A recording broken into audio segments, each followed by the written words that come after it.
Nobody's gonna say that I'm late. Nobody was late.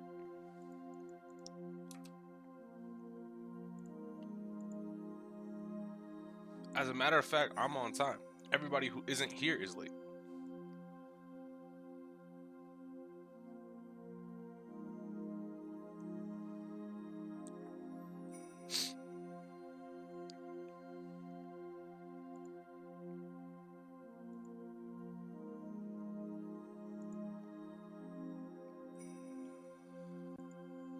But we'll leave it on our spooky main menu music for a little bit, let people get in here, and I'm gonna do some shit in Mobile James.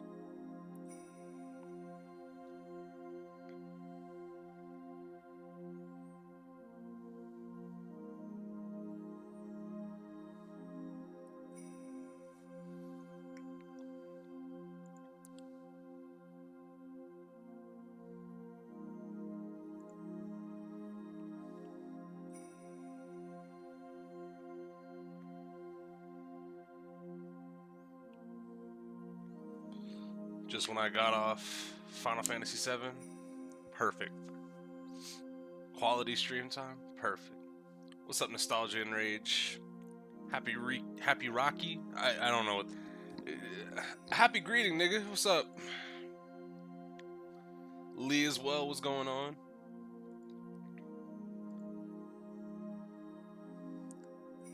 Danganronpa news. Yeah, apparently the trilogy is being ported to mobile phones. It's being ported to mobile phones, and they're getting a crossover with a Japanese mobile game called Identity 5, which, as I understand it, is like Werewolf. We're not Werewolf, Dead by Daylight. We're getting a Werewolf card game type beat, but the crossover is for a Dead by Daylight type game. The trilogy with no Despair Girls, yeah. I don't know how well phones would handle Ultra Despair Girls with the controls. I mean, not so much necessarily like the graphics, but the controls. April 27th, 10 a.m. Penrose Theater stage. So last time we stopped off, we were on the intro for this episode where Trucy was assumably performing a magic show with a guy that turns into a dragon, and she puts him under a hat and kills him. I don't know. It was weird. 3D Trucy. She looks really good. That's a really good step up from Dual Destinies. See you for Act 2, everybody. I don't know how far I am into the game, but FF7 Remake easily going to be top 5 games of the year for me. Yeah, I'm hearing that from a lot of people. And we got Athena back. Athena looks, well, I don't know. Athena looks relatively the same to me. Like, obviously some texture updates, and because I'm playing the mobile port, she's a little bit higher res, but nothing crazy different about Athena. Brava, brava, Trucy. Wow, Apollo, wasn't that a great trick? You bet. I've never seen such a great magic act. Although now I guess it's easier to see Widget. Because before it was like, oh, I can see like a splotch of color, like right underneath her collarbone. I guess that's the emotion she's feeling. But now it's a little bit more pronounced, which is nice. Did you know they even featured Trucy's show on TV this morning? Dog, Trucy hit the big time. What the fuck?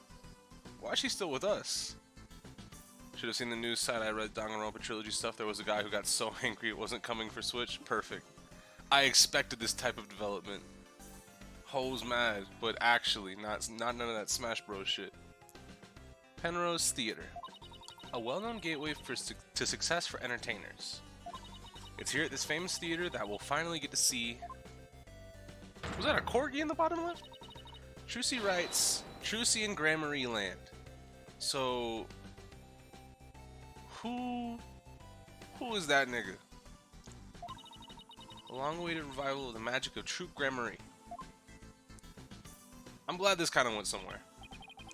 I'm glad you had a good first impression of Inga. I had to watch the VOD for yesterday's stream. Fair enough, Alonzo. Welcome. But yeah, no, that guy looks sick. Also, it's very clear that he's into some dubious shit, which I fuck with. Nobody's in our family-friendly company. They probably walked up to Nintendo, hey, how about a port for, and they were like, oh, murder? No, go home. Wow, that explains why there's a TV crew here to cover the show. This is the perfect opportunity to promote the Wright Anything Agency too. After all, people look up to the things they see on TV, right? Wouldn't they be looking up to the talent part and not the law part of our agency? Mamma Mia? Athena. For what purpose? You're right. We'd get nothing but requests from Trucy's fans, wouldn't we? Oh well, guess we'll just have to make it the old-fashioned way. What, wait for a murder to pop up and then find out who needs to be defended? My name is Apollo Justice. I'm a rookie lawyer with about 2 years of experience under my belt. So this is a year after, or roughly a year after the events of Dual Destinies. Okay. She brings the European expressions out a lot of the time, but this is the first time I'm hearing her say Mamma Mia. Athena's eyes look bluer. I don't know. Like, it looks like her textures definitely got updated, though, but I don't know if it's because it's the mobile port. I don't know if it's because I'm playing because the mobile port's in a higher resolution. Or it's probably because of... There's probably a combination of things, but Athena looks really good. Assumably Apollo looks good. We're here to see Trucy's magic show. She's a fellow member of our agency. We came on behalf of our boss, Mr. Wright, who's away on a trip. Oh, and did you hear, Apollo? Even though it's only her debut, her shows are completely sold out. What? Really? That's amazing. Voila! A star is born. Who knows how far she'll go? At this rate, nothing in the world can stop us. Laugh. You do realize this has nothing to do with you, right? Come on, Athena. This is Athena Sykes. She's another member of our agency. She may not look it, but but at just 19 years old, she's a lawyer as well. What do you mean she may not look it? Of course I look the part. Yeah, no, I don't know too many lawyers that dress like that. I'm a side with Apollo like this. Care to explain how exactly? Oh, come on, have a heart. Hey, Widget, stop treating me like a child. That gadget around Athena's neck that spoke just now? That's Widget. Widget helps Athena out with her special field of expertise, analytical psychology. He also has a habit of blurting out whatever Athena's really thinking. Like, all things considered, he didn't really do that a lot towards the later half of Dual Destinies. Like, they brought it up as like a gimmick, and then once they established it as a gimmick, they were like, yeah, we're done here. We're not doing that anymore. Yeah, this little guy can be unruly at times. Hey, upgrade me already. Oh, he's speaking for himself now too, sick.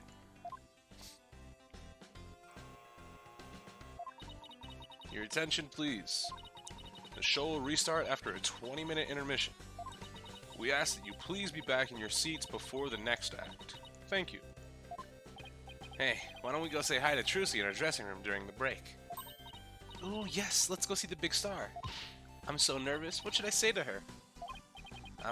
Whatever you usually say to her at the office every day? My nose. Black and white rabbits in the cage. I almost got red eyes. That's dangerous. Penrose Theater, dressing room. So this is Trucy's dressing room. Looks like she's busy over there with someone. You know, Trucy's model looks a lot better. Looks really good. She's even got a Troop Gramarye poster in the back that has Pops and Valent on it. What's up, Ben? Could you sign this, please, ma'am? Sure thing. Just the one sheet in this clipboard, right?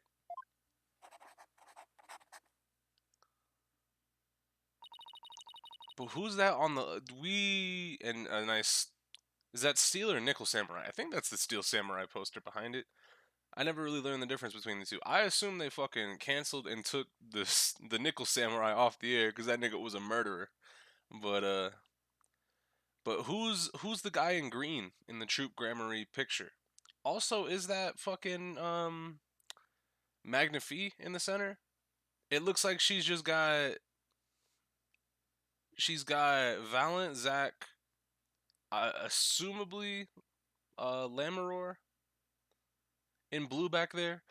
Because I assume this is an old photo, but I wonder who the green guy is. I hope we find out. A fan asking for Trucy's autograph, maybe? I don't think so. Looks like some kind of contract. Thank you very much. I'll get this to the producer right away. Great, thanks. Oh, Polly, Athena, you came. Of course. Congratulations on your big debut. Also, I just noticed the Gaviner's fucking logo on those flowers back there. Thank you, Clavier. Oh, I wonder if we'll see him here in this game. I don't assume we will, because we're focusing pretty hard on Karain, and it kind of seems like the stuff that will be happening in America is going to be kind of sidelining. So I don't imagine we'll see too much of Clavier. If we do see any American prosecutors, it'll probably be Miles in some capacity. Thanks. What was that just now, by the way? Somebody from Take-Two TV. They want to turn my magic show into a TV special. They're planning to broadcast it nationwide. Can you imagine? Wow, you really are a big star. Hey, can I get your autograph later, Trucy? Sure, my signature's in high demand today. Would you like one too, Polly? Yeah, actually I would. Oops, looks like I ran out of flyers, so I'll have to sign your forehead instead.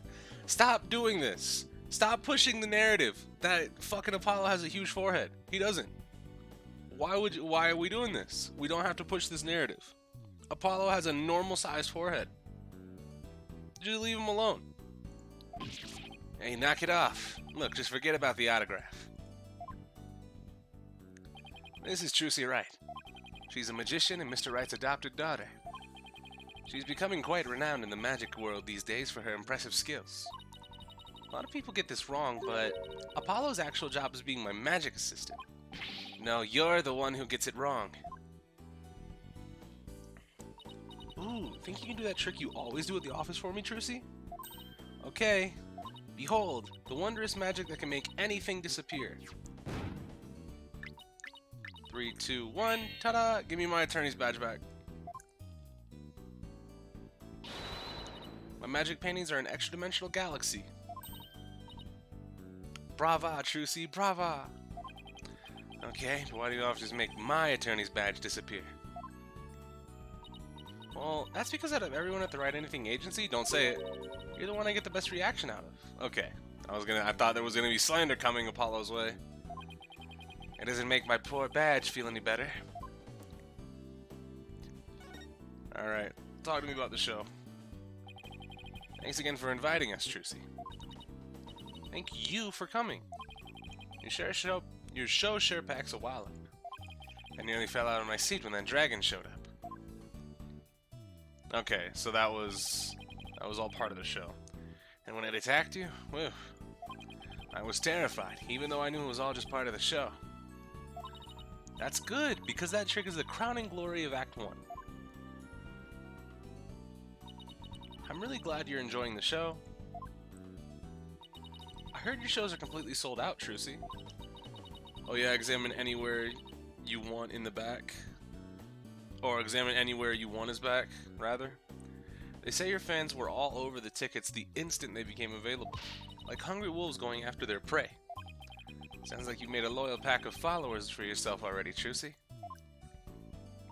But you two are the only ones who got a special VIP invitation from me. That's true. Big facts. We are special. Today is just a dress rehearsal for the performers, staff, family, and friends. A general probe, huh? That's what they call it in Germany. I've actually never heard that.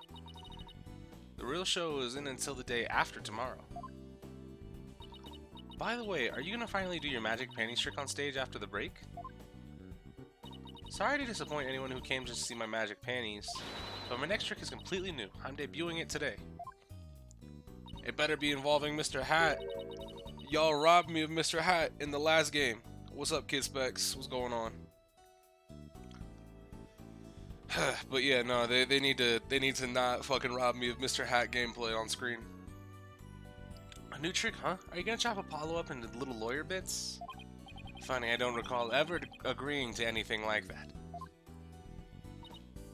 Well that does sound like a good idea. Today's trick is a totally new Troop Gramarye original. A new Gramarye original. Is that an oxymoron or am I just going crazy? It's a new classic? What kind of sense does that make? The entire future of the troop is riding on the success of this special new trick. How so? Okay, special new trick. Fuck it. This show is really important to me. It isn't like any of the other shows I've done. As a rightful heir to Troop Gramarye's repertoire of magic, this show is my first chance to unveil the tricks I've inherited. Troop Gramarye, huh? Yeah, I have a poster of them hanging right over there. Sick. Okay. Okay, so a little bit of retconning, but who is the purple-green nigga? It could be a Gramarye original without being new if they invented it. I mean, but if it's a new original, that doesn't make sense to me in specific. Also, one thing I did get mixed up that I forgot was if they were a suit of 4 cards, of course with Zack being the clubs and Valent being the hearts, obviously Magnifi would have been the spade, right?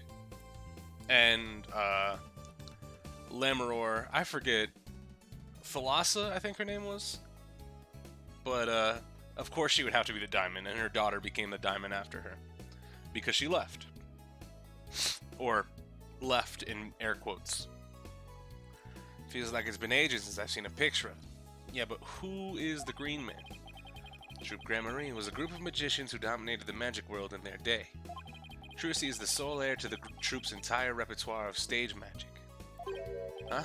Who's this guy in green and purple on the left here? Oh, that's the great Mr. Reyes, the other magician in today's show.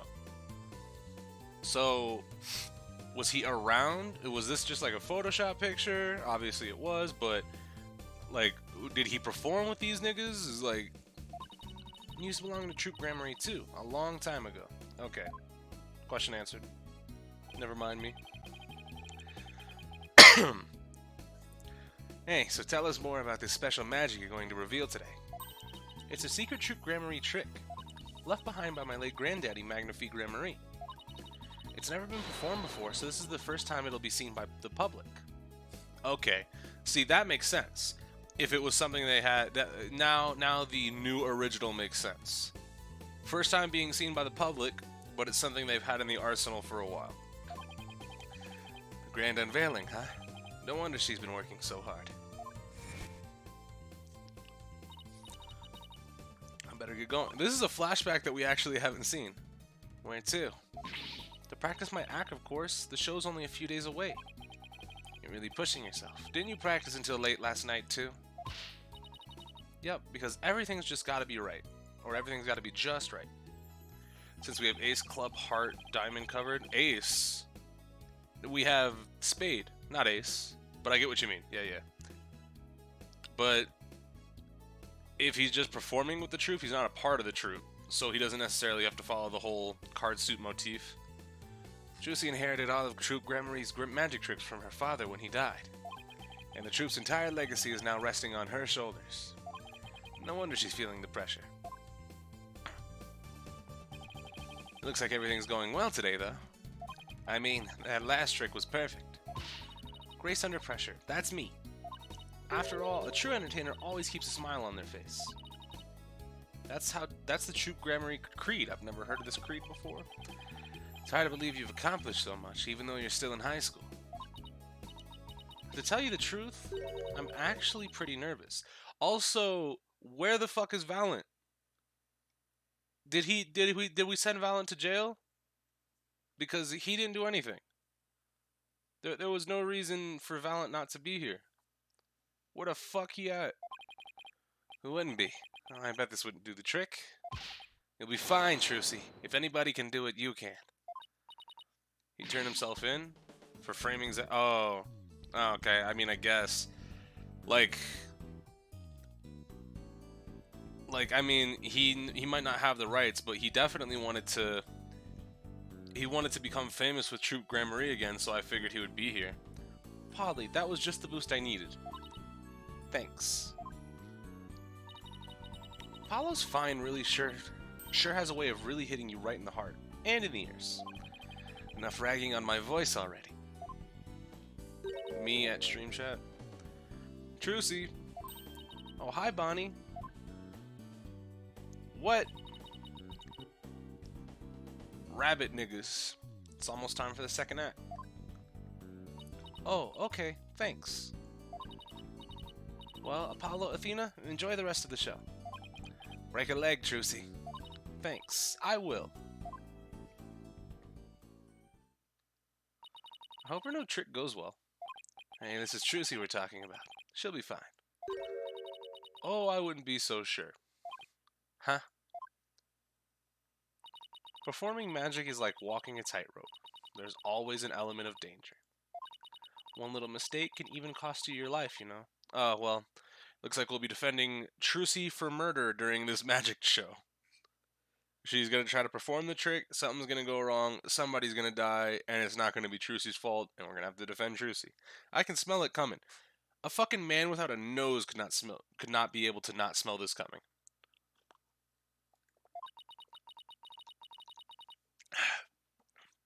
I wonder if she'll make it across today. And what do you mean by that exactly? Oh, nothing. Now, if you'll excuse me. She's gone. What was all that about? Judging by what she said, I'm going to guess she's probably a magician, too. Come on, Apollo, we gotta get back. Oh, so I also noticed. Move, nigga. Ow, hey, stop pulling. The flowers to the left of the flowers sent by Clavier, all the roses, they have the seals on them from the Ninetales Veil. You see right there? The little and they're the flowers from the veil too. Neat. It would have been also really cool if the flowers to the right were like sunflowers. So Jinxie sent those, Clavier sent those. I kind of wish these were sunflowers to let us know that Juniper sent these, but I don't know who else could have sent these. Maybe they're just another set of bouquets, but I would assume that all three of these would be sent by specific people. But it's nice to see some, like, this is small continuity, but it's just great. I just see a 6. I mean, it's the part that's supposed to go back down into the circle, but it is alright. I struggle seeing the card on the right one. Yeah, but like I can tell from the amount of letters on the top that it says to Trucy. Okay, let's see. Guess it's time to move back to the stage. Oh, well, no examining. Ooh, this is a nice little move screen. We didn't get this in the first chapter. But this is nice. It shows us a location, or like a little picture of the location as well. There's a coffin on the stage. April 27th, Penrose Theater, stage. Hurry up, Apollo. It's about to start. I want to see what Trucy's next trick is. They're from Big Wins. Dog, if Big Wins Kitaki is sending out flowers to magicians, that's amazing. You really wound up today, aren't you? Why don't you take your seat and try to relax? Whoa, look, there's a TV reporter over there. With a TV camera and everything. Oh yeah, baby. Athena, sit down. You're blocking people's view. Yeesh, I feel like I'm babysitting here. I mean, to be fair, Apollo, you are. Hello, everyone. I'm reporting from the beautiful Penrose Theater, where the public performance of Trucy and Grand Marie Land begins in just 2 short days. But today, they very kindly agreed to give us a sneak preview. Isn't this exciting? Apollo, do you think I was on TV just now? How should I know? But if you were disgracing our entire agency, that's for sure. The move screen on 3DS is vertical like Game 1, but it never gets so big you have to scroll. Okay, so Yeah, that was one thing I didn't really like about the 3DS one, but I assume that's how it was. Like Game 5, I mean. Okay, yeah, I figured as much. Don't worry about it. But the one thing that I was a little bit like I didn't really like too much about that move screen is that it was listed in like a list and I had to tap up and down. Like I kind of wish they just took the entire bottom screen and then just listed the places, but I get why they did what they did, you know, to make it a little bit more accessible in a way. What's up, the man? Hey, what the heck's that supposed to mean?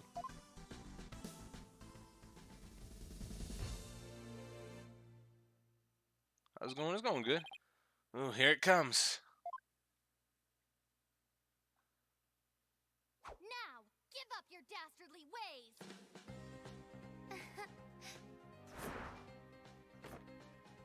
Mr. Hat, I saw him. Got kicked in your chest. Mr. Hat, nigga, help! The fuck?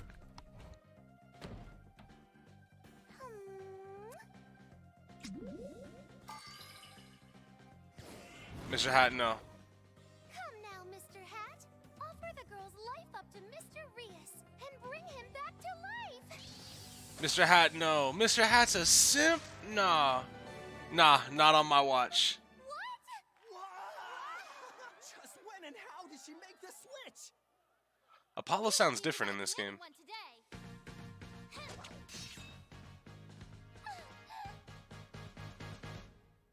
Oh. Oh. And that's a whole murder. Or it's gonna be framed as a murder. Wow, that was amazing. I have no idea how she escaped that coffin. I'm glad Trucy's escape trick went off without a hitch. Oh. And when I open the coffin, like this, inside you see a body has been discovered. Mr. Rias? But how? I wonder what's going on. He's not getting up. Trucy? Whoa. The fuck going on in here? What just happened? Whoa, man, an accident? Is like that guy dead? Wait, that's not part of the act? Attention, please. For your own safety, we ask that everyone please evacuate the building. What's going on? Is Trucy okay? Outside, everyone evacuate immediately, please. Well, hey, stop grabbing at me. Trucy! Great. Well, I know how this song and dance goes. It is a corgi! Look at him! That's just a mobile loaf of bread. They kicked us out. Hey, what gives? Will someone please tell us what's going on? Poor Trucy. I hope she's okay. Hey, here comes that staff member from before. Your attention, please. We regret to inform you that today's show has been canceled. What? But I was looking forward to the rest of it. We are very sorry, but the theater is on lockdown pending a police investigation. Excuse me, is it because of that accident? That man in the coffin, is he? Well, we're still trying to figure things out, sir. But I can tell you that Miss Wright is fine. She wasn't injured, so please don't worry. Trucy's got durability feats. You love to see it.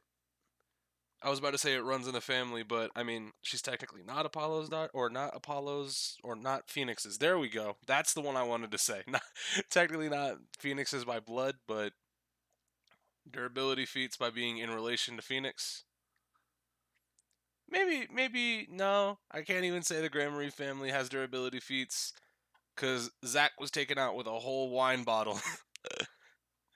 That's crazy. Hey, you there. What the heck's going on? They wouldn't even let me in. Me, for crying out loud. This nigga did it. Oh, Mr. Ratins. That was an accident during the show. Ratins? Also, you have money coming out your pocket. Yeah, this nigga did it. This nigga did it, Your Honor. An accident? Great. Just great. That's all I need right now. Do you have any idea how much money we're sinking into this program? And you are...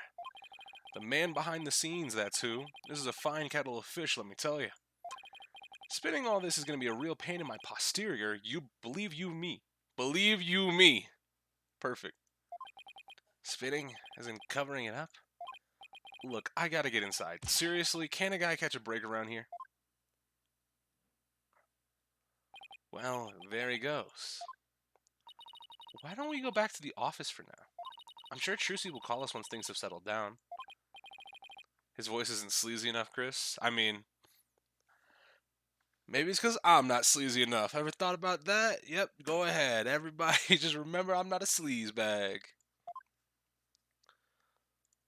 I want to examine this lad.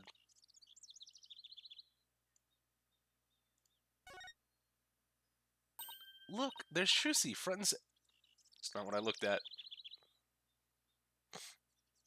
It's, I was not looking at the poster. I was trying to examine the dog, nigga. So the show actually starts the day after tomorrow, huh? I don't know if you've noticed, but you see that man in front of the poster? He's been standing there a long time looking at it. Oh, nah. Release the dog and go.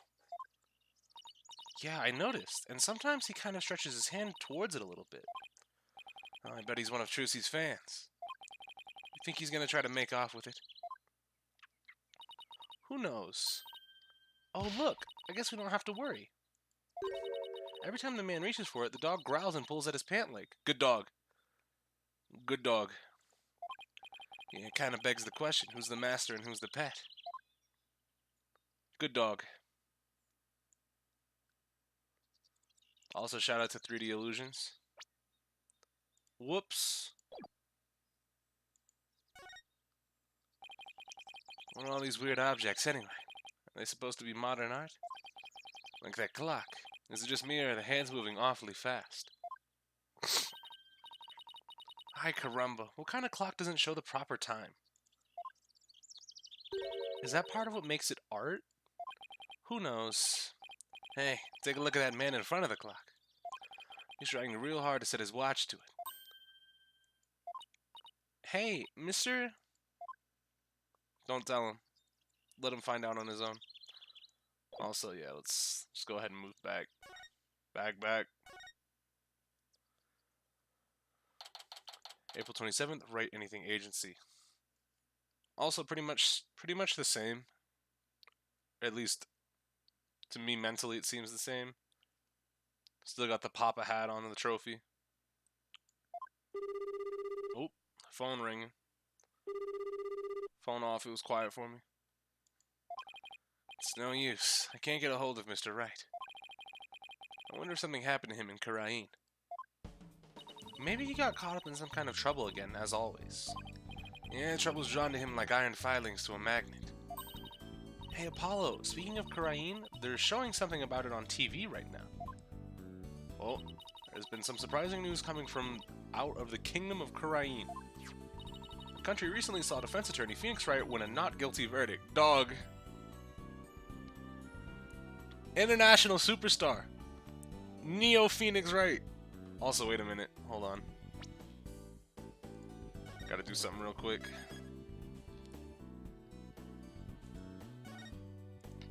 Examine the jacket and the couch when you can. Of course.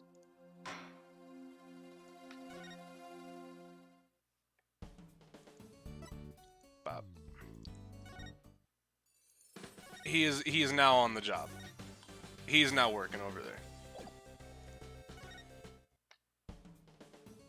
Are you giving Apollo that outfit? What was his outfit again? I remember it looked okay. Yeah, it was a school outfit. Look at him.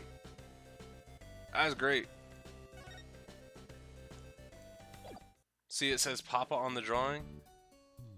I can't tell what that shit says. It very well could say Papa, but I have no idea.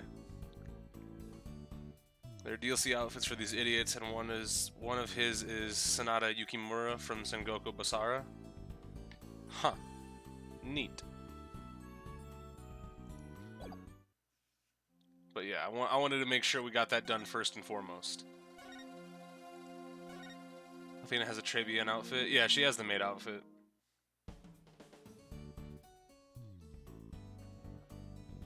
Alright, but yeah, no. Phoenix went over there, won a not guilty. And what? 23 years? Mr. Wright won a trial in Karain? Lawyers are said to be highly disrespected in the kingdom of Karain. So Mr. Wright's win was an upset victory amidst entrenched hostility. Wow, did you hear that? The first time in 23 years. Yeah, but what was he doing in court there in the first place? I thought he just went for a visit. So he was in some kind of trouble, just like we thought. Next, an update on the unfortunate accident that occurred at the Penrose Theater. What a convenient news telecast. Hey, now they're talking about the accident at Trucy's show. Famed magician, the great Mr. Rius, was skewered with a sword and died on the spot. Oh no, so he really is dead. And now here's the footage of that deadly moment. Okay, so yeah, no. We got it. Because the news broadcaster. All right, examine everything. Don't focus on Mr. Hat. Move, nigga.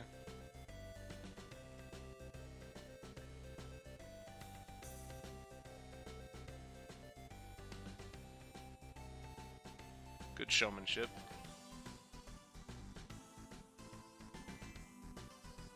Oh, I saw the shadow move up in the back. That's Mr. Hat going away, I assume.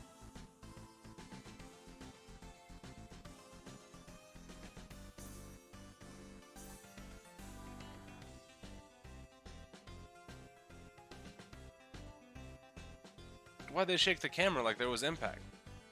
Y'all didn't need to do that. You're cowards.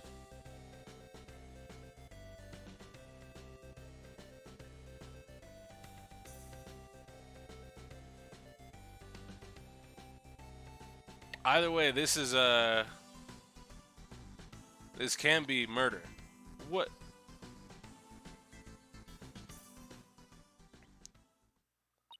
Mr. Rius' body is invisible in this footage, but these are still very shocking images. The magician Trucy Wright is reportedly still only a high school student. Could it be this unfortunate accident happened due to a lack of proper training? Did the young magician have enough experience, preparation, and knowledge? Some might say that Troupe Grand Marie should be held accountable for this incident. Hey, what kind of biased reporting is this? Yeah, they're making it sound like it's all Trucy's fault. Oh, we just received more breaking news. Oh my. The young magician in question, Trucy Wright, is now under arrest on the charge of involuntary manslaughter. There we go. What? We'll keep you updated as this unfortunate tale unfolds. Stay tuned. Trucy's under arrest? She can't be. Apollo, we've got to do something. Yeah, let's get down to the detention center right away. But before I forget, I think I'll jot a few things down about the case. Now I'll just open up the court record. Make a few notes. Yeah! Use it like a kind of to-do list. Perfect. Alright. Pardon me? Jacket.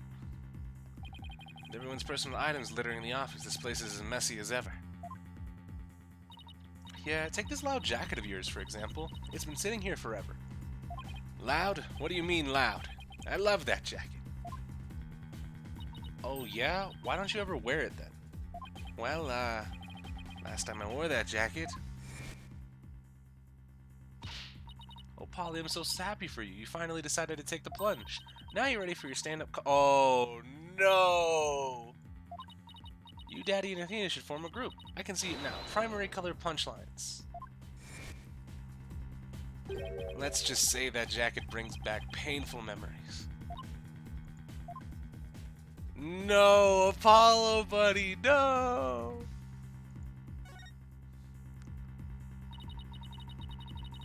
I've always thought these shelves were a little awkward and hard to use. And the shape doesn't really lend itself well to the concept of shelves. I mean, there's a hole in the top part and everything. Did you ever notice that every now and then things disappear when you put them inside? It's like the shelves remember that they used to be a magic prop or something. Not the most useful piece of furniture in the world, to say the least. Oh.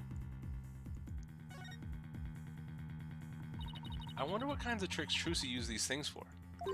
Like this little guillotine, for example. Well, a human head definitely wouldn't fit. So maybe something small and fuzzy? Ew, that's disgusting, not to mention cruel. Trucy would never do something like that. You didn't get mad that time Trucy put my head in the guillotine. That's because you performed your role with such gusto. I mean, your screams were so realistic, I couldn't stop laughing. That's because they were 100% real. Dog. So I know we talked about it a little bit before, that Apollo doesn't get bullied by a lot of people. Apollo definitely gets bullied by everybody in the office. Well, everybody except for Phoenix. Athena and Trucy just bully this nigga. Mainly just Trucy, though. It's yet another magic prop. Oh, a hoop! I'm really good at that. How about you? Nope, I just don't seem to have the knack for it. I figured as much. After all, you're not really in tune with your body. You do realize this hoop is for levitating woman trick, right? What? It's not for hula dancing? And since you're really good at that... No, what I meant was... I think I'll recommend you to Trucy for the assistant role then. You can take over for me. What did I hula myself into? Yeah, you've been bamboozled, schmeckledorfed, deceived. Mr. Wright sure has a lot of law books and old case files. It sure looks that way, doesn't it? But take a closer look. Most of the books and files have to do with magic. Oh wow, you're right, Apollo. You've been working here for a little bit longer than her. You should have noticed that. They're hidden behind law book covers. Little by little, Trucy is taking over the whole office with her magic equipment. I hate to admit it, but recently, I sometimes feel like I'm going to forget even I'm a lawyer while I'm here. Sounds like Trucy's magic is starting to take over your brain, too. Alright, now back to the important shit. Move, nigga.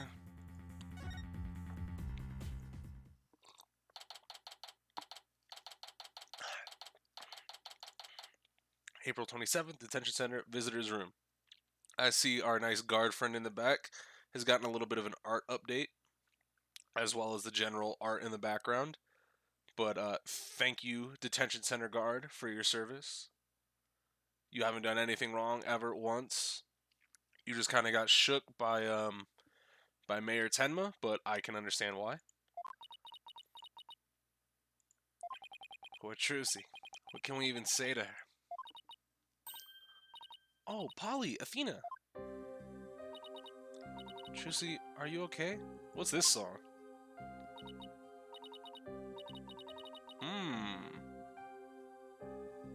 Part of me wants a case to push Phoenix to the edge like Case 2-4 did to a degree. Not even kill someone he knows love, just severely hurt if anything. I mean, given the fact that Maya is in very close proximity to Phoenix Wright in this game, you can, I assume that that's going to happen. To at least a part. Or to a degree at least. I'm fine. Don't worry about me. We saw the news about the accident on TV. Guess I couldn't Houdini my way out of this one. I got arrested and everything. They say I'm the one who caused the accident. That's not true, right? To be honest, I don't really know. I mean, I have no idea how an accident like that could have happened. The jerk went off without a hitch. I'm sure of that much. Still, the police just won't listen to me. They've already decided that it was all my fault. I'm exhausted after all their questions. Looks like she's been able to hang in there at least. Yeah, she really is one tough cookie. I know you're tired, but can you tell us a little bit about the accident? Yeah, of course. Go ahead and ask me anything. I'll be fine.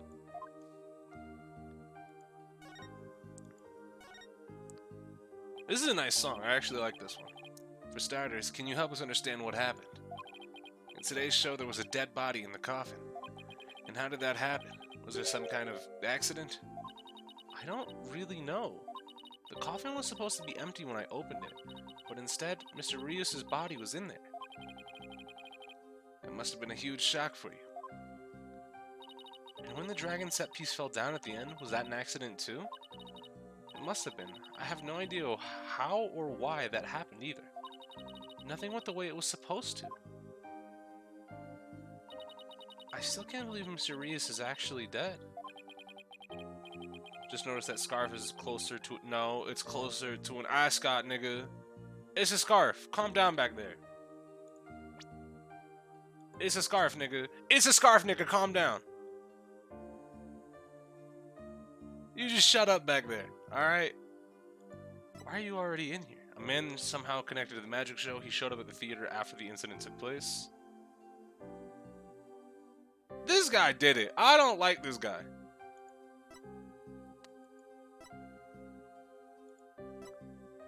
Bunny themed assistant. Okay, so it's either you or you, unless you're in cahoots with one another. As tough as she is, this is obviously taking a toll on her. But how did Mr. Rios' body get into the coffin in the wait, this means Pearl's 18 now. All of you back up. Trucy, we need you to tell us the secret of the trick. You know what they say, a magician never reveals her secrets. But I guess I should make an exception this time. But if you ever tell anybody, I'll make you my guinea pig for every single new magic trick from now on. Don't worry, I'm a lawyer, remember? Client confidentiality is part of the job. Alright, first things first. Hey, bud. The guard is just standing there completely motionless. And Athena keeps making faces at him, trying to make him crack at least a smile. Ooh, I think I made him smirk a little. Come on, leave the poor guy alone, Athena. Alright, that's all I wanted to see. Nah, you try to slide on Pearl, nah. Maya will kill you. And then Phoenix will kill you. So let's call this trick Trucy's Great Escape. How did you get out of the coffin? Alright, here goes. I'll reveal the trick just for you two. And the guard back there. Prepare yourselves for an exclusive explanation by magical girl Trucy Wright. There's a secret trap door in the stage that leads to the understage passage. Underground Railroad. A trap door. So when did you slip down into the understage passage? Remember when Mr. Hat was on stage holding his sword next to the coffin? Well, by then I had already escaped from the coffin and was waiting understage. And while I was down there, I did several things to get ready for the next part. What technique? Okay, so what happened next? Mr. Hat was quickly raised up to the catwalk by a wire. There's a cushion up there that acts as a shock absorber when Mr. Hat hits it. Meanwhile, I pop back up onto the stage through a different trapdoor. And voila, the switch is complete.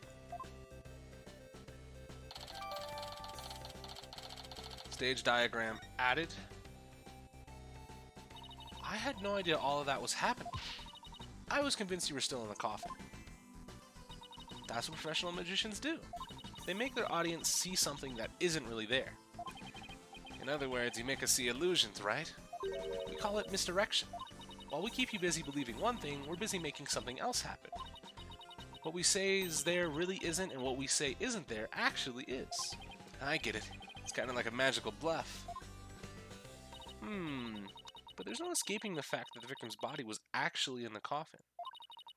It wasn't empty like it was supposed to be. Yeah, that's the part I don't understand. The last thing in the world I expected to see in there was Mr. Reyes. I'm gonna call him Reyes. I know they said his name is Reyes, but Reyes sound better. Don't at me. Could he have climbed in there by mistake? I should get back to asking Trucy about the accident. He can tell us more about the victim.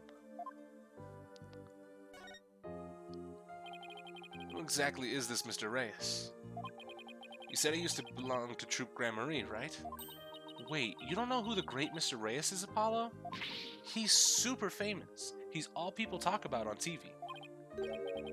Really? I just assumed he was one of Trucy's assistants. Way to diss the dead, Apollo. Nigga, I'm Trucy's assistant. Why is that a diss? How about you back up, Athena? So how did the two of you come to perform together, Trucy? Well, like I said, he used to be a member of Troupe Gramarye. He was a protege of my granddaddy, Magnifique Gramarye. So the TV station arranged for us to perform together this time because of that connection. He continued performing as a magician after he left Troupe Gramarye? No, he got injured while practicing for a show about 13 years ago. That's why he left the troupe. After that, he took a break from magic for a while. I'm pretty sure it's a recent thing, him getting famous again. I only started seeing him on TV again maybe last year. I had nothing but respect for Mr. Reyes as a magician. I can't tell you how sad I am this happened. I can't imagine how traumatic it must be to have someone die during your big show. Oh, but hey! Don't worry, I'm fine. I have to stay strong for my fans. Oh! Huh? My bracelet is reacting. People tend to unconsciously tense up when they're trying to hide something. When I pick up on their distress, the bracelet around my wrist starts to feel tight. So I guess this means that Trucy is trying to hide something from me. Damn it, Trucy. Well, I guess I should give my bracelet a tap. Bink. Same music? I can see things other can't. Yeah! The slightest twitch, gesture, or change in expression. Yes, I can see it all when I'm concentrating intensely like this. And when people are feeling tense, they sometimes reveal a certain habit or little tick. I'll just shift my viewpoint around until I find Trucy's nervous tick.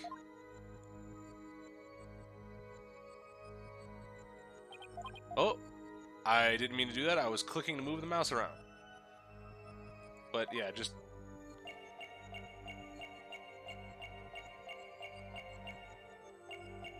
You ain't fine. Sorry, bud. Gotcha. Come on, Trucy. You should know by now that you can't hide anything from me. Don't tell me that your bracelet reacted. Yep.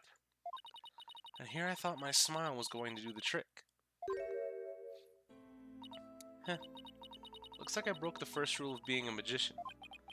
A true entertainer always keeps a smile on their face, right? I remember hearing you say that before. It was like 5 minutes ago. That's right. It's a Gramarye motto that my daddy used to say before he passed away. I'll never forget it. It's one of the few precious memories I have of him. But you can't keep everything inside, Trucy. You'll burst. Why don't you tell me what's bothering you? I can't. If I did, you wouldn't believe me anymore. That's not true. As an entertainer, you believe in always keeping a smile on your face. And as a lawyer, I have a belief that's important to me as well. Do I just present the fucking badge? There's, like, yeah, let's present the badge. Because there's nothing else to present. Take that. Your attorney's badge? I swore on this badge that I was always believe in my client to the bitter end. That's the cornerstone of being a good lawyer. Mr. Wright taught me as much. So no matter what you tell me, I'm going to keep on believing in you, Trucy. All I ask is for you to have a little faith in me, too. Alright. Thanks, Polly. Yeah. Don't lie to me. Tell the truth. Yeah. Actually, just the truth. Polly, what if I made a mistake? What do you mean? What if it really was me who stabbed Mr. Reyes? What makes you say that? Well, in my escape trick, I used both a real sword and a rubber sword. I switched the real sword for the rubber sword just before I stab it into the coffin. So even if somebody had been in there, the rubber sword shouldn't have hurt them. But Mr. Reyes was found dead. Oh, but Mr. Reyes was found dead in the coffin. I know, it just doesn't make any sense. I know I swapped the swords. You're absolutely sure. Positive. I practiced that trick hundreds of times with no mistakes. I remember very clearly swapping the swords this time too. But could I have made a mistake this time? Could she really have? No. I better get going. Huh? Where to? To practice my act, of course. Okay, so at this point now, I don't know what's going to be a flashback and what's not, because there was that one flashback scene was actually just new dialogue. Maybe I really did kill Mr. Reyes. Trucy. The worst possible mistake I could make. Such a horrific accident right in the middle of my show. And yet, all I can think about is, now that this has happened, Troop Gramarye will get its performance rights pulled. There'll never be another show. Everything my family worked so hard for will be gone forever. And poor Mr. Reyes had his whole life and a great career ahead of him. I ruined everything. I destroyed it all. I took it all away. Okay, so maybe I'm being a little bit nitpicky here. But assuming that the guy was performing with Troop Gramarye before Troop, if he was performing with the troop while they had Thalassa / Lamaror present, it was before Trucy was born. So, and assuming that guy was a little bit like, we don't have the poster to look at right now, but Mr. Reyes was a renowned magician. I would say he's probably around like what, 18, 19, if you want to go on the lowball side, maybe push it to the 20s if you want to. Slap 17 years on top of that. He lived a decently long life. He got his licks in. He did the damn thing. I mean, it's not like he had a long life ahead of him, Trucy. Like, if we're gonna be honest, but maybe got pushed a little bit fast there. But let's not split hairs. I'm ready to pay for what I did. Trucy, I don't think you did anything wrong. You don't? I've had one question going through my mind this whole time. Was this an accident? Was this accident really your fault? What do you mean?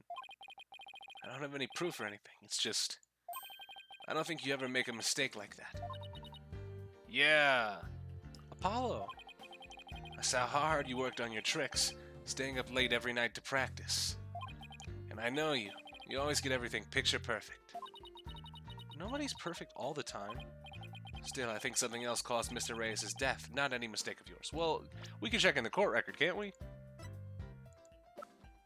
Fuck, never mind. Okay.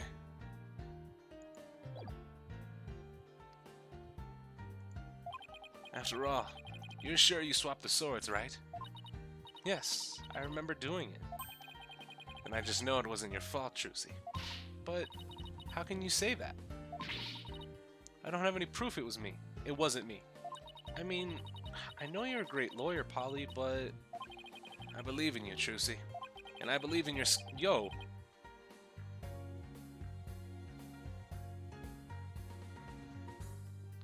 The piano sounds updated. This is great. This song rocks. And I believe in your skill as a professional magician. So I'm going to prove your innocence. Don't worry. You're going to be fine.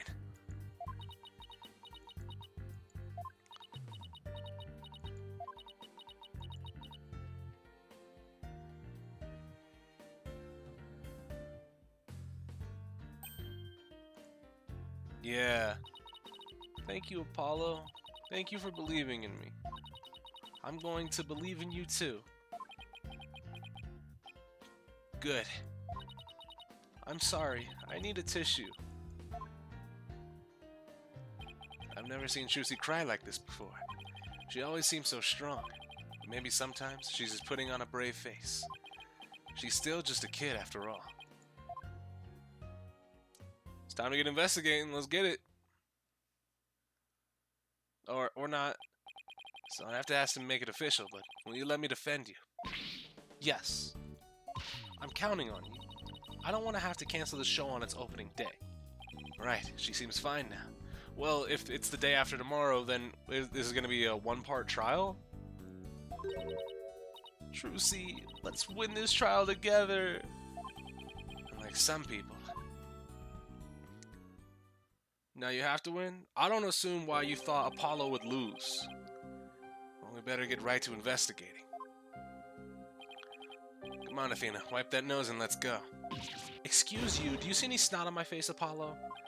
Eesh, talk about an emotional roller coaster. Need to investigate the stage of the Penrose Theater where the body was found. Yeah, I hope no one will try to stop us. If you're going to the Penrose Theater, can I ask you for a favor? Of course. What is it? I left a very special notebook behind in my dressing room.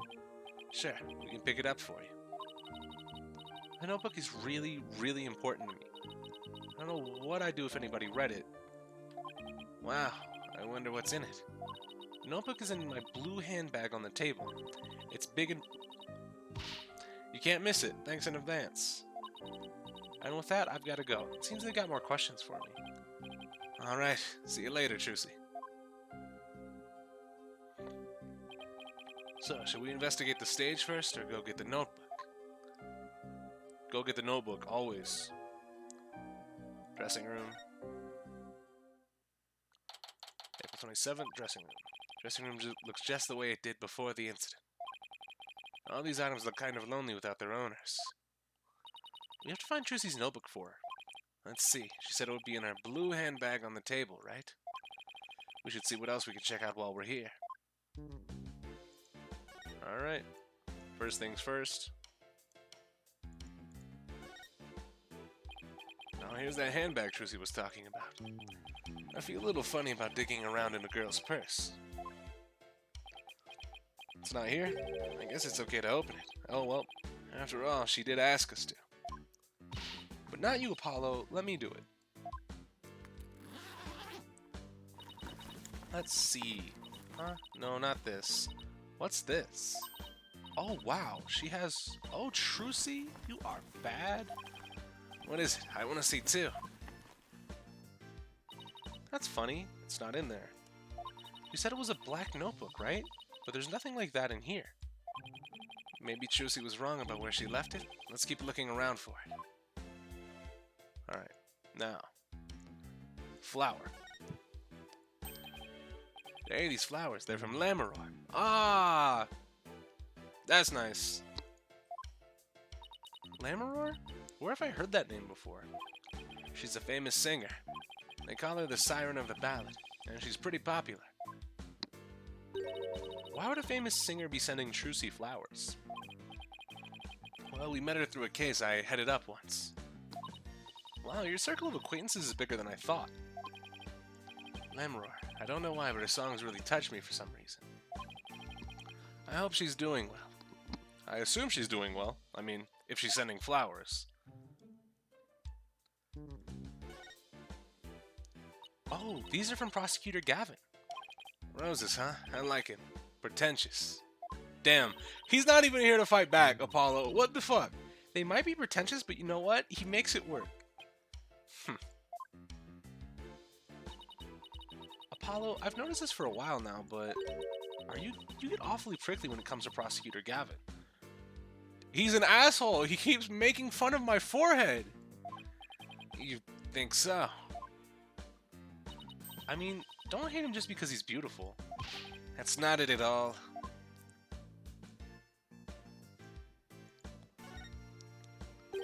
Huh? Aren't these Ninetails flowers? You know those flowers that only grow in Ninetails Vale. Oh my goodness, you're right. There's a card here and a letter to go with it. The card says, "Good luck, Trucy, from Damien and Jinxie Tenma." Mayor Tenma and Jinxie, huh? What does the letter say? Let's see. Oh, there's a message for you in here too. Please tell Mr. Demon Lawyer that I said thank you for everything. Thanks to him, I overcame my fears and now I'm not afraid of yokai anymore. And guess what? I've even become friends with a yokai like Iten Momen and Konaki Gigi. No matter what happens, I guess she'll never grow out of her demon obsession. Alright. Rabbit niggas. Imagine having someone fighting back in your stead and not even knowing. Yeah, that's crazy. Oh, look at the adorable little bunnies. Rabbits, huh? I used to have a pet rabbit. Really? You sure don't look the type. What are you trying to say? Why would you laugh and then say you don't look the type to own a rabbit? What do you mean? What's wrong with me having a pet rabbit? Aren't people who have rabbits as pets usually the quiet, sensitive type? Well, pardon me for being so loud and insensitive. Dog. Drusy put some posters up, I see. Oh, here's one of Troop Gramarye. Yeah, that nigga looks like he's got some age on him. And that's at least 17 years. This could be even before Apollo was born. That nigga was old. Salute, but that nigga was old. Looks like a bunch of folks dressed in outfits a bit too gaudy for their age, if you ask me. Isn't that pretty much how all the best magicians dress? Was Troop Gramarye really such a big deal back in the day? Dog, you don't know. Just shut up. I guess so. Everybody in the country knew them back then. They had great tricks. Like making a building disappear, or escaping a safe drop from a helicopter. That one I don't understand. Wow, I was in Europe at the time, so I had no idea. But if even you know about them, they must be really famous. What is that supposed to mean? I used to see them a lot on TV. I think it was back when I was in junior high. The one in the black was the original leader of Troop Gramarye, Trucy's grandfather. His name was Magnifique Gramarye. The one in pink with the mustache, that's Zach Gramarye, Trucy's late biological father. Oh, and look, there's Mr. Reyes. So this poster's from back when he was a member of Troop Gramarye, huh? Cause keeping it a buck, that's Magnifique looking not old and decrepit how we saw him on his deathbed. Well, deathbed, and by the bed that he ended up dying on, I mean. Not that he was like terminal or anything, he just ended up fucking Kurt Cobaining himself in the hospital room. Juicy said he left the troop right after he was injured during a show or something, right? 13-year-old poster. Never mind. How the fuck? Oh no, he was injured in a show 13 years ago. Never mind. Okay. There we go. Deathbed is 9 years ago, technically. But also, 9 years ago... But this poster is 13 years old. So you mean to tell me Zach Gramarye, or not Zach, but Magnifique Gramarye aged like dog shit in 4 years? That sucks. Sucks to be him.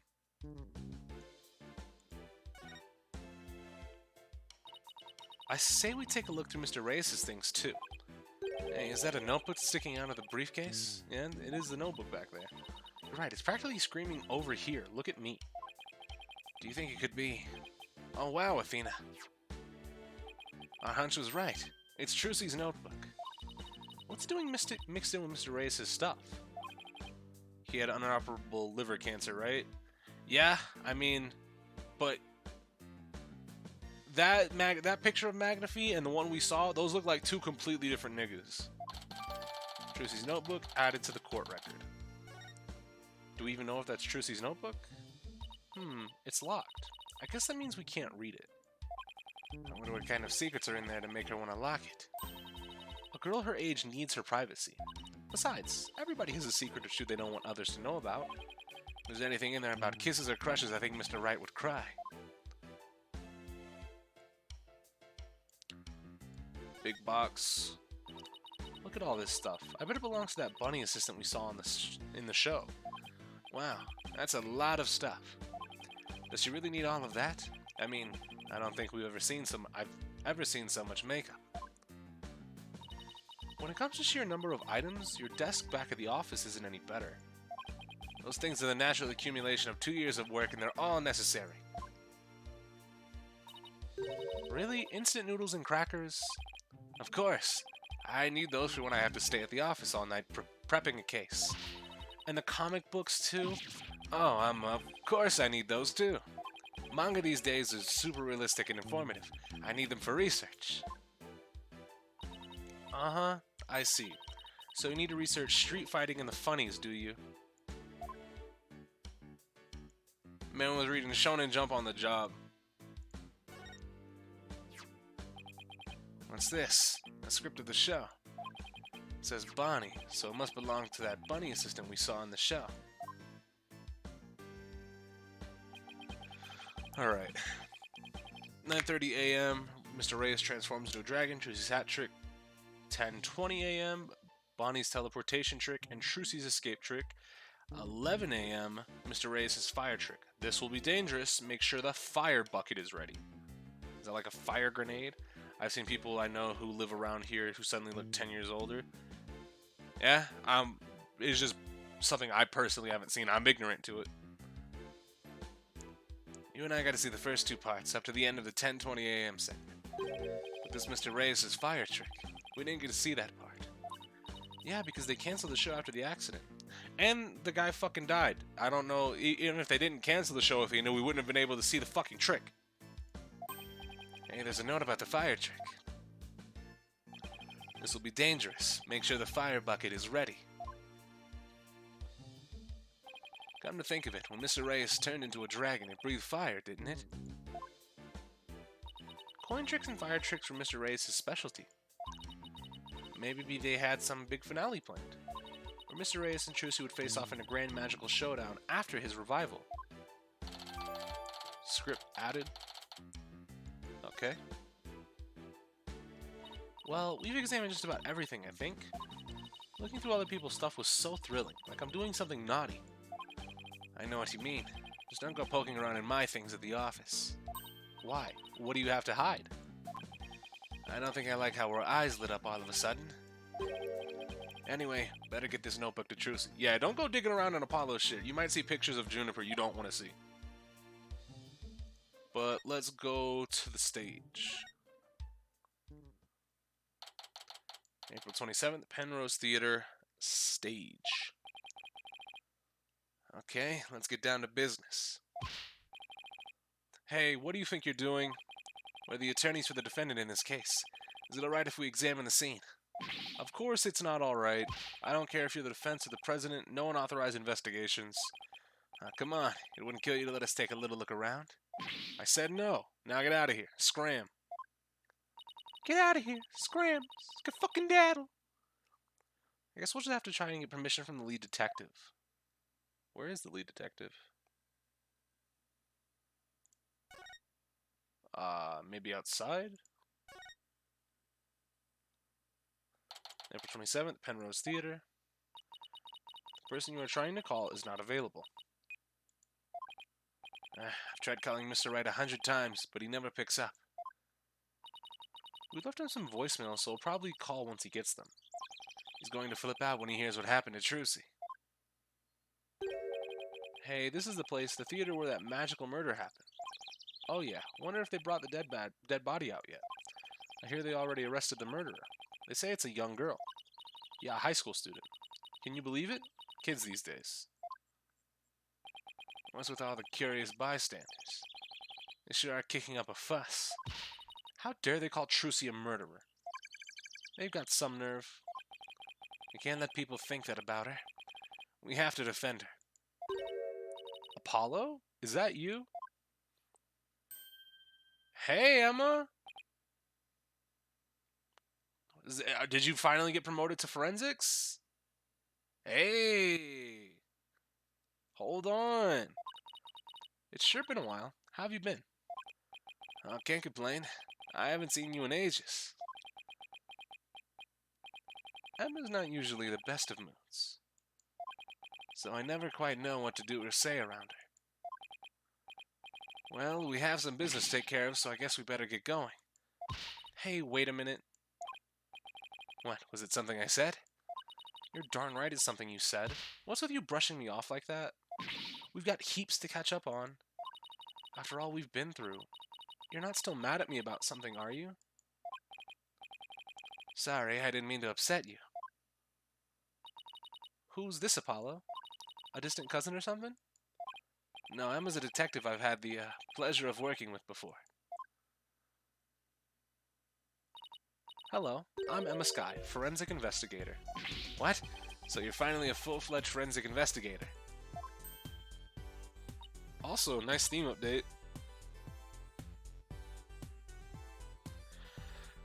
The little drums in the back make it a little bit more upbeat. Yeah, I finally achieved my lifelong dream. Look, I even have an official forensic investigator armband and everything. That's great, Emma. I bet the exam was really hard, huh? Oh, it was a cinch. Really? Because I thought you said something about failing it over and over. Well, never mind that. The important thing is I'm not a plain old detective anymore. So no more boring old investigations for me. Emma and Maya in the same game since game 1? Yep, but never in the same city. This theme is actually really nice now. I don't remember this, like, breakdown.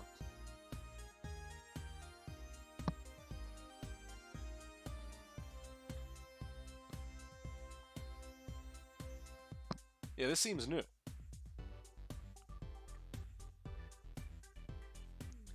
Yeah, her theme is nice. I'm so happy I could hug the whole world. Coming from you, that's really something. Criminals beware. Fingerprinting, luminol testing, DNA analysis, Emma Sky is raring to go. So bring it on. Well, I guess it's goodbye grumpy clouds, hello fanatical sun. She's very cheerful, isn't she? Is it because of the weather or something? She sure wasn't like this before. She was pretty frustrated back when she was assigned to the Criminal Affairs Department. And she was always munching on chocolate snackoos to relieve her stress.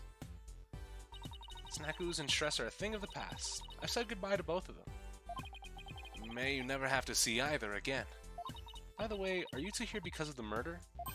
Murder? Don't you mean the accident? Oh, then I guess you haven't heard. The case is being treated as a straight-up homicide now. What? Just so you know, I heard that the prosecution is going to argue tomorrow that Trucy outright murdered Mr. Reyes. What? Are you kidding? They're treating it as murder? Emma, please tell us everything you know. Of course. Anything to help Trucy. Alright, so now the question is, who are we going to be going up against? Because there's no way they're getting the chief prosecutor, Miles, that nigga Edgeworth. Or excuse me, Miles, my nigga Edgeworth. Why is the case being treated as a homicide now, and not involuntary manslaughter? Well, apparently... That's a good thinking sprite. Or animation. Thinking animation. That's a good one. There's something that proves it was a straight-up homicide. Well, that's vague. Do you know any of the details? No, I'm afraid that's all I was told. Really, how come? Well, because the lead prosecutor is kind of a hard guy to read. So maybe it's just a culture gap thing? Anyway, he's not one to really share his thoughts. Wait, what do you mean by culture gap? I mean that he's a foreigner, so his way of going about things is different. So who exactly am I up against tomorrow? We'll find that out in a second. Congrats on finally becoming the forensic investigator you always wanted to be. Thanks. I failed at exams so many times, but I finally did it. I can finally use my forensics kits openly, whenever I want. Oh yeah, you have to use this. You used to have to use stealth use a kit you sent away for. Jesus Christ. Oh, I still use that one too. But now it's more of a hobby kit. It's important to have hobbies too, you know.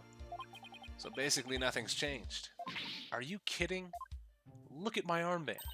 I don't have to worry about getting in trouble for taking fingerprints for fun now. It's positively life-changing. I can take all the prints I want. Are you sure you're allowed to do that? Sure, I'm sure. I've been collecting all the prints I've taken into a personal database. Now hold out your hands. I need to get your prints too. Just promise me you won't use them for evil. I can't believe she took my prints too, Apollo. Alright. Prosecution. Chief Prosecutor Edgeworth, look at him. The spectacles is on. Has been reorganizing the prosecutor's office lately. What's poppin', Solaris? As part of that effort, he's gotten rid of a lot of corrupt prosecutors. Dog. Miles cleaning up the whole fucking legal system. Look at him. Look at him go. So the prosecutor's office is looking pretty empty these days. And that's how a foreign prosecutor got assigned to this case. That's part of it, yes. We were short on prosecutors and this guy just happened to be visiting. And what was the purpose of his visit? Well, some insurgents from the Kingdom of Karain are thought to be hiding out here. Okay. And as an international prosecutor, he apparently came to investigate the matter personally. So he's from the Kingdom of Karain? That's right, he's also a Kurnist monk. A monk? So how did he get assigned to this particular case anyway? It seems he's very devoted into furthering his studies as a prosecutor. He wanted to learn how crime scenes are investigated here, so he just showed up. So he was just curious, huh? He looked the entire crime scene over quite earnestly. And just as everyone else was ready to call it a case of involuntary manslaughter, this is most certainly a murder, a cruel act of an impure soul. Oh, Karain music. That's what he said, just like that. Then he volunteered himself as the prosecutor for this case. With a shortage of prosecutors right now, the prosecutor's office was glad to have him. So Trucy was arrested for murder all because of this guy, huh? I have to say, he's definitely not your typical prosecutor. This court is where a victim receives their last rites. Where the truth is revealed, the criminal is judged, and the victim's soul sees salvation. Receiving last rites in court allows the victim to finally rest in peace, or so he claims. So, to him, a trial is like performing funeral rites for the victim, huh? That's certainly a unique way of looking at it. His name is... Nayuta Sadmati? Or is it supposed to be Sad Maddie? What? Nayuta Sadmati. That's right. What, do you know him or something? Oh, I guess you could say I've heard of him. Yeah, well, he is pretty famous. Really? Yeah, they say he travels the world, solving difficult case after difficult case. Where there's a hard case to crack, he's called in to prosecute it. Wow, sounds like he's gonna be tough to beat. I can't believe this. I have to stand in court against him. He seems like a very kind and gentle person, though. He's very polite and understanding to everyone he talks to. Huh, so he's a pretty agreeable guy, then. Yeah, he's bound to see what kind of person Trucy really is. But don't they hate defense attorneys in Karain? Would he even listen to what we have to say? What news? Did I miss something? Yeah, anime, they said they were going to present Danganronpa news at the Famitsu Dengeki Game Awards earlier today. And they did. The Danganronpa trilogy is coming to mobile.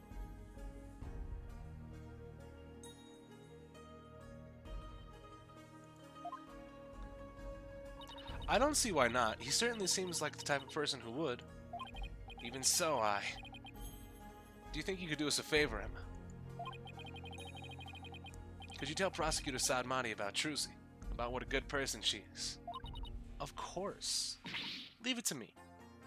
No new game or anything? Well, no. So, the stuff that Kodaka presented last night, everybody kind of figured it was going to kind of be whatever. Because they're starting up this these like monthly streams starting next month called Dangan TV, and I think it's going to be hosted by the Japanese voice actress for Makoto and Nagito, Megumi. Megumi. So she's going to be hosting these like monthly live streams, and assumably at some point during these live streams, a new game will be announced. That's what everybody's kind of like hoping for, but. Everybody figured the news they were going to talk about last night wasn't going to be anything major. So yeah, 10th anniversary, the stuff that they announced last night was the trilogy's coming. They announced the Dangan TV shit that they're doing. And they're going to be doing this crossover with this Japanese mobile game called Identity 5, which is essentially Dead by Daylight. So it's whatever. So there's hopefully some Danganronpa news coming in the future. A girl voices Nagito? Correct. A girl voices Nagito and Makoto in Japan. Japanese VA, by the way. Of course. Leave it to me. I'll make him understand there's no way Trucy could have committed murder. I hope he listens to reason. Me too. This is looking pretty bad, Apollo. They're calling it a murder, and they've even gotten proof. What are we gonna do? They announced a new game, it'll most likely take place before V3. I'd be fine with like Danganronpa 4, and it takes place after the anime. Look on the bright side, that's what. Bright side? What bright side? Well, the good thing about there being proof that it has to point to the real killer. We can find out who that is. We can prove Trucy's innocence. Oh, hey, you're right. Which means our objectives are clear. We have to find two things. Proof of Trucy's innocence, and evidence of the true culprit's identity. You know what, Apollo? You're starting to give me a glimmer of hope. And that means there's only one thing to do. Emma, would it be alright if we investigate the scene? If I said no, you just do it behind my back anyway, right? Would I do something like that? Guess the jig is up. Oh, alright. But I better come along. The DR games actually sell well? To my knowledge, yeah. Not like insanely well, but they do numbers. It's Spike Chunsoft's most profitable IP, and even though the series creator and I think producer, as far as I know, Kodaka is only the creator / director. He's branched off to his own company. Like they still said they were going to be working together for the 10th anniversary. So, and because he was the one that actually did the video presentation for all the stuff that they announced last night. Mischief. Sounds like Emma trusts you about as far as she can throw you, Apollo. He has been known to move things around at the scene of a crime, you know. And what about you? You used to do all kinds of forensic tests on things without permission. There's nothing wrong with that. After all, forensics is always on the side of justice. How's that even remotely fair? Alright. Now let's go look at the murder scene. April 27th, Penrose Theater stage. Alright, let's get down to investigating, shall we? Just make sure you don't move anything or I'll get in big trouble. Fine, I promise. Only move the things I have to. Well, I have my own investigation to conduct, but let me know if you need anything. I'm in the background. It's been a while since we've done any investigating. Well, what are we waiting for? Let's dive right in. You do remember how to do this, right? If you don't, I can give you a quick rundown. Nope. Don't worry about me. I've got it all locked away in the vault up here. Good. And I'm sure it'll all come back to me too, as we go along. Wait, wasn't it you who just offered to give me a rundown? Move. Alright, Big Dragon. This is what they call a set piece. It's a piece of this onstage scenery. It suddenly fell down after the body was revealed, if I remember correctly. Just as the brave heroine screams, the spell on the dragon breaks. Losing its wings, the dragon falls to the ground. That moment marked the collapse of Trucy's magical kingdom. Magic, huh? Yeah, sure. The timing was so perfect, I'd be genuinely surprised if it was magic. Alright. Box. We have one of these in the office too, don't we? Yeah, that poor magic prop we use as a shelving unit. I'd kinda like to see Trucy perform this trick sometime. Well, we both know you'd be the one in the box if she ever did. I feel bad for the prop, but it can stay as a shelving unit in that case. Damn, Apollo. Let's look at the rubble. Emma, can I ask you a question? Shh, this is the best part. She won't even look this way. Oh, what great prints! Another set for my collection. She, certainly seems to enjoy her work, doesn't she? BRB, got a shower? Alright, go get your stank ass clean. See you in a second, Enrage. Oh, hey. This is a curtain. I wonder what's behind it. The backstage area. There's magic equipment and stuff like that back there. I'll open a crack and check it out later. You weren't thinking of opening that curtain, were you? Who, me? Ha ha ha. Who would I ever do a thing like that? Right. Guess I'll have to ask her to open it for me later. The jig is up. I can't look at shit for nothing over here. The video camera is pointed right at the stage. Whoops, clicked off the window. Hate when I do that. I wonder what it recorded.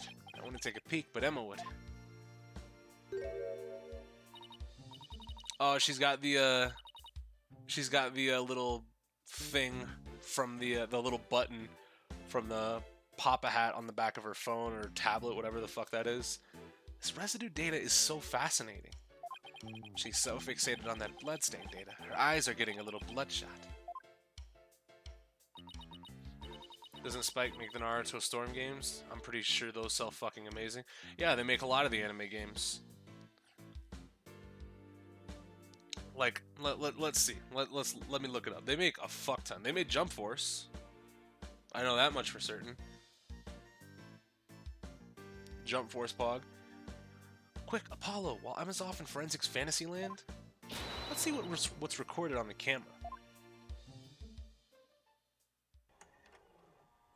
We've already seen this. Yeah, tap to skip. Move, nigga. It's the same video we saw on TV, where you can't see the body at all. Apollo, did you notice a strange shadow in that footage? No, why? I mean, we did, but why? I don't think it was my imagination, but I'm pretty sure I saw something. Strange shadow, huh? I wonder what it was. Oh, we didn't get any evidence. Is that really all I can do here? I guess I can examine this. I assume that's the little mailbox thing. We're not mailbox. It kind of looked like a mailbox, but the fucking sword box. Ooh, I've seen something like this before. It's like that game where you stick swords into a barrel until a little man pops up. That doesn't sound like any game I've ever heard of. Really? It's pretty famous in Europe. Did you have anything to play with as a kid? Oh, you know, simple Americans. We're happy with just a hoop and a stick. Apollo was out here playing stickball. I don't have...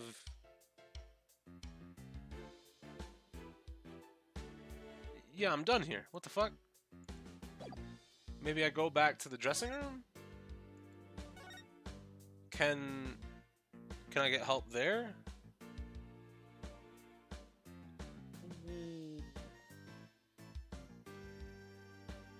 Also, I just realized that we had the, yeah, we have our notes too, but I noticed that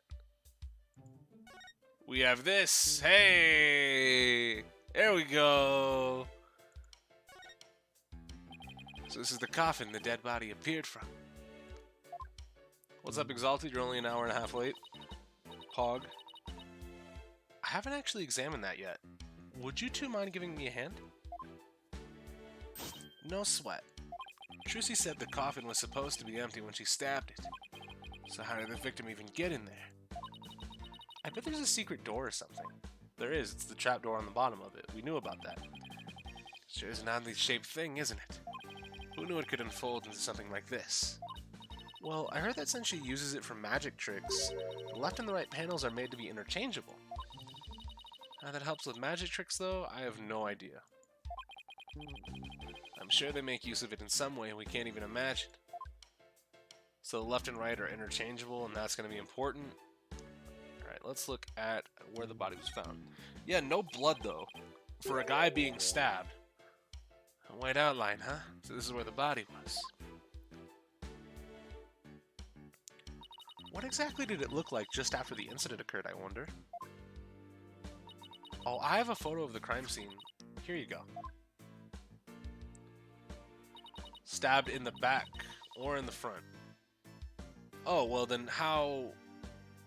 Yeah, no. Also, he has a harness on his waist. Okay, harness on the waist, stabbed in the back. He still had his hat, though. So, could somebody have just slipped him up into the coffin after Trucy escaped from it initially? Because the obvious answer is because she was appearing so close, she probably would have seen it. But... how could somebody get inside the coffin if the escape route is blocked. Yeah, that's definitely what killed him. What's this thing around his waist? It's a stunt harness. Well, they were going to tell me everything I just discovered anyways. A stunt wire can be attached to it so the person can float and fly through the air. Come to think of it, he didn't fly in Act 1, didn't he? Crime photo added to the court record. Alright. Let's examine that trap door. Wait a minute. It looks like the bottom of the coffin opens too. Ooh, a secret door. Let's try opening it. Well, look at that. It seems to lead someplace under the stage. That's right, it goes to the understage passage. It's pitch black down there. Hold on. I think I see something glowing faintly. It's hard to make anything out from up here. If you try to go down there, the magicians will get mad at you. Apparently, there are things down there that will give away the secrets behind their tricks. Well, that sucks. It's all right there, and we can't even check it out? We're definitely going to have to examine that understage passage at some point, though. Alright. This is just the, the body location. Sword. There's a sword here. It's covered in blood. Must be the murder weapon. Trucy said she was sure she switched out with a rubber sword. Unfortunately, this one doesn't look like it's made of rubber. Hey, Emma.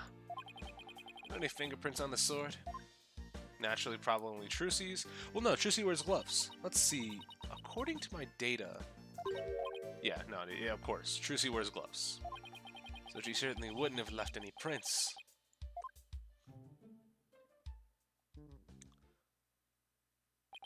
Something isn't right. It just doesn't make any sense. What's the matter, Apollo? You're making that weird thinking face again. How did what should have been a rubber sword get switched with a metal one? Plus the timing of that dragon set piece falling down. Wasn't that just a little too convenient? Something just isn't sitting right. Ground control to Major Apollo. Can you hear me, Major Apollo? Athena, I think I've got it. I think somebody switched Trucy's rubber sword for the metal one. Huh? To pin the murder on her. Someone switched the swords? When could they have done that? When everyone was too busy to notice. Somebody could have switched Trucy's rubber sword with a metal one. After the set piece fell. Everybody in the audience was kicked out of the theater. In the ensuing chaos, somebody could have carried out the cover-up operation. Any one of the stagehands or show personnel could have done it before the police arrived. So what you're saying is... somebody's actively trying to frame Trucy for the crime? Yeah, some disgusting individual is trying to get away with murder. So it's someone related to the show. There's definitely a very high chance of that. Now, if we could just figure out who it is. Well, I mean, there was that one guy that came rushing into the studio, or not the studio, the theater, after we got evacuated because he just wanted to check it out. That's all I'm saying.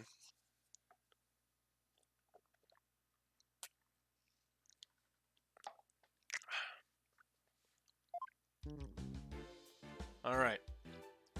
So, let's go ahead and... because I don't think I was done investigating shit over here. I wasn't. Wow, this dragon is a lot more handmade than I expected. Yeah, well, I can't tell you how many hours I put into that freaking thing. What? You made it?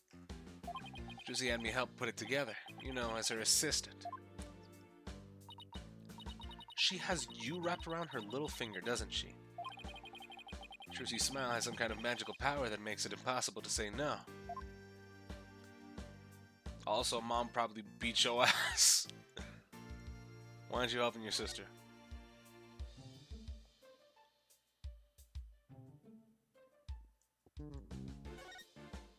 Oh, that's it?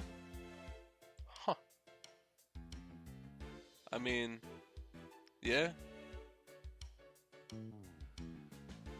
Do we have... Investigate the crime scene. Okay. Hmm.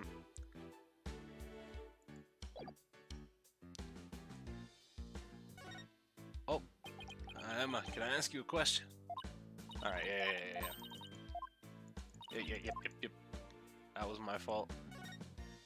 There's gotta be...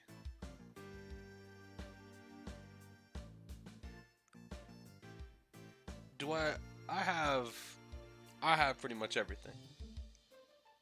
Right? There's gotta be nothing left, right? Wait, what? Let's check it out up close. I did check it out up close. What? Apollo! Oh, well, I guess to be fair, I didn't click the back of the coffin. Apollo, look, there's a secret door in the back panel of the coffin. Ooh. Never mind, there's 2 ways in and out of the coffin. And Trucy wouldn't have been able to see the back of it, but Bonnie definitely could have. So, accomplice time? Do you think Mr. Reyes could have entered the coffin through here? If he could have done it without Trucy noticing, then maybe. It's like 2 magicians trying to out-magic one another right underneath each other's noses. Oh, let's see. What else do we need to do on this stage? Emma, did you find any fingerprints on the coffin? Actually, I haven't checked yet. I was going to do that at the end. I'd like to save the best for last. We aren't exactly talking about dessert here. Oh, but we are. Would you like to partake in my delicious dessert? I don't mind sharing. Oh, yes, please. There's always room for dessert, right? Alright, I guess I'll join you two. So, could you show us how you check for prints, Emma? Sure. Let's start with the basics. As you know, fingerprints are an excellent way of identifying someone. That's because no 2 people have the same set of fingerprints, not even twins. So if we find any prints in the coffin, it might lead us to the killer. If the culprit was dumb enough to leave prints behind, sure. Let's go ahead and dust for prints now.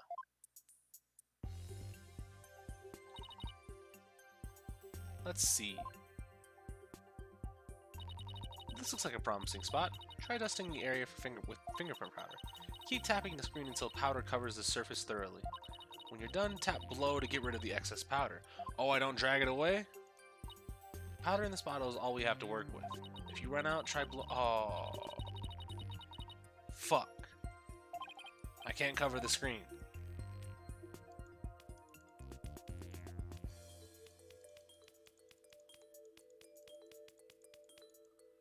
Maybe I can. Maybe I can if I, like, play it properly, but I don't know if I'll be able to. Let's see if we can. Nah, I'm definitely gonna run out.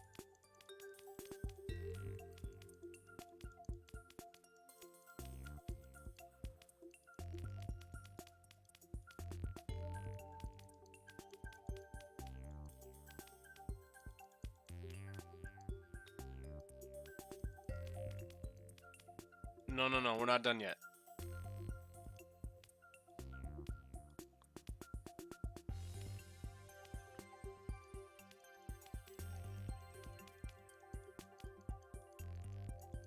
Now we're out. Alright. Perfect. You found some prints. Look like the fingers of somebody's left hand.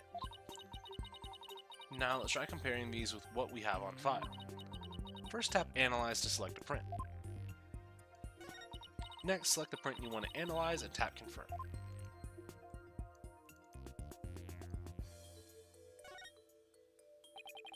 I've got a pretty clear print here.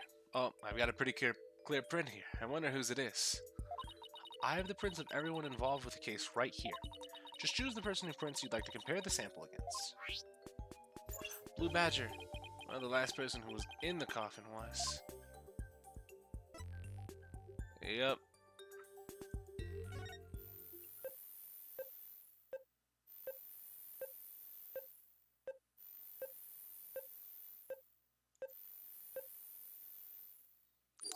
Match.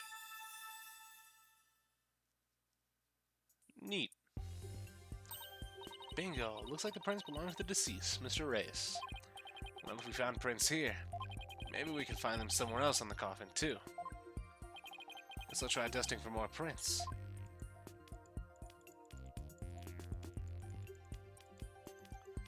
And now we have less... Okay. So, the more prints you find, technically the harder it's going to be. Or if there's, like, a total number of prints...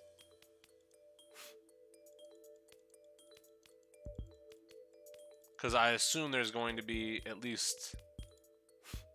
What? How's it? Fuck off. There, I found some. Because if there's a piece of evidence you have to examine and it has a lot of prints on it, it could be harder to get all of them, like, all the way through the first time, because you're going to have less prints to go with, right? Or less powder to go with, excuse me. These prints are apparently Mr. Reyes's too. Shall we try looking for prints on the outside of the coffin now? Yeah, let's.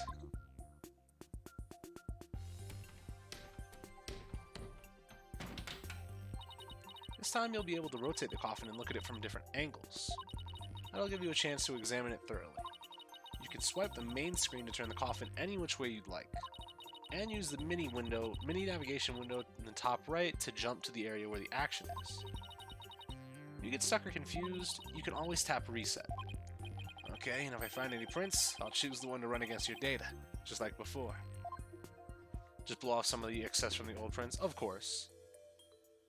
Okay, I don't even have to swap. Oh, this is just move.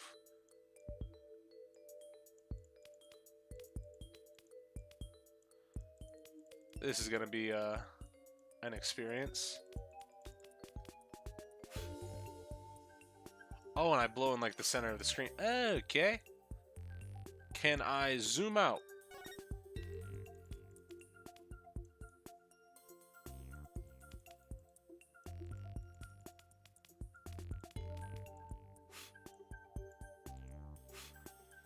This is gonna be really weird.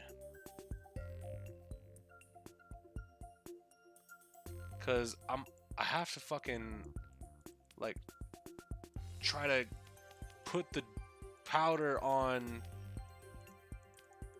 You know where the prints are, cause it's kind of a pain. Give me a little bit. I have some location ideas where prints could be, but the problem is I don't know if I'll be able to, cause the fucking rabbit bitches should be on this, right? In one of the corners, she was touching it. Bro, the fact that I'm so up close.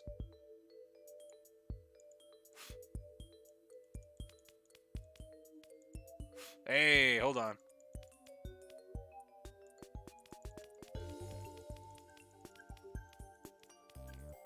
They gave me that was kind of a freebie. They gave me a whole ass fucking dark mark to see. That was kind of nice of them. Oh, and now I can just move the screen around, I guess. There, got a print. Alright, I'll just check it against my data. Huh, that's funny. Doesn't match the prints of anyone involved in this case. Really? None of them. How can that be? Now then, I wonder if I can find any more prints. Oh, well, mystery prints.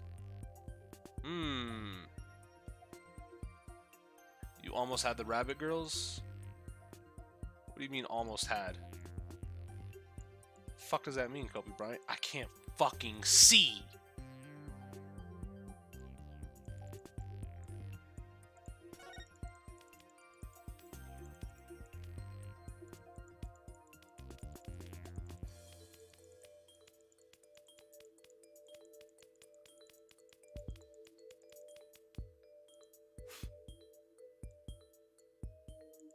I mean, your dusting was like barely off. What? So it's somewhere I was dusting? Hey.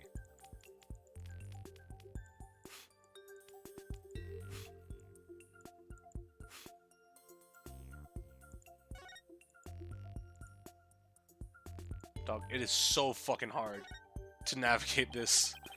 I found another print. Judging from its position and location, it might have been made when someone put this lid on the coffin. Let's see now. There was one part during the show where someone put this lid on, after Trucy got into the coffin. Therefore, this print should belong to... Yeah, okay. Yeah, I was right.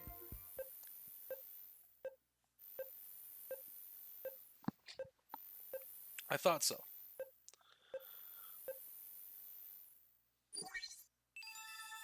Yeah! Looks like the prince belongs to that bunny girl. Come to think of it, she did put the lid on the coffin during the show. Yeah, no, that's what I thought. Because if you just moved on from then, you'd assume there was nothing there and get confused, and in the end, when you weren't finished but looked everywhere. Okay. That would have been very confusing. Like, oh no, I've dusted. What the fuck? It's not showing me anything.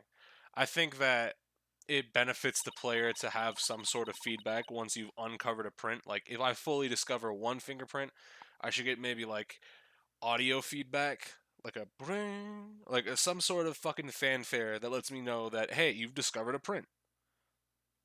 It doesn't have to be anything amazing, doesn't have to be anything, super crazy. Just let me know I've discovered a print. Or else how am I supposed to know I discovered a print? It looks like that's about all the prints we're going to find. To sum everything up, the prints we found belong to the victim, Mr. Reyes, the bunny assistant, Bonnie, and some third unidentified person.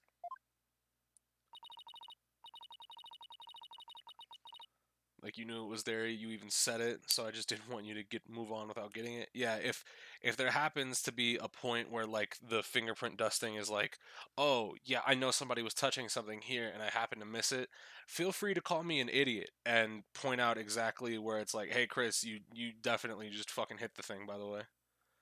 But that's strange. We didn't see anybody else up there on that stage during the show. Does that mean someone outsider was up there? Somebody unrelated to the show? I guess we can't really say at this point. Well, thank goodness we didn't find any of Trucy's fingerprints, right? Well, that's only because Trucy was wearing gloves. Hey, Emma, there's something else that's been bothering me about the prints. Don't you think there's something odd about Mr. Reyes' prints? Odd? What's odd about them? Well, if Mr. Reyes was standing in the coffin, facing forward. Yeah, the prints would be the... Oh, okay, he was in backwards. He would have left actual prints like this, right? But if we look at... Oh, he would have left prints like this, right? But when we look at the actual prints... they're backwards. Good catch, Apollo. I didn't even realize that. They're facing backwards.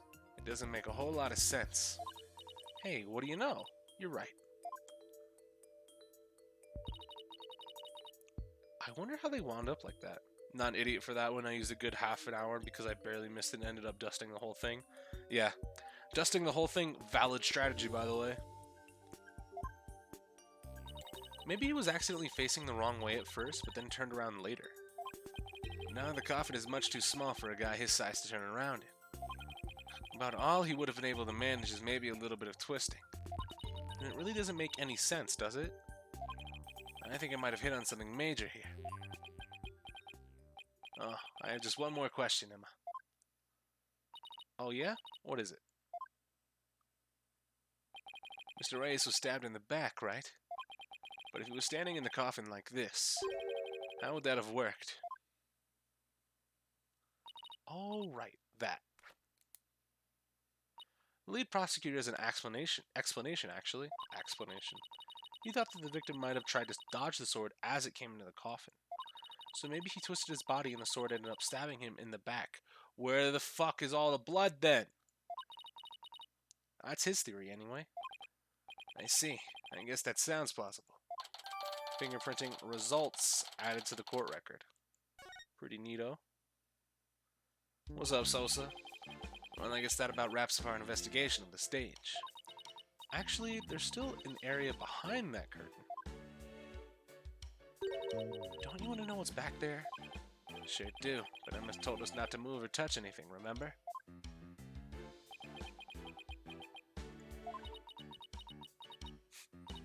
Would you quit staring at me? Fine, I'll go open it for you. Wow, look at you flaunting your lady killer eyes.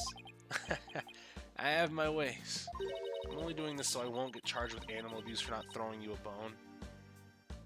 Damn. That's actually...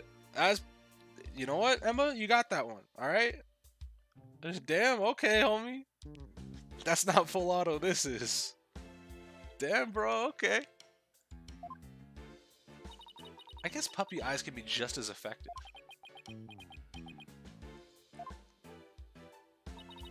Alright, I'll be back.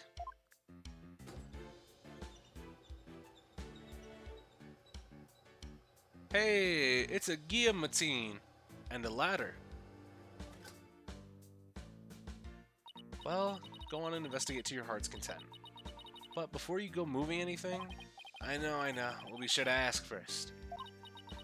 Oh, by the way, just examine the backstage to move to the area beyond the curtain. Okay, time to get investigating. You already know what the fuck going on, homie. Move.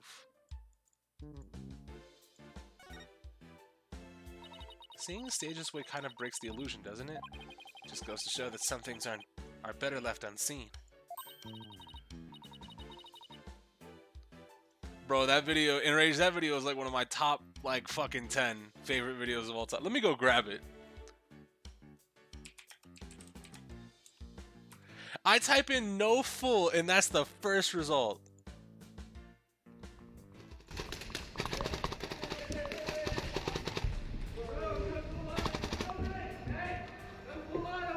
I'm not full auto. It's not full auto. That's not full auto? This is. That's full auto. Damn, bro. Okay. Love this fucking video. Love that fucking video, dude. Listen to you, sounding all grown up and stuff. Is it a whole vid? There is a whole video for it. There's like some guys like it's like airsoft highlights, but maybe I'm not zoomer enough to get like airsoft. Maybe I've never played it. But yeah, there is a whole video. Like you can probably, if you search, yeah, it's even got the source in the description of the video. That's not full auto. No, this is Fire's laser beam.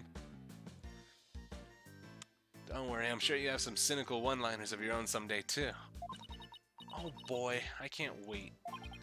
Anyway, on to more pressing matters. Let's get to examining the backstage area. Hey. First things fucking first. It looks like this ladder leads to the catwalk overhead. Do I really have to go up there? Why don't you go on up and check it out, Athena? I'm sure you'll like the air up there. Huh? Where in the world did you get that idea from? Wait a minute. Are you saying that I'm an airhead? How rude can you get? That's not what I'm saying at all. Now up you go. I'll just wait down here. Okay, now I'm starting to get the picture. You're afraid of heights, aren't you, Apollo? And what of it? Come on now, this is for Trucy. She needs us, so up to the catwalk we go. Well, I guess it's time to put on my big boy pants. Oh, fuck, I didn't expect to go up here. Mr. Hat, no! Are you alright, Apollo? You're white as a sheet. I'm fine. Don't look down, Justice. Don't look down. Those green things over there look like cushions. I guess one of them was used to absorb the force of the impact when Mr. Hat zipped into it. Considering he is now on top of the cushion, let's go check it out. Way over there?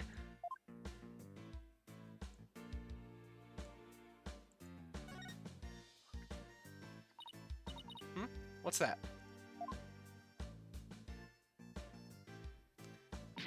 Look, Apollo, it's Mr. Hat. He's attached to a wire. Actually, didn't Trucy say something like... They quickly raise Mr. Hat up by wire. Into a cushion on the catwalk.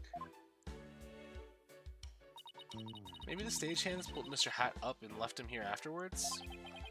The wire attached to his back. It looks like it's connected to one of the winches down below. Huh? Mr. Hat's cape is ripped. It definitely is. Did it happen during the show?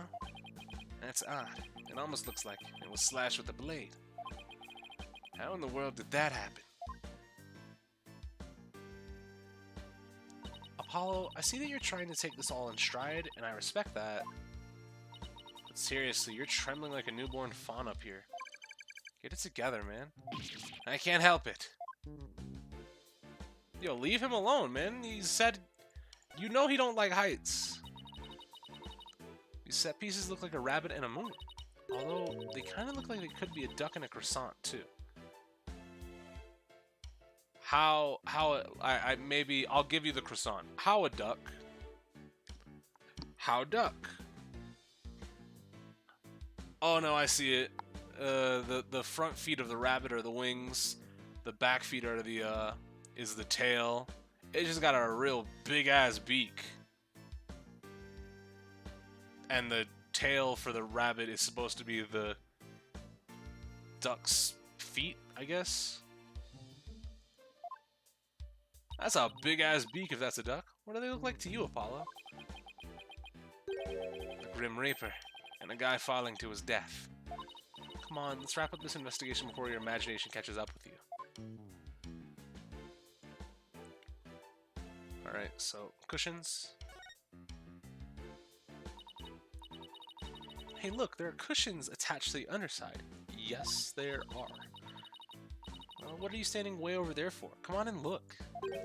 You're not gonna try and push me off, are you? Seriously, Apollo? Come on, you'll be fine. Here, do you want me to hold your hand? Yes, actually, if you wouldn't mind. That's lewd. Looks like you're right. Trucy mentioned something about this, didn't she? And the cushion was supposed to absorb the force of the impact when Mr. Hat was pulled up. Alright. Oh, and we got the cable system. Wow, that's a big pulley.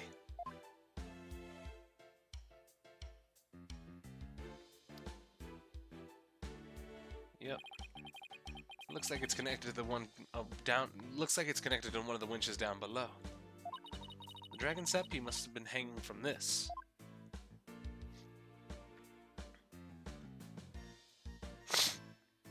All right. Is that all I have up here?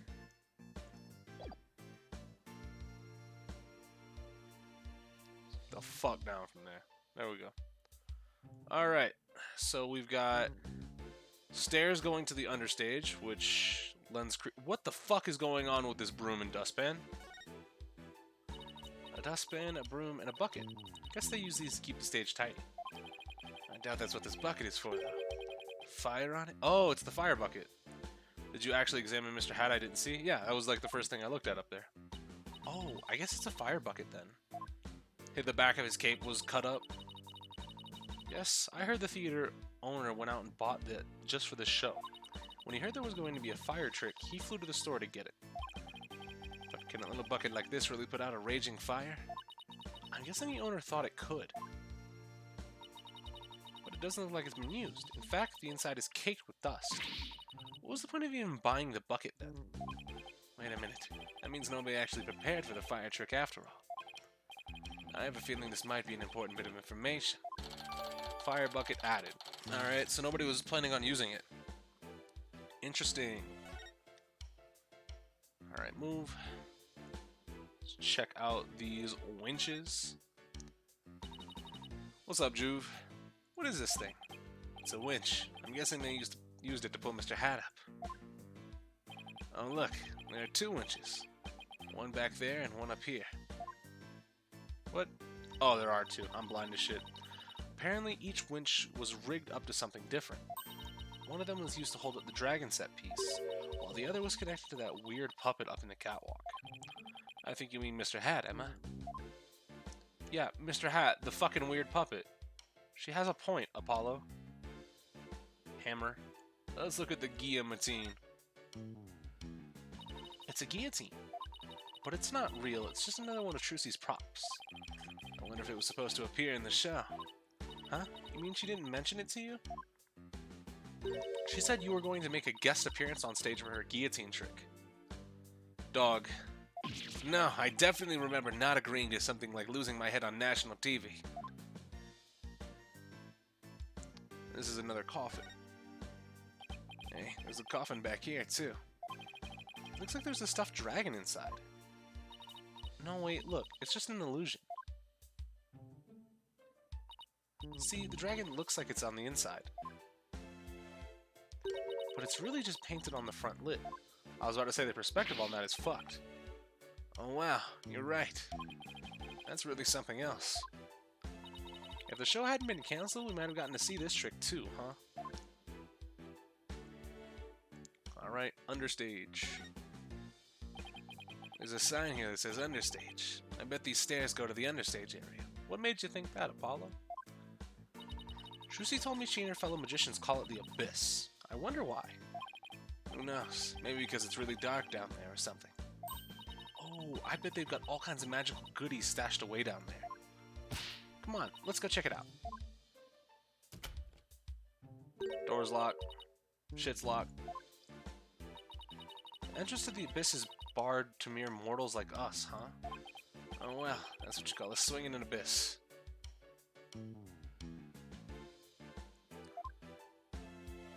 That was awful. I love it.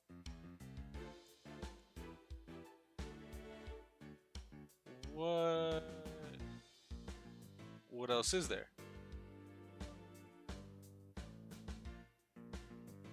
What? What's up, Master? Oh, I gotta go back up? Swinging abyss? Yeah. I hate it. Did I not look at everything? I thought I could have sworn I looked at everything up here.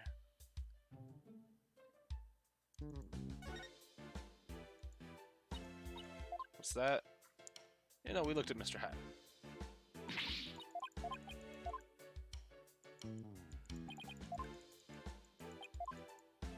Maybe we can find some ashy dogs down there. Yeah, we got this. Okay, yeah. What am I missing up here? There is something I'm missing up here, right? Something really high up, it's kind of jank. Oh, is it the other fucking winch? Or the other pulley?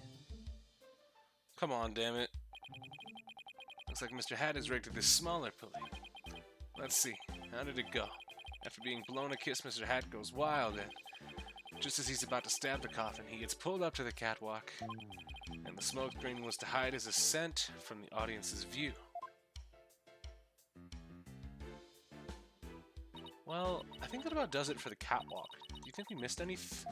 Nope, didn't miss a single thing. We're all done here, yes sirree. I take it you're ready to go down? Yeah, I think we better. I feel a fainting spell coming on. Oh, brother. You don't need me to hold your hand again, do you? Let's get the fuck down from there. Yep, that's the one thing we needed. Great. All done? I mean, I guess. Pretty much. There's just one thing. The door to the understage passage was locked. Any way we can get down there. That place, they locked it up as soon as the police finish our investigation down there. Why not just fucking let us in? If you want to check it out, you'll have to ask a magician. Well, Trucy's at the detention center, so she can't help us. I guess we'll have to look for somebody else. Why not just use the fucking coffin entrance? You don't need to use the door. You can just go to the understage passage from the coffin, Apollo. Come on, brother. You can easily get in there. Okay, and I better get back to my own investigation. See you around. Later, Emma. It's too bad It's too bad about the understage area, but at least we learned a few things. Yeah, like one of your greatest fears. I wasn't talking about that. I meant how all the behind-the-scenes stuff is set up. Yep, we got count 'em, 2 winches.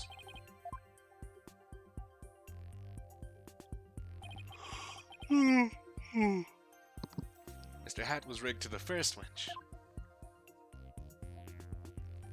And the dragon set piece was attached to the other one.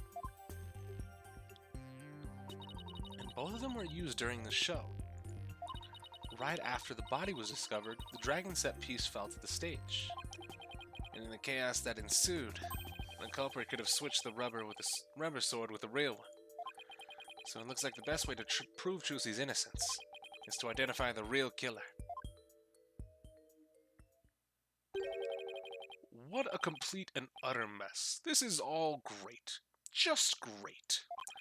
That Wright kid is Bush League, small potatoes, and a half-grown has-been. There's somebody on the stage.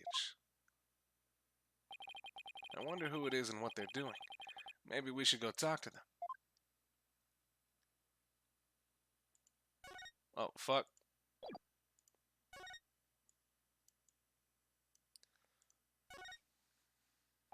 Excuse me, are you connected to the show? What, you two got a couple more headaches for me to handle? I've got my hands full as it is. Hey, I remember this guy. Yep. Like, he's got his sweater tied around his shoulders, he's got a hyper-popped collar, and money sticking out of his fucking pocket protector. This guy sucks. Mr. Ratins. Mr. Ratins. Yep. It's that man who's going off at the staff in front of the theater. I ain't never seen you guys before. If I had to guess, I'd say you're not production staff. What's that I spot with my little eye? An attorney's badge? Well, how do you do? I didn't know you fine folks were lawyers. My business card, if you would. Charmed to make your acquaintance, I'm sure. Oh, thank you. So you're from the TV station, I take it. Sharp as a tack you are. I'm the producer of this TV special. All my idea, by the way. I'm Apollo Justice, Trucy Wright's defense attorney. Trucy Wright's... What?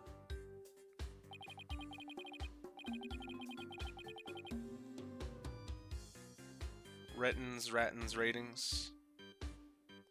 So what would his first name be then? Like Great or something? Well, ain't that a kick in the head? How about you open with that tidbit next time, champ? Okay. What happened to the schmoozy Magoo bit?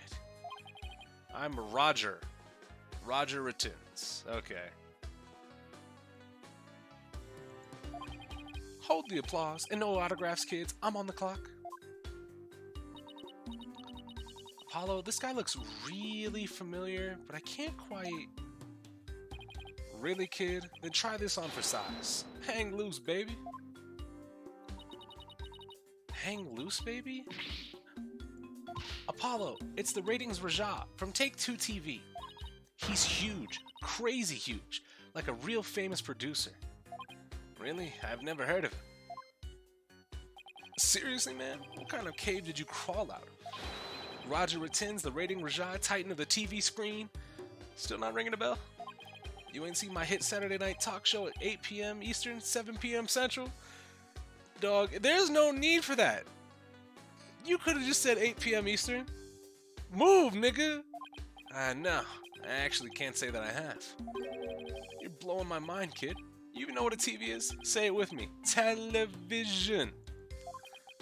Do you mind if I ask you a few questions about the incident? What? No. What kind of comeback is that? Grow some backbone, kid. I basically lobbed that one. Now hit me with your best bar. Viewers will love that. Come on, you gotta sell it. Sell what? What? Say something for the nice people at home. Go on, hit me with your best shot.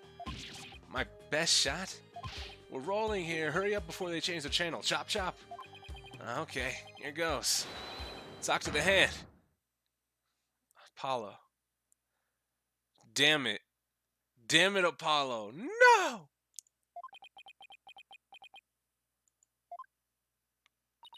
Kapow? Really? And why are y'all pointing all dramatically like we're in court? I don't know. It just seemed like the thing to do.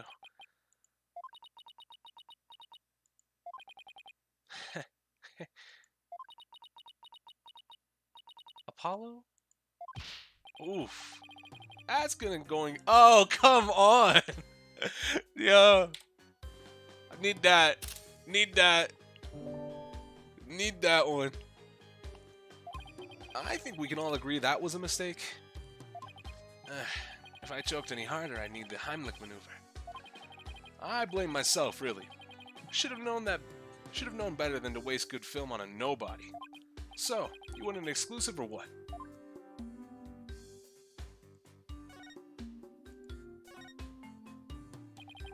Today's magic show was being broadcast on live TV, wasn't it? And you were the producer, right? That's right. Rising Magic Star versus Old School Gramarye. It was gonna be wild. We were gonna have viewers vote for their favorite magician during the show. And the loser would have had a really embarrassing prank done to them. It was gold, I tell you. Guaranteed ratings. I don't know. It sounds kind of tacky if you ask me.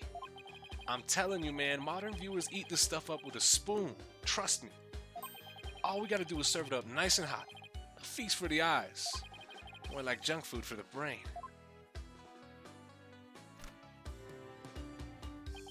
That little brat had to go and ruin everything with that accident of hers. Do you have any idea how many times they dragged me over here to prepare for today? He must know this theater pretty well if he came by that often. Ooh, that gives me an idea. How about this? Mad mindscape of a magical murderess. Closest comrades come clean. Tell me, has Trucy always shown signs of being unhinged? When could you tell she was ready to snap? This guy's cruising for a bruising, Apollo. As long as you don't get caught on camera. Truth be told, I'm not surprised about the way things turned out. Magicians are pretty much the dregs of society, am I right? What's that supposed to mean? Alright, well first tell us about the incident. What were you doing at the time of the incident? Shooting a show at the station studio. We had a whole bunch of girls in bikinis wrestle each other for the camera. So you didn't see the accident as it actually happened. That's right. That's why I was shocked when I first got here. So we didn't hear about the accident until he arrived, huh? I'm guessing what you really want to know is whether or not I have an alibi. Am I right? My staff at the TV studio could vouch for me. Why not go there and ask them for yourself? You can give them my card and they'll let you in. So you have an alibi, huh? Good to know. Magicians are all a bunch of good-for-nothings if you ask me. Con artists and thieves is what they are. They trick people and take their money. Yeah, that seems to be a problem for you, huh? Taking people's money, right? Coming from you, that's rich, pal. Magic tricks aren't the same as con jobs, you know? Con jobs, there we go. That's right. The people watching never feel like they've been cheated.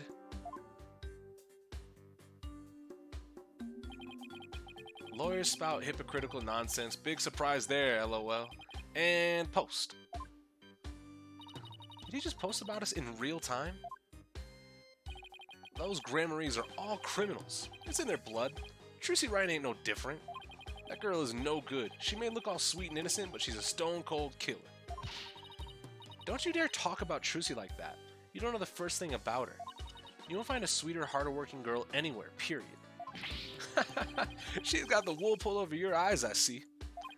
What in the world are you talking about? You'll see. I'll dig up the dirt and expose their dark heart behind that sweet smile. I'll prove those Gramarye magicians are all a bunch of lowlifes. Does he have a grudge against Trucy? Or maybe against all of Troop Gramarye? TV is a window to the truth. It's not like that magic stuff or the streetwise charlatans that perform it. It's a shame. A crying shame, I tell you. What was supposed to be a fun, lighthearted program turned into this sorry affair. I'll have to sell it to news outlets all over the world if I'm going to make my money back. Trucy Wright will make her debut alright, but not as a magician? Jamician? What's a jamician? Anybody? Anybody know what a jamician is? But as a criminal. What? It's my duty to report. Can't let a tragedy like this happen again, now can I? Even if she gets off somehow, I'll make sure she never walks the streets again. We won't let that happen. We won't let you do that to her. We're going to prove her innocence in court. Listen to you, acting all high and mighty. You're just another money grubber. I know how you lawyers do things. You'll stop at nothing to win. I beg your pardon? If you win your trials, you get a fat stacks, right? Is money all you care about? What's with him, Apollo? Why won't he listen? But enough about you. I'm all about going after Trucy now. I won't stop until she's behind bars. That's how we in the media dish out justice. Before you even get to court, my expose is gonna take you down. Now, if I have anything to say about it, well, gotta get back to the station. Hang loose, baby. It looks like the prosecution won't be our only opponent this time. But no way are we gonna let that guy have his way either. That's right. Okay, we're done with the stage, so let's go someplace else. Thought it was Athena for a second. I still wish we could check out that understage passage. But what else can we investigate right now? Well, I mean, we can talk to... Or we can go to the dressing room, right? See if we can find Bonnie in there. April 27th, Penrose Theater, dressing room. But all that's left to check out is that understage passage. We'll have to try to get one of the staff members to unlock the door. Who coming in here? Someone just came into the dressing room. Oh, it's... What's with this series and the phrase, you people? Yeah, we defend Juicy. We defend Trucy for free because we definitely love the money. Yeah, all those pro bono cases we've been taking where we get fucking paid a nice meal. That was all for the sake of money. Fuck this guy, I mean. Like, you do it for the money. Maybe the prosecutors do it for the money. We do it because it's fun.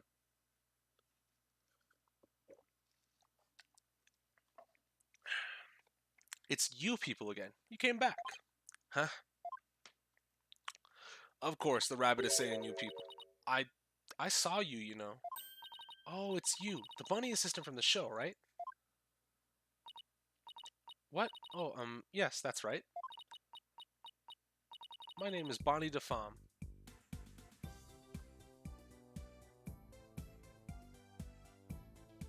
Or the fam, or the fame.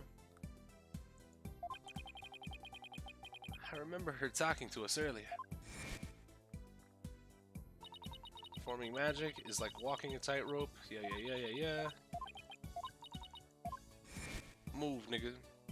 What cases have Apollo actually done for the money, by the way? I can only think of Walkie Kataki. And even then, it's not like he was going to get paid for that because the Kataki family was taking odd-end jobs to pay for his surgery. It's not like they were fucking racked up. She said some pretty strange things then. I saw you take it. You took something from our dressing room. Oh, Bonnie, that teleportation trick you did was amazing. Fantastique. Oh, thank you. But what you did, stealing is... What other kinds of magic tricks can you do? They were racked up, they just didn't want to use dirty money. Oh, yeah, you're right. They didn't want to use any... They wanted to get a lot of clean money.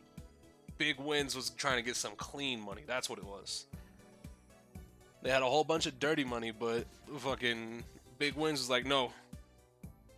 Not today. Not this time. How about this? There it goes. Splendido. Athena, I think Bonnie's trying to say something to us. She is. Thank you, Mr. Thief. Thief. I saw you. I saw you take that notebook. Please don't take things from our dressing room. Huh? So it's true what they say. Thieves really do return to the scene of the crime, don't they? Thieves? I thought it was just arsonists in real life. Guess that means she really saw us, huh? I bet this looks pretty bad. If you return what you stole right now, I won't call the police. Oh boy. You got it all wrong. We're Trucy's lawyers. She asked us to bring the notebook to her. Trucy's lawyers? Oh, I'm sorry I called you thieves. If you really thought we were thieves, why were you still trying to do magic tricks for us?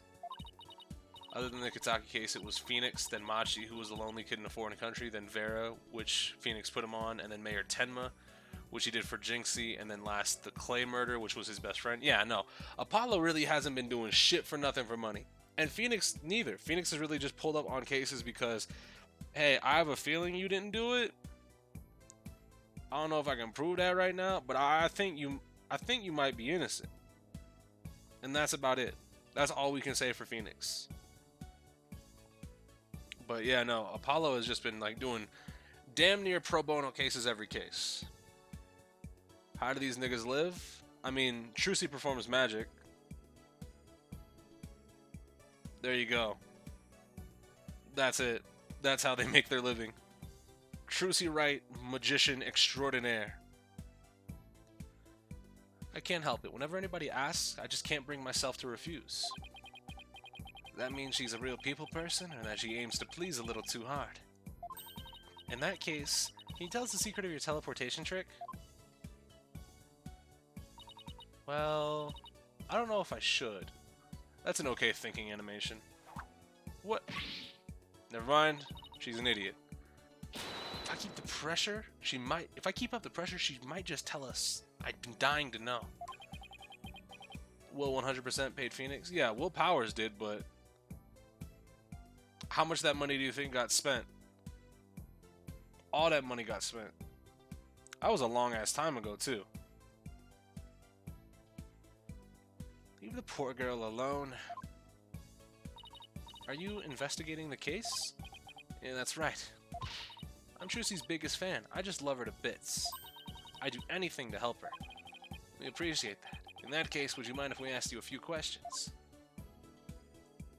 Alright, so tell us a little bit about yourself. You're a magician, right, Bonnie? That's right. My specialties are teleportation and this little trick right here. Rabbit. Oh. Damn it.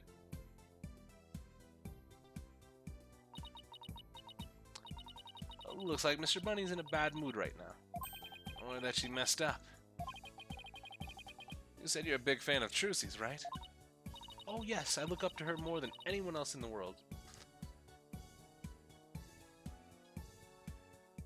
Oh yeah, I'm just saying, if anything, Apollo does even more for free than Phoenix did. He already did 60% of his 60 to 80% of his cases free. Yeah.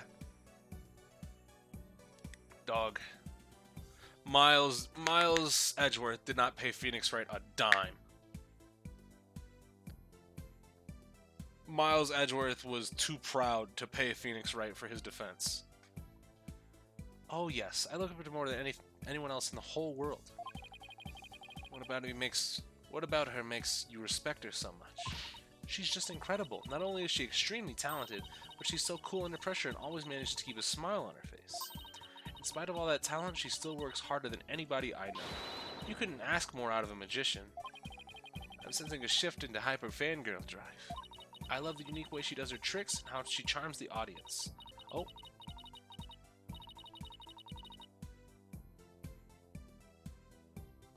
Okay, did we just get talked to death? Okay. And that's why I think Trucy is top class, a real first-rate magician. This is kind of like almost contradicting what she was saying the first time we saw her, when she was like, I hope anything doesn't go wrong. If you thought she was really top class, then why did you assume something would happen that's wrong? I see. I think we have a pretty good idea of how much you adore her now. Oh, was I talking too much? I'm so sorry. I better be careful about when and how I ask her about Trucy. Anyway, that's why I'll do anything at all to help Trucy. Oh, Mr. Lawyer, you just have to prove her innocence. Don't worry, I plan to do just that. I wish Trucy could see that she has people like Bonnie in her corner, rooting for her. Yeah, the most Miles did was pay for Maya's bail. Miles has he's done a couple things, but he did not pay for Phoenix's defense. You were in the magic show, right? That's right. I take it you saw my teleportation trick? Yes, it was just wonderful. You moved from one place to another in the blink of an eye. I admit it was pretty amazing. I have no idea how you transported yourself over such a distance in a split second. It must be so fun to do a trick like that. Teleportation looks so cool. It's like a superpower or something. Yeah, my trick is turning some heads in the magic world right now. They're calling it new miraculous magic. Some even say it's the real deal. Real magic, huh? I know there must be an explanation, but it sure does look real. I just have to figure that trick out. I don't want to do it myself. Or I want to do it myself. Oh, you'll never figure it out. I always perform it perfectly. Oh. Ah, this feeling. Looks to me like Bonnie is hiding something.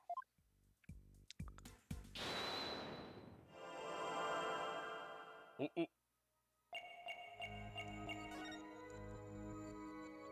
All right, so we got the hand up on the top hat. We've got face, hand holding cane, and we'll keep an eye on this as well. Gotcha. Oh fuck! I'm an idiot, and she's a bigger idiot. Why are you yelling at me? Huh? Oh, I just thought you looked a bit flustered. That's all. Well, anyone would get flustered with you shouting at them like that. Any more of that, and I'll bend those horns of yours like a spoon. Hands off. Do you have any idea how early I have to wake up to get these just right? Let's try that again, shall we? I thought I was hitting like... Here, let's... Okay, so... Not in this.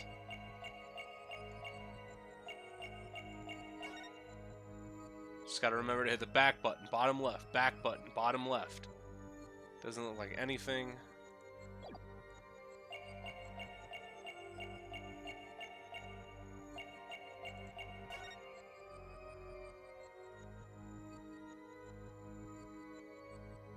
Nothing.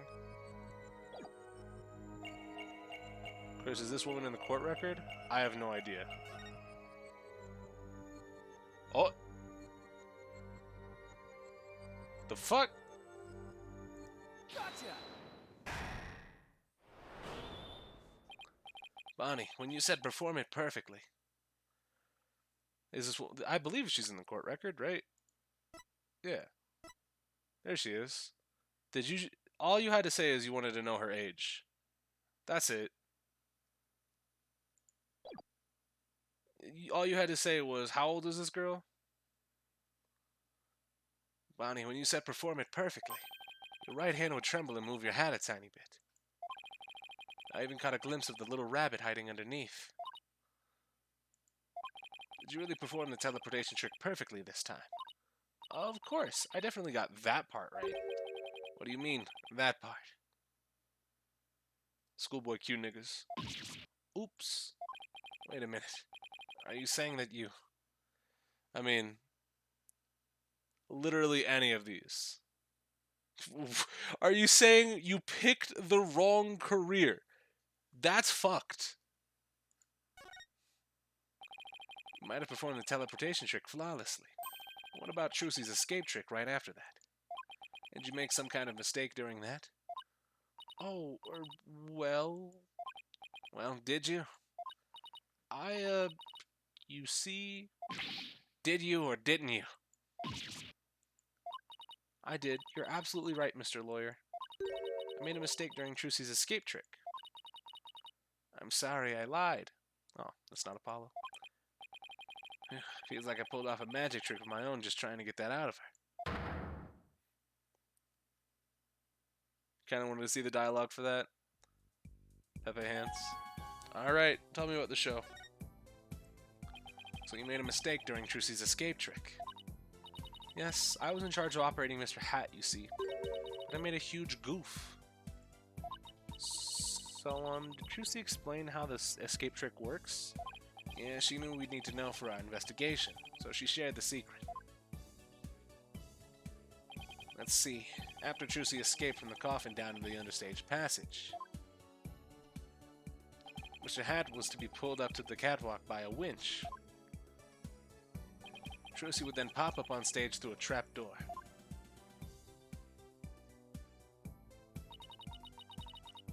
I was operating Mr. Hat at the time, but I flubbed up where I was supposed to have him stand. Yeah, it was a little bit off center. I was supposed to make Mr. Hat stand to the left of the Wait, no. If the trapdoor was on the... Wait, that doesn't make any sense. It matches up with what we saw during the show. Huh? But then, doesn't that mean... Trucy would have ended up popping up on the side opposite to Mr. Hat? Yeah, she would have. If she hadn't done something quick on her... If she hadn't done some quick thinking on her feet. She managed to pop up on the right-hand side of the coffin for me. So the audience never even knew a mistake had been made. Damn. Trucy's amazing. What an amazing magician. But my mistake cost her so much trouble. I think I'd better ask Trucy about this later. Oh, by the way? Oh, by the way, we'd like to investigate the understage passage. Would that be alright? Oh yes, by all means. Anything to help prove Trucy's innocence. I'll unlock it for you. Hey, there you are. You got a minute? Oh, Looks like we're not gonna investigate the understage just yet. Oh, Mr. Rittins. Yes, of course. Remember when Trucy popped Yuri Cosmo's Segway wheel with a throwing knife? Dog. Godlike accuracy.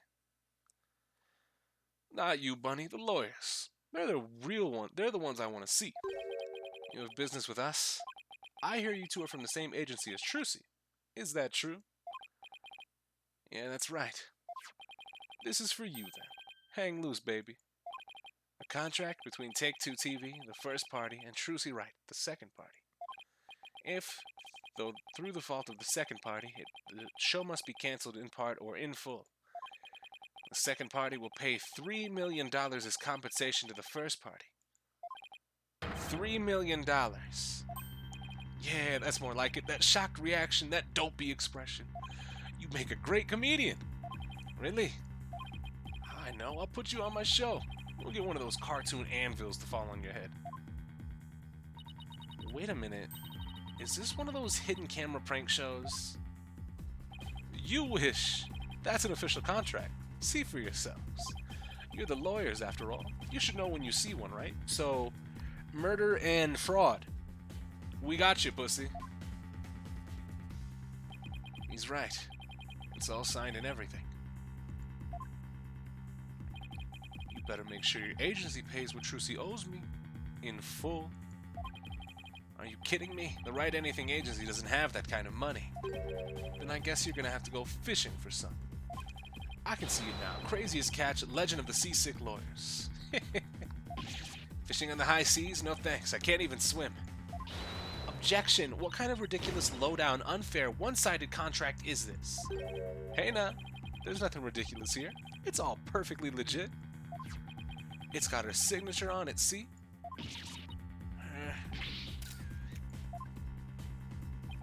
My boys have got to see the stupid look on your faces. It's priceless. And post. I'm getting responses already. It's gonna go viral. No, how could he? Bye-bye reputation. Contract added to the court record. Well, yeah, no. Now it is very clear that he is the man who has done it. You see, when they start showing me this type of evidence, like imagine if this was just not presented as something in the court record right now, and they waited until the trial, until he pops up, and then the contract gets added to the court record. Like when you start presenting evidence like this, it makes it very obvious who the true culprits could be. And that's why I think there's a little bit of a benefit to the mystery of case 1 cases, or episode 1 cases, where it's like, okay, yeah, the evidence is starting to come in, and you might have some theories on who it may be and what the details may be, but as of right now, you can't really say for certain one way or another. And then you get the pieces of evidence that come filing in, and it's like, okay, there's that, and this points to this guy. With this in particular, we have a set of fingerprints on top of the coffin that the body was found in that we don't have on file for anybody in relation to the case.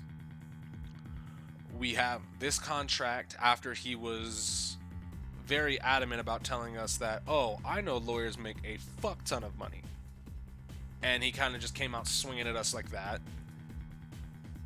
So there's enough to kind of push for this guy as like, oh, he's the true culprit. And that's something I kind of feel is a detriment to Ace Attorney cases. You ain't seen nothing yet, baby. I'm gonna drive Troop Gramarye and everybody associated with it into the ground. Serves you right for getting involved with the Gramarys. What's this grudge you have against the Gramarys, anyway? Huh? What are you talking about? Stress is making you paranoid, champ. Come on, Bonnie. We have more filming to do. Oh, yes, sir. Excuse me, Mr. Lawyer. I don't like how that's phrased. Oh, and I'll unlock the door to the understage passage for you later. Later, lawyers. Hang loose, baby. Why would Trucy sign a contract like this? And why did all of this happen when Mr. Wright isn't have to happen when Mr. Wright isn't here? We'll have to come back for that's wrong. Oh, hi, dear Chris. Synth with the 5. Thank you for the $5, brother. Oh, hi there, Chris. What's going on, Synth? How you doing? We'll have to come back for the understage later. Let's go hear Trucy's side of the story. Doing good? It's good to hear, brother. Good thinking. We can't let you hit the high seas just yet. Must be something we can do. We can't let the ratings Raja get his way. Alright, let's go talk to Trucy. Bink.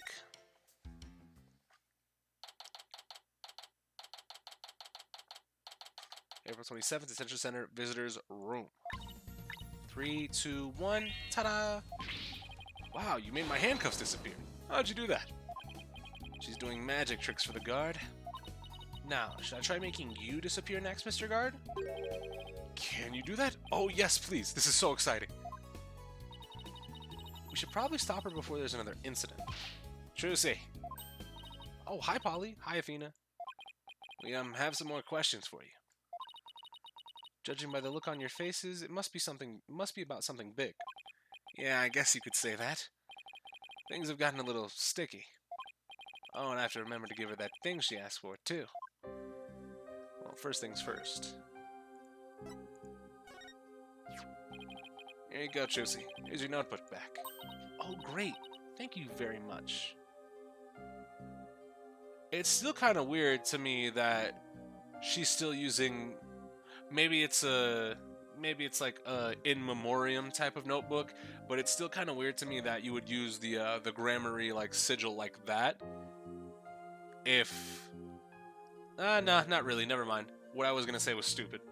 Like if Magnafee passed away, but honor the legacy. Why not? Fuck it.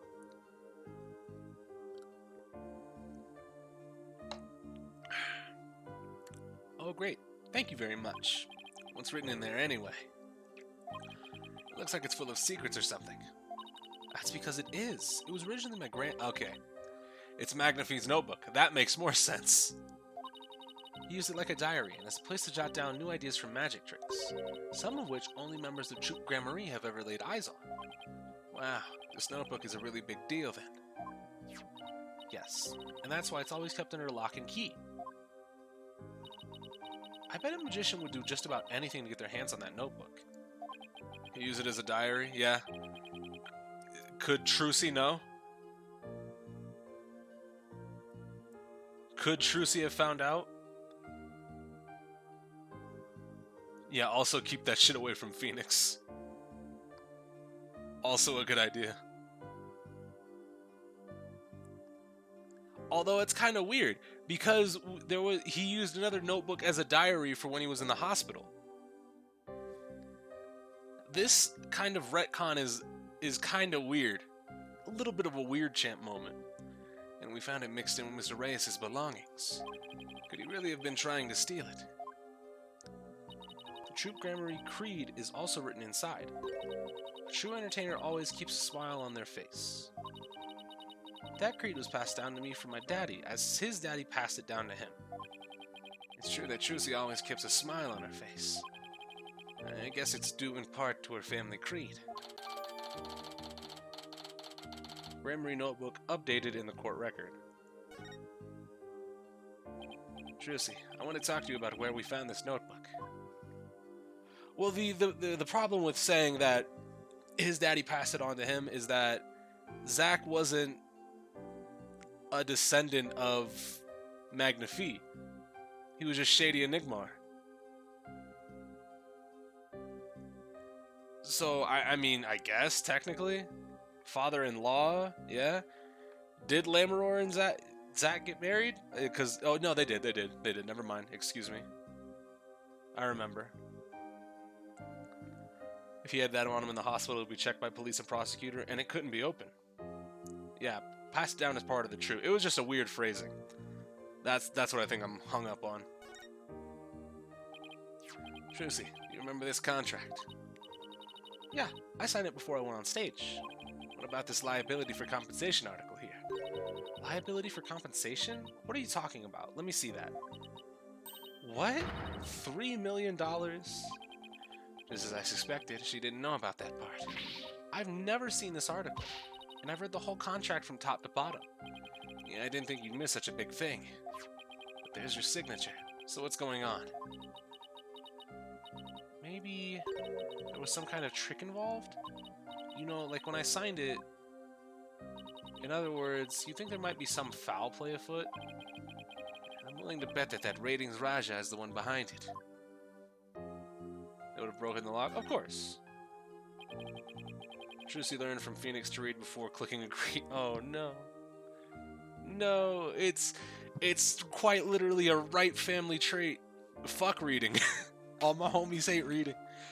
Bonnie told us about the mistake she made on the stage. Oh, you mean when Mr. Hat had been placed? Even I was at a loss about what to do for a second there. So how did you fix the problem? Well, I was down in the understage passage when I found out. I had to work my butt off to fix it, let me tell you. After I escaped from the coffin and went down into the understage passage, I got a signal from Bonnie saying that she made a mistake with Mr. Hat's positioning. No joke, I was freaking out. After all, I had to be back up on stage in a few short minutes. Magical girl Trucy Wright was faced with an unprecedented crisis beneath the stage. Would this spell the end for Trucy and Gramarye Land? And then what happened? With her dad being a lawyer and literally hanging out with two other ones, she better read contracts? I assume she does, because this just seems like it's fraud. Athena's totally hooked. I was supposed to go back up on stage to trapdoor number 1 on the left.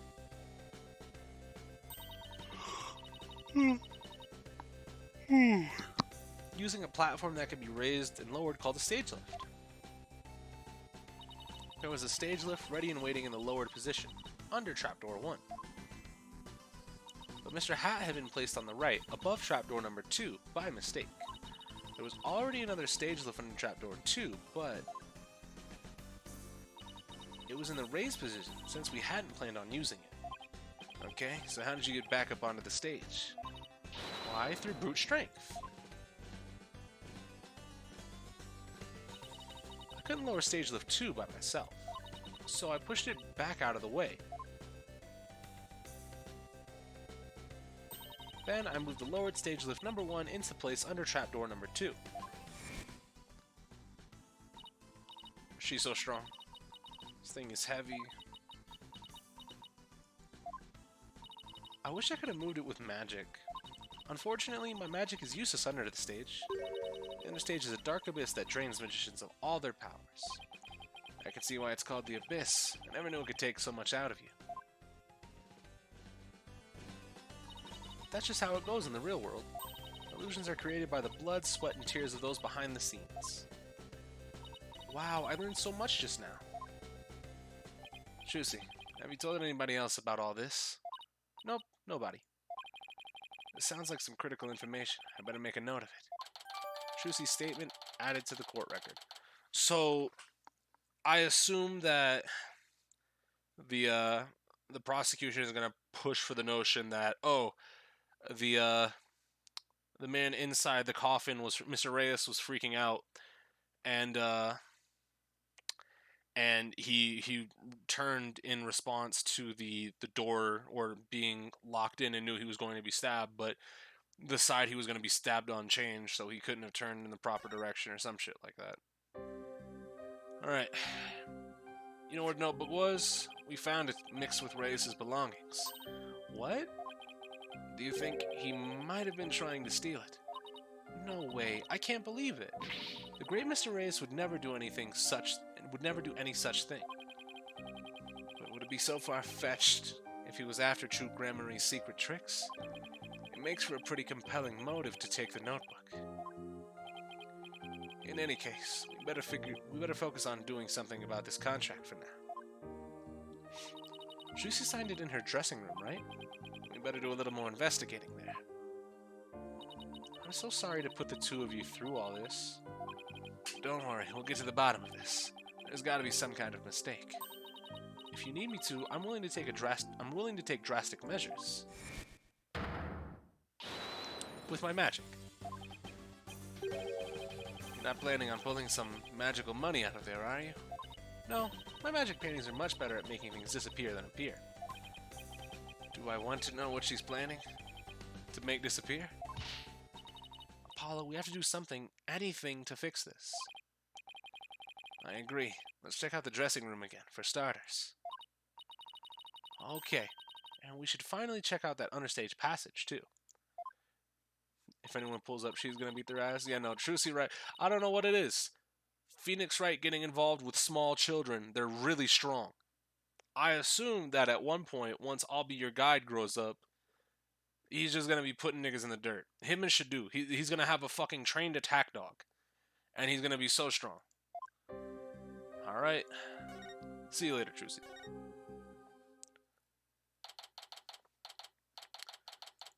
Dressing room. Alright, so she signed the contract here? Okay, this is where Trucy signed that contract.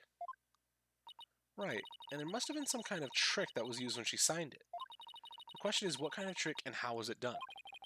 If it's some kind of object or tool was used, there still may be a trace of it somewhere. Like with the pen or the paper. Maybe that clipboard? Well, it's time to find the secret to that trick. Off gates, let's do this.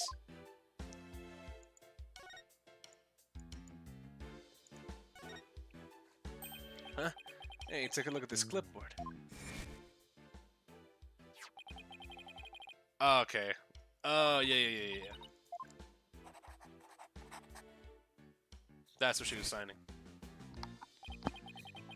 Isn't this the clipboard Trucy used when she signed the contract? I think you're right. Let's give it the once-over.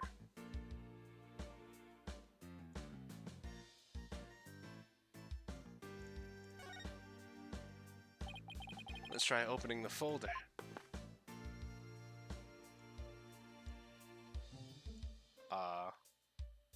Cannot move.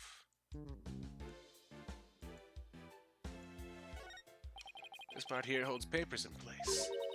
Could this clip have something to do with how they conjure? Ow! It bit me! Athena. Only you could get hurt by a clipboard, Athena.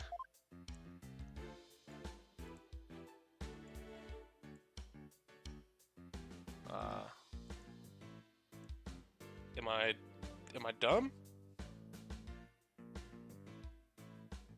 Why is this screw... There's 3 flat heads and 1 Phillips head. Hey,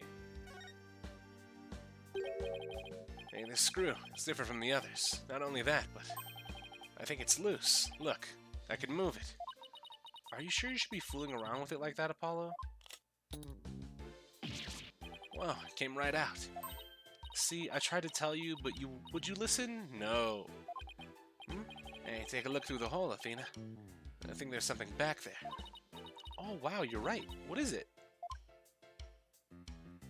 Well, can I not just... What?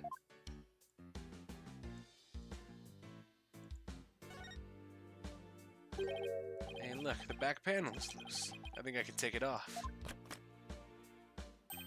Got it. You're just breaking things left and right today, aren't you? Look, there's something inside. Well, how about you just fucking pull it out and take a look at it? What is this black sheet of, I want to say, paper? Oh, I know, it's carbon paper. You put it between 2 pieces of paper and it copies what you want to write onto the bottom one. So when Trucy signed the contract, there was actually another contract underneath. And her signature on the top contract got copied into the hidden contract. So that's how Trucy was conned.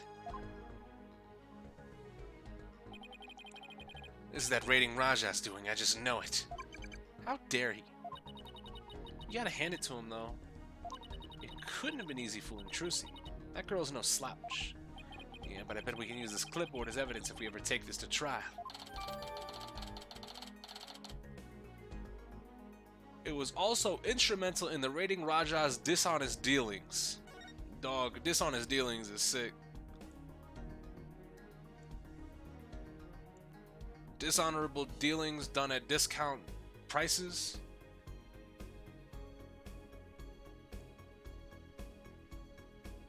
We never examined this one, did we? Look at all these costumes. I bet they're all trucies. Ooh, could you tell by the scent? Are you like some kind of bloodhound or something?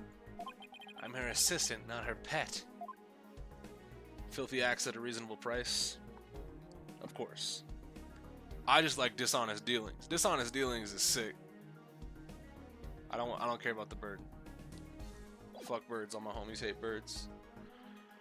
Alright, so let's go check out the stage. What does D4C even mean? You're not serious, right? I'm referencing the fighting game? Oh, I was about to say. I thought you were talking about the song for a second, because I was about to say that it's pretty easy. April 27th, Penrose Theater stage. In the English translation, they use all the Crunchyroll. Oh, okay, that makes sense. Hopefully Bonnie unlocked the door for us like she said she would. Alright. Back to the backstage. Door's unlocked. Thank you, Bonnie. Well, Athena, here we go. So naturally, the nonsense of D4C comes up, so one of the gallery NPCs, why filthy access at a reasonable price is called that. Oh, okay. Penrose Theater, understage. Sure is dark and dusty down here. The Abyss, the magical underworld. And look, there's a denizen of the Abyss now. A fearsome beast with long shark fangs, ready to prey on unsuspecting souls. What are you? Oh, you mean that tiny little rat over there? No, I mean that fearsome beast over there. I take it you don't like rodents? Alright, first things first. What's up with this? I'm gonna make it big someday too. Just you wait and see. What's that all about? My guess is it's the soulful cry of some poor assistant made to toil here in the darkness. And who would know about the soulful cry of a bitter assistant better than you, right? What are you... Yo, back up? You really understand the writer's feelings of despair? Oh, fuck. I can't believe you've done this. And frustration? Nah. Sadly, yes, I do. You really shouldn't scribble on the walls, you know, Apollo. It wasn't me. Come on, Athena. Some props over here. I assume this is all one thing. This sword is the exact same design as the murder weapon. Wait, what's this? Hey-ya! Ah, what are you doing? That hurts. I think I'm bleeding out. Well, stop being such a drama queen. It's only rubber. Huh? Hey, you're right. So this would be the sword Trucy used during the trick. After the incident, someone must have switched the rubber sword with the real one on stage. And maybe that's when they brought the rubber sword here. Sword stamp added to the court record. Neat. Alright, so we got the lifts, which does line up with what Trucy said. It's a stage lift for getting up to the stage. It looks like it's a crank. It looks like this crank lowers the platform. But Trucy said it's impossible for one person to do it alone. Sounds like a challenge. Now I want to try it. Good job, Athena.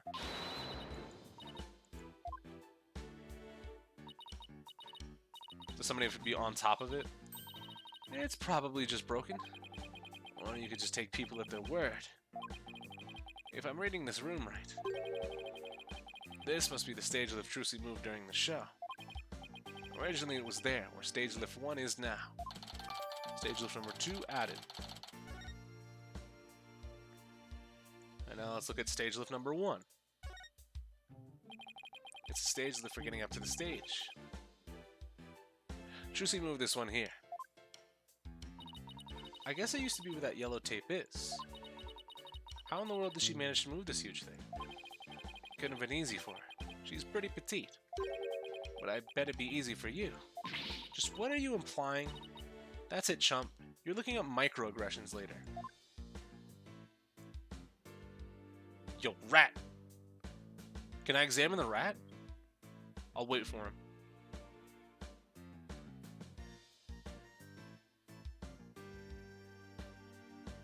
How long does it fucking take? It's a rat.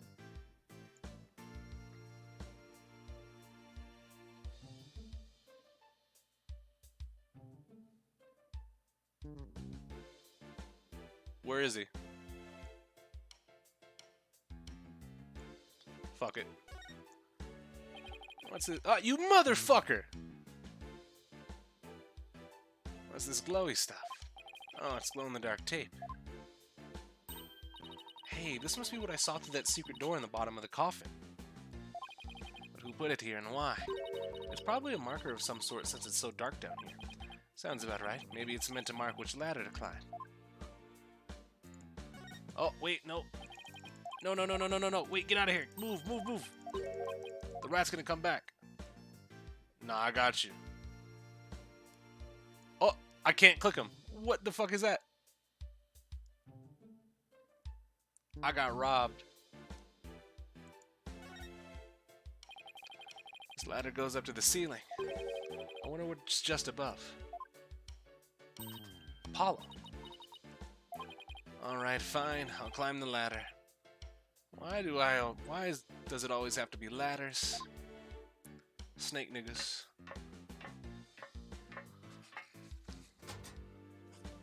Should be backstage, right? Where am I? It's pitch black. And cramped, too. You know what I think? Yep. I think you're in that coffin we saw backstage. So that's where this ladder leads. But I still don't get what that coffin was for. Well, I mean... possible escape route for the murderer? This ladder goes up to the ceiling. So I guess it leads to one of the trapdoors on the stage. Trucy must have used this ladder when she escaped from the coffin. Why don't you climb up there and see if I'm correct? How about you climb up there? It's not so high. You'll be fine, right? Hello, hi.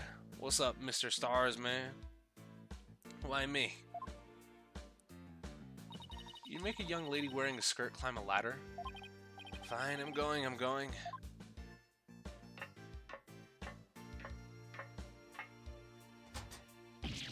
Ah, the lights. It burns.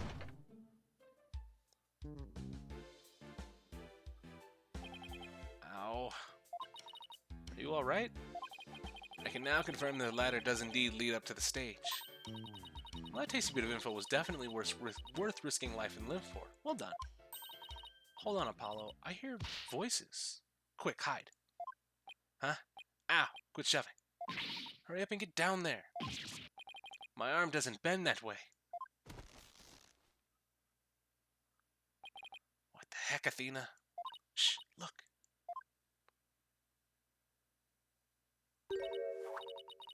So much work pretending to be cute and sweet. Isn't that Bonnie? Hey, Bunny, wait for me. And the rating's Raja. What do we have to hide for, Athena? Because I heard something funny. There was something off in their voices. Alright, Athena's super sensitive hearing. Those lawyers are poking around trying to stir up trouble. Should I be worried? Relax. I didn't say anything to the police, and I won't say anything to them either. You better not, or you're gonna get it. Pow, right in the kisser.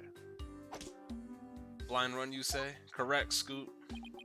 Now, I'm not gonna bully you. You know, I'm just gonna ask. I didn't know that you fuck with the Ace Attorney games. You like the Ace Attorney games? What the? Is it just me or does Bonnie seem kind of different from before? Apollo, shh. Saying you won't bully me is bullying me? That's cap. I'm sick and tired of this whole investigation. All I want is Trucy's head on a platter. Leave everything to me, babe. Don't forget about the power of mass media. TV can accomplish anything. I'll make sure Trucy gets much worse than a guilty verdict. I can't wait to see that girl crying and begging for mercy. You really hate Trucy, don't you, Bunny? I hate her. I loathe her. I can't stand that Trucy Wright. Just because she's a little good at magic, she thinks she's all that. So this is exactly what that sniveling brat deserves. Hey, what the heck? If you mess this up, you're gonna really be sorry. You hear me? I'll crush you flat. There's no point in saying anything to Scoot. He's already gone. Like a cockroach under my foot. Oh, you cute little thing. You're so adorable when you're throwing a fit. Yeah, I left already? Nah, it's... Give him 2 more messages. He'll be gone. My foot. Can't you take a joke?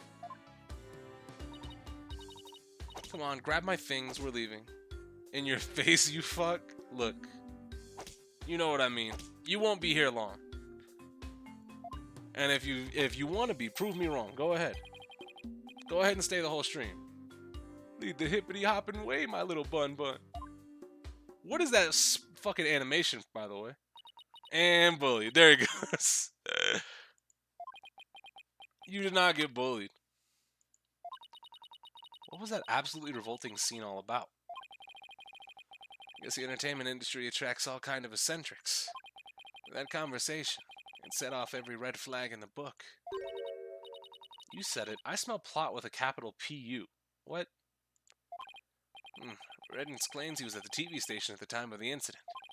And we saw Bonnie on stage ourselves. Hey, Apollo, I have an idea. Why don't we pay Take-Two TV a visit? We can check up on the ratings of Raja's alibi while we're there. Sounds like a plan. You fuck with Ace Attorney, Scoot?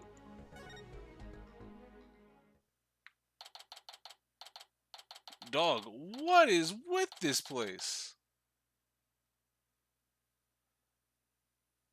You got a whole slot machine back there that's running in front of the other slot machines. You've got a giant roulette wheel. You got a blackjack table. And it's playing the news. Or it's playing whatever you're trying to air. Yikes. Look at this place. There's so much going on at once. It makes my head spin. Take a look at that screen and listen to those hosts. Magical murder, live audience, witnesses, shocking skewering. Skewering is sick. 17-year-old magician Trucy Wright. She exclusive unedited footage of the heinous crime, complete and uncut. We go to fucking TMZ? Where the fuck are we? Can't let them broadcast that. Trucy will get tried in the court of public opinion. Well, I doubt we can stop them from airing it. But we can prove her innocent in a real court of law. No matter what garbage they report on TV, we can set the record straight at the trial. What is this music? Why is it playing here? Alright. Hey, staff man. Pardon me, I know you're busy right now. What are you guys? Street? Street? Does that mean people off the street or something? When Trucy Wright's a lawyers. Oh, okay, lawyers. Got it. Well, what do you want? Must be really busy. He hasn't even looked this way. We're investigating the incident that occurred at the magic show this morning. And we heard that Roger Rettens was in charge of that program. Yeah, that's right. The guy hates magic, but the show was all his idea. Just between you and me, I think it was Bonnie that egged him on. Egged him on? How so? I saw the two of them together. You know, walking along, arm in arm. But she sweet-talked him into doing the program because she wanted the work. She hasn't been selling very well on her own, apparently. I see. Oh, hey, if you're looking for that looking into the incident, I guess you want the show footage, right? It's on the disc in my back pocket. If you want to, go ahead and fish it out. Dog, just hand me what's in your back. I'm not digging in your back pocket. Just give me the fucking disc. Ah, thank you very much. You turned out to be surprisingly helpful. Recorded 427. Hey. Alright. So. Where the fuck... let's watch the program. How about that?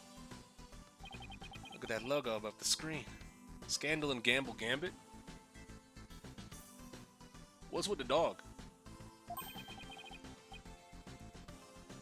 Is that the title of this show? Yep. Oh! She has the widget OS outside of court now. That's pretty interesting. And then people bet on whether the rumors are true or not. So it's just another tasteless TV show. It looks like Trucy's their next target. Today's scandal is... Tragedy on stage. Did Trucy Wright cause an accident or did she commit murder? It looks like murder is in the lead. Well, I say neither. Then we'll just have to create a third option tomorrow, in court. Alright, neat. So... Oh, we can't even talk to the hosts. Big roulette wheel. What's going on here? Slot machine and a roulette wheel, huh? It really went all in with a gambling theme. It looks like the slot machine really works. I always wanted to give gambling a try. It's not worth it. Besides, you're not even old enough to gamble in most states yet. That's alright. I get to experience it enough in court. Guessing whether you'll win or lose is the case on any given day. Thanks for the vote of confidence. Don't worry, Apollo. I only bet on winners and I haven't lost yet. Oh, that's nice. Oh, fuck. What do we have to do?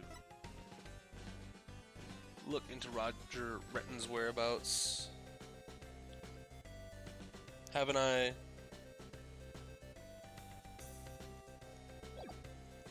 I guess. Maybe I can look at the director's seat, where his coffee cups are. This must be a video production workstation of some sort. That coffee cup looks awfully familiar. Yeah, that's where Mr. Retton's always sits. He's very hands-on, you know. You'll always find him on the set of his projects. But he was here at the start of... But was he here at the start of the Was he here at the station during the magic show, right? Yeah, well, he had 2 shows going on at once this morning. He had his regular program to oversee here, so he couldn't be at the Penrose. So you can vouch for him that he was here at the station during the magic show. What, like an alibi? Sure can. He definitely was here. Still, after a while, he couldn't stand being away from the Penrose, it seems. As soon as his part was over here, he took a taxi to the theater. But he apparently didn't get there until after that thing had already occurred. Sounds like he has a rock-solid alibi. Well, I guess we just got about everything we can out of this place. It looks like Retton's alibi is pretty airtight. But if that's true, then who could have killed Mr. Reyes? I mean, we don't have his autopsy report, do we? No, I don't think we do. So, TOD could be well before the magic show started, given there was no fucking blood on the inside of the coffin. Looks like we're pretty much done here. Should we go back to the office? We can get a snack and talk over our plan of attack. Sounds good to me. Alright, well, let's go back to the Wright Anything Agency. I love the dynamic between these two. Yeah, Athena and Apollo have a really nice dichotomy.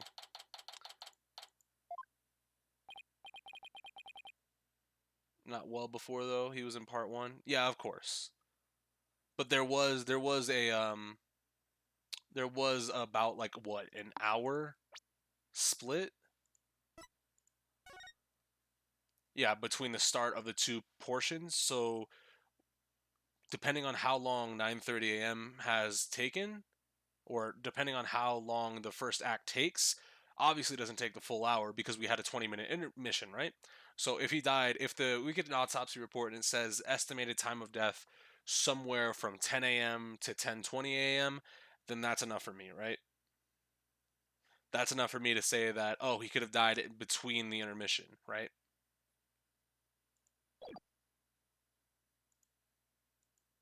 What in the world? Oh. Oh, nah. All these stickers say repossessed. Who did this? Who's responsible for this? Whoa, now. This is a restricted area, champ. No trespassing. Trespassing? But this is our office. You're the one who's trespassing.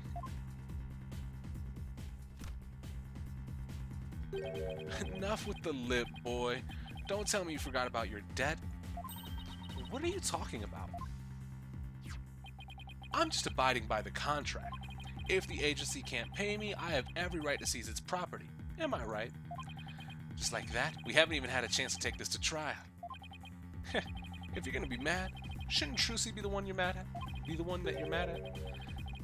I told you, it serves you right for getting involved with those Grammarys. Oh, you dirty rotten. I'ma cook you in court. I hope you know that. I'm going whoop your ass in the courtroom. What are you going to do with all of our stuff? Sell it, of course. Every last bit of it. That's why I'm seizing everything. And I'll take this little office of yours, too. You think you can just waltz in here and do whatever you want? Indeed I do. Unless you write whatever warehouse joker's got 3 million ready. That a no then? Because I gotta recoup my money somehow. After all, the entire program went south because of Trucy. It's called liability for compensation, and this infantile agency is the liable party. Whoops. Why, you black-hearted. Hey, Apollo, what about the crooked clipboard? It's no good. We don't have any proof that it was Retton's behind it. Darn. You're gonna have to do better than that, folks. It looks like the famed Mr. Wright left behind nothing but incompetent noobs to run things. Noobs? No way. He was counting on Mr. Wright to be away for this plan of his. What a two-bit thug. We'll show him. Ha! There's the sugar. That expression. It's priceless. So, how does it feel to lose the precious office your boss left you in charge of? Now, not to rub it in or anything, but I think you should know where you stand right now. Oh man, what now? Where do we stand? Here, have a gander. Trial of young up-and-coming magician Trucy Wright is scheduled for tomorrow. We're here just outside the office of the suspect, hoping for an exclusive peek inside. What? Is this live? Apollo, look! There's a sea of reporters outside. Oh, a questionable-looking pair peeking out the window at this very moment. Our viewers at home can see for themselves their vicious, brutal expressions. Yellow journalism at its finest. And that's the way it is. The majority of the public already thinks Trucy is guilty. They saw the whole thing happen with their own eyes during the show's live broadcast. Everybody in the court, everybody in the country is against you. No way. No office, no allies. Are you sure you still want to represent that girl? Of course we do. We believe in her innocence. Go ahead, think what you want. It's a free country. Just know that you'll be the biggest losers in the end. In the meantime, feel free to keep on flopping around like the dying fish you are. Now then, you gotta be out of here by tomorrow. Take in this cozy little office tonight while you still can. Hang loose, baby. I'ma cook that nigga. I can't believe we let Mr. Wright's office get placed under seizure. Of all the... This is just ridiculous. They're throwing rocks in the window? Nah. Look out. Clear out. We don't want murderers here. If it's a fight you want, I'll take you on. Come on. Let's get out of here before we get killed too. What the fuck? I can't believe this is happening. We have to do something to protect ourselves, and fast.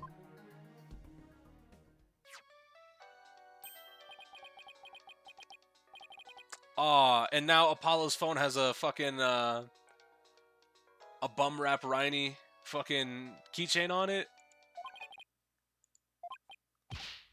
Apollo, I've got your messages. How is she? Is Trucy okay? She's not crying, is she? Does she have a lawyer? Mr. Wright, it's all a giant mess. Poor Trucy. And the office. Our office. Apollo? Okay. We better both take a deep breath. Apollo and Juniper is a really popular ship these days, if I recall correctly. I would assume so. Wow, I see. And he's saying you have to be out by tomorrow. I'm so sorry, Mr. Wright. I wish there was something I could have done. This is quite the mess, isn't it?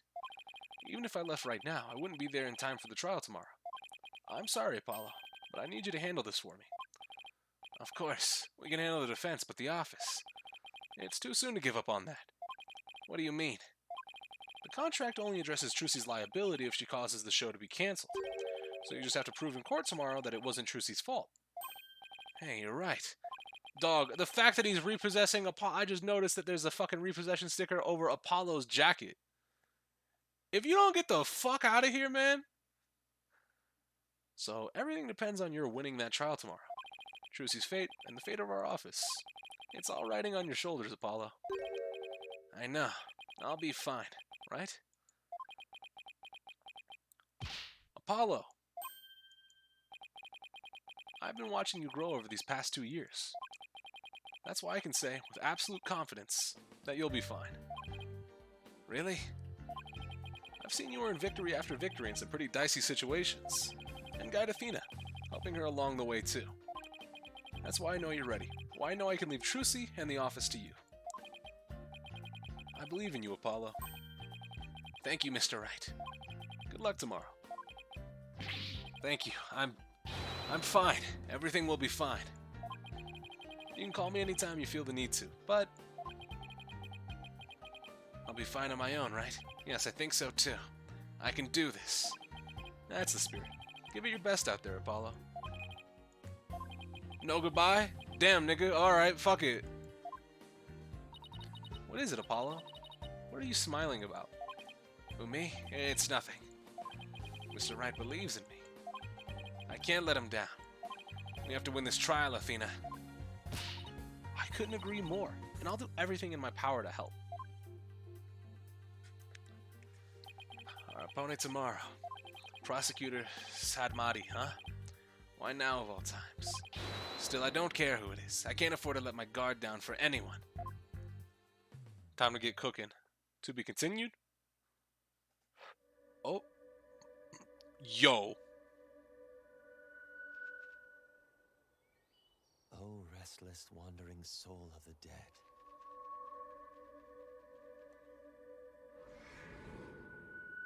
Yo. Prosecutor Sadmati. Oh. Sorry to disturb you, but I figured I should tell you. The lead attorney's been decided. It's Apollo Justice. Damn right it is. Apollo Justice. That's what she just said, man. You heard her. You heard every syllable. You didn't need to repeat it. He's got a nice design. Better than Simon's design by any stretch.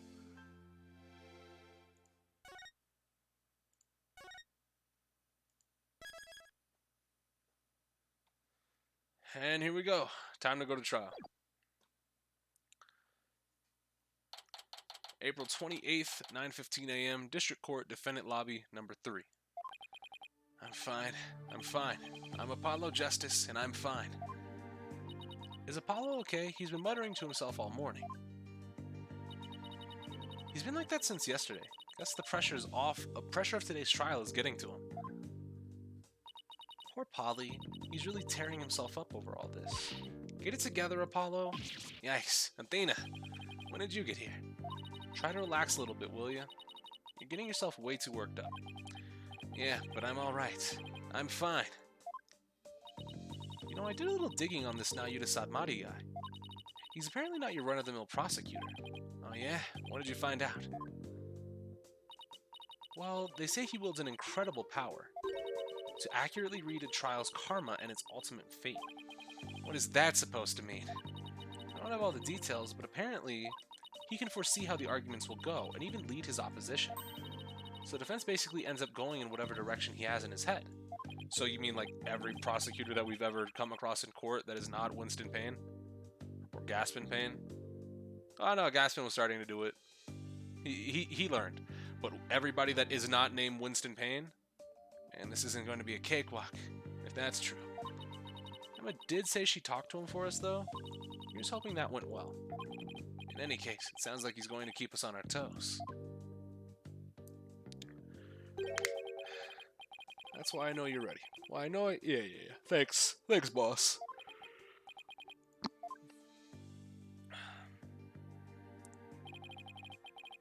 Mr. Wright is putting his faith in me. I can't let him down now.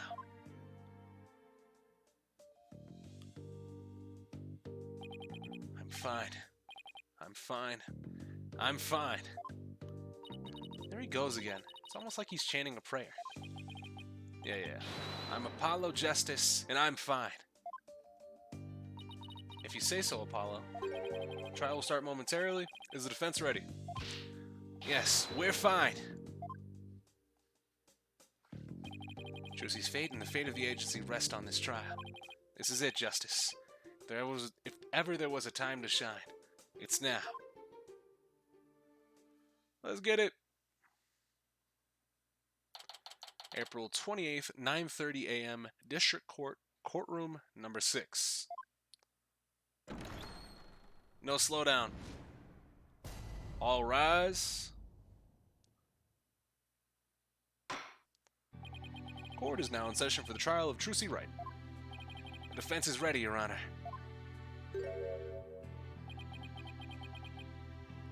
Dog. This guy's design is really nice.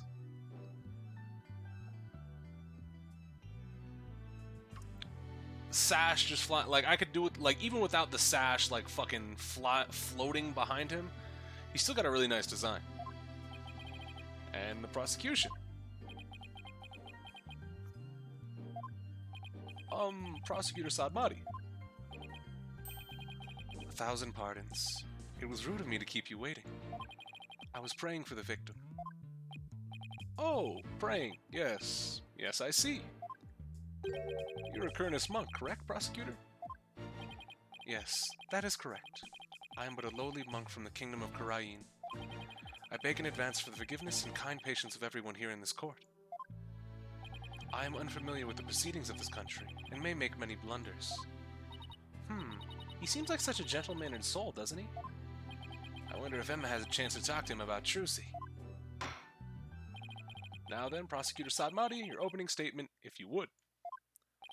Certainly. In the name of the Holy Mother, I vow to guide the victim's soul to a land of eternal peace known as the Twilight Run. Now, let the last rites of the victim begin.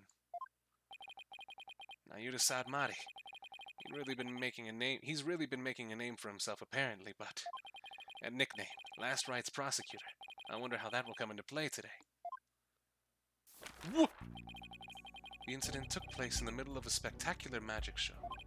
The accused performed a magic trick in which she thrust a sword into a coffin. A coffin from which the body of the victim had then spilled out, dead from a fatal stabbing.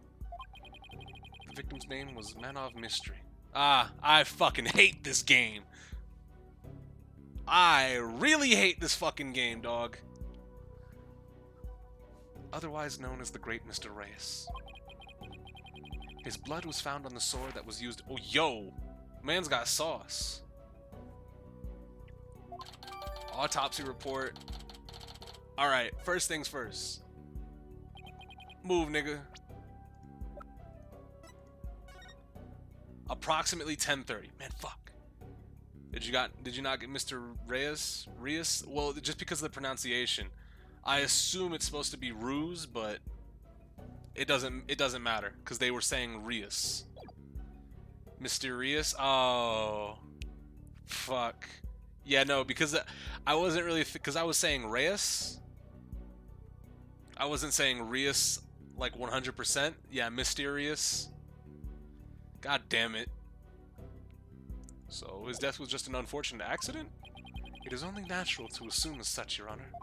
However, it was no mere accident, but rather a homicide. And Reddins is supposed to be ratings without the G. Yeah, I got that one. Somebody also put it in chat. The prosecution's position is thus, that this was a murder made to look like an accident. I see, and you believe this crime was committed by the defendant. After thorough consideration of all possible scenarios, I unfortunately had no other choice but to conclude as much. So that's how it's going to be, huh? I guess Emma couldn't convince him after all. Very well. And now let us hear from the defense. Naturally, we maintain the defendant is innocent, Your Honor. If the defense wouldn't mind, could you please explain your reasoning? My reasoning? Well, I would have to say that my main reason is because I believe in the defendant. I see. So you find it difficult to come up with anything more concrete than that, do you? What a fine demonstration of the fact that you are indeed a lawyer of putrid mind. Putrid mind? Prosecutor Sadmati? Excuse me, but I don't... What did you just say to me?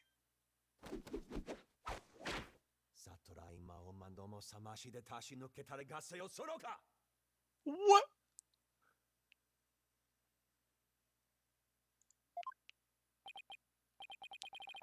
If you don't mind my asking, prosecutor, what was that you were just chanting? A sutra of the Holy Mother that guides those of tainted soul towards the enlightenment. It is a Kuranist incantation to awaken the foolish from their fruitless slumber, fitting for a lawyer who indulges in such fancy as the innocence of the accused. Also, this theme is kind of nice.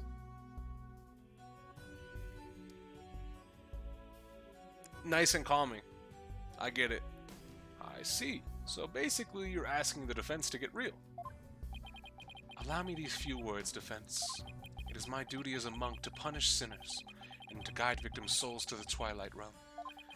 Should you show repentance and admit the accused guilt now, no harm will come to you. But should you interfere with my sacred last rites for the victim,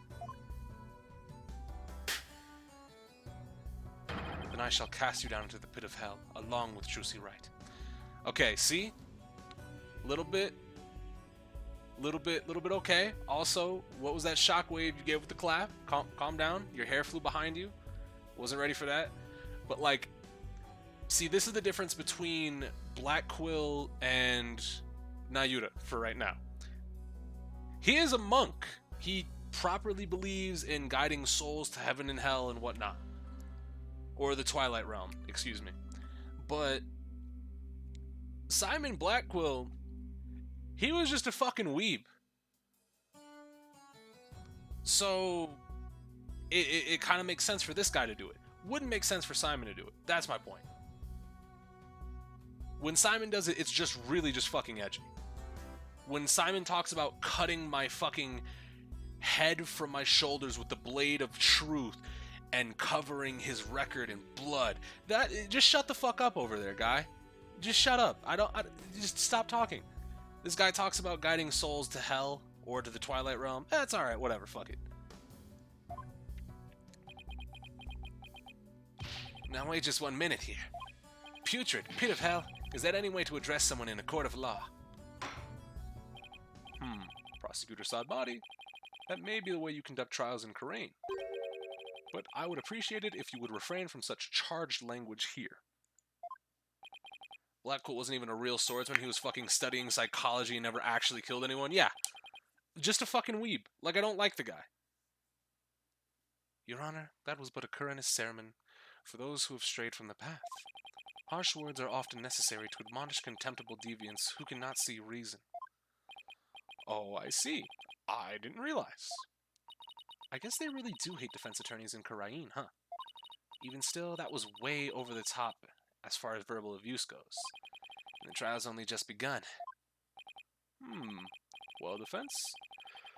I suppose the way a prosecutor does things varies by country. Well, yeah, but of course.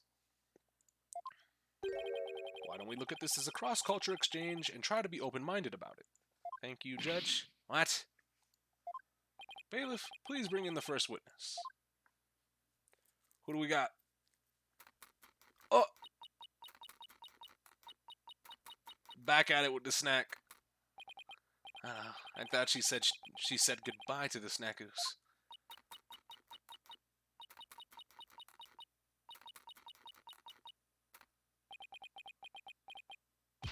Detective Sky, the courtroom is no place for you for gorging yourself.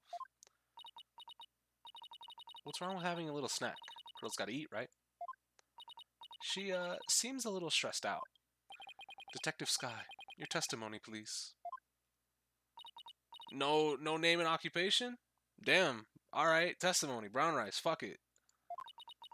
I just want to state for the record that I believe Shusey Wright is innocent. I'm sorry? Detective Sky, this path you seek to follow is misguided. Giving the wrongdoer false hope will only deepen her despair in the end. Damn it, brother. Why would you have to say that word? Why does everyone want to use that word? It's a cursed word. But I let it go and move on. Acts which go against your duty will earn you divine punishment from the Holy Mother.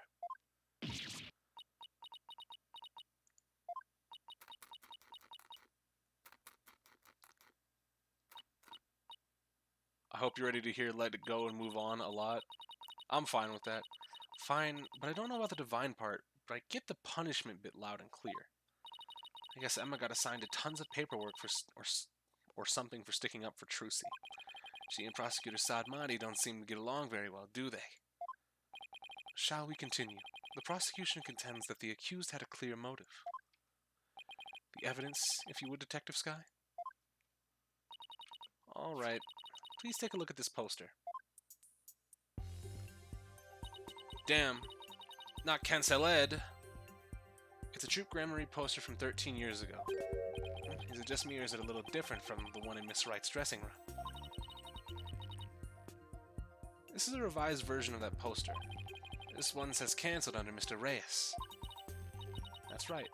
Mr. Reyes. Okay, yeah. If I would have been saying his name properly the whole time, then I probably would have gotten it, but fucking, I've been saying it as Reyes, so Mr. Reyes left the troop after the first version of the poster was printed. Take a look at Mr. Reyes' right forearm, near his elbow. See the big scar there? He apparently got that when he made a mistake while practicing a magic trick. Ouch, that's quite a scar. Because of the accident, Magnifique Gramarye concluded Mr. Reyes was too unskilled. Just before the show was to open, Magnifique announced Mr. Reyes wouldn't be appearing. But in defiance of Magnifique's decision, Mr. Reyes tried to go on stage anyways. This in turn caused Magnifique to oust Mr. Reyes. Yeah, saying it just once is enough. From the troupe on the spot. He kicked out Mr. Reyes? That seems rather extreme. Did he really have to go that far? When it came to magic, Troop Gramarye was so passionate, or should I say extreme, about it that it caused problems for them from time to time. Yes, they even caused this court a mountain of trouble with their extreme antics. And now, the troop's successor has committed a murder. It seems the troop's rare talent was inherited by the right person after all. A putrid talent for criminality.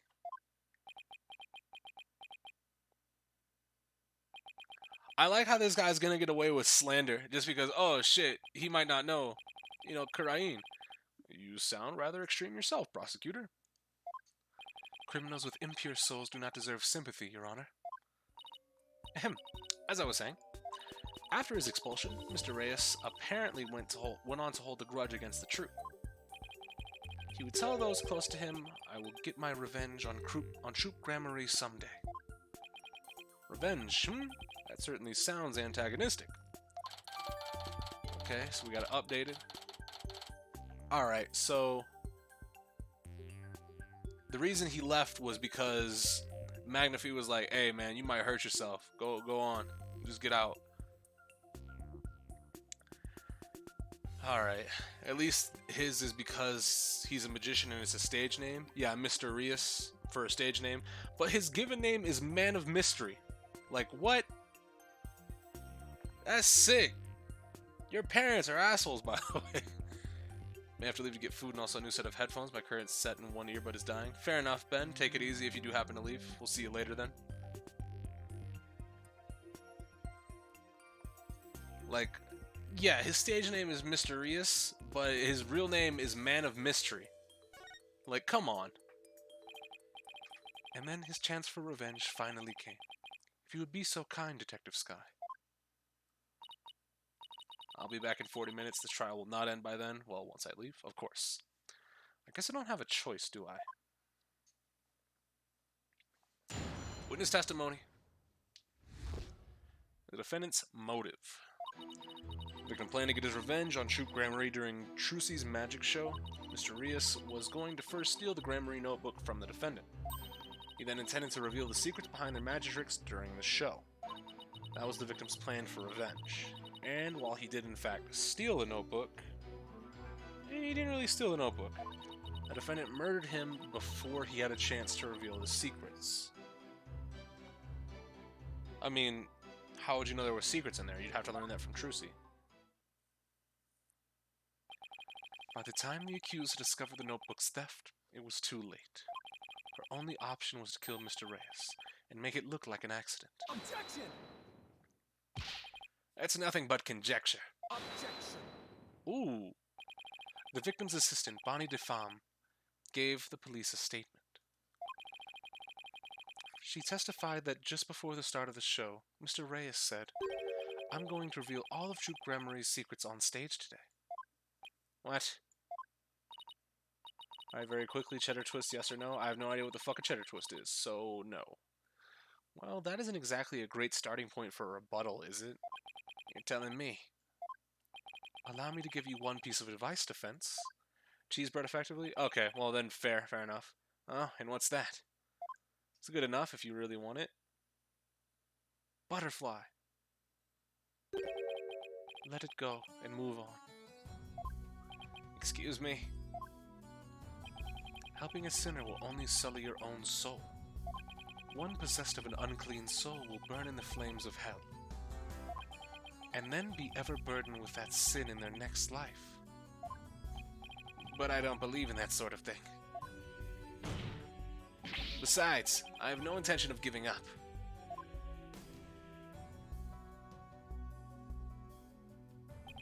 Oh, Holy Mother, grant me the strength to deal with this putrid lawyer. All actions have consequences, and yours will surely earn you the honor of being a mere stink bug at best in your next life. A stink bug? Now then, Mr. Justice, your cross-examination, please. Alright, so... Reyes is gonna get revenge on the Gramaryes. He stole the notebook and then was going to reveal the secrets. I think we just press on. He was about to reveal the secrets. Also, good to note that in the top right, Apollo's health is different than Phoenix's.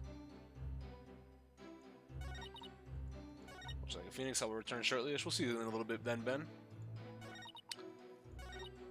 Yeah, what do you mean a chance to reveal it? How did you know there were secrets in the book? I'm sorry, but what exactly is the basis for claiming it was murder? Beats me. What? The basis is beats me. You'll have to ask Prosecutor Sadmati over there, because he hasn't told me his reasoning either. Detective Sky, your feeding of information to the defense has not gone unnoticed by my eyes. The bad karma of acts which go against your duty will impinge upon you in your next life. But before even that, it may impinge upon your job in the form of a transfer. Ooh, please don't get me kicked out of the forensics unit. Anything but that. Poor Emma. She's really been risking everything for us. Well, Prosecutor Sadmati, what are your grounds for claiming homicide? It was the luminous tape in the understage passage. I realized that it had been moved so that Mr. Reyes would climb up into the downstage coffin by mistake. What? Mr. Reyes, who was waiting in the understage passage, was supposed to have used the upstage ladder, shown here on the left. Yep. He was to climb up into the coffin that had been set up in the backstage area. After being turned into a stuffed dragon during Act 1, Mr. Reyes was supposed to come back to life and emerge from that coffin, but the luminous tape had been moved to mark the downstage ladder. So the victim climbed into the coffin on the stage by itself, onto the stage itself by mistake. The very same coffin the accused thrust her sword into.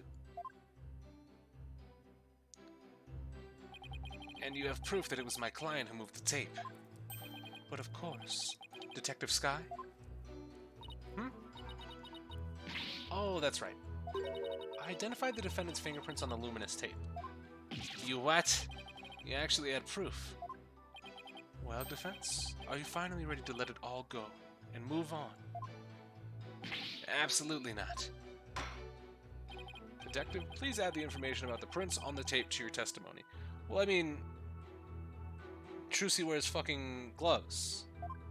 It doesn't matter. Yeah, shut that bullshit up.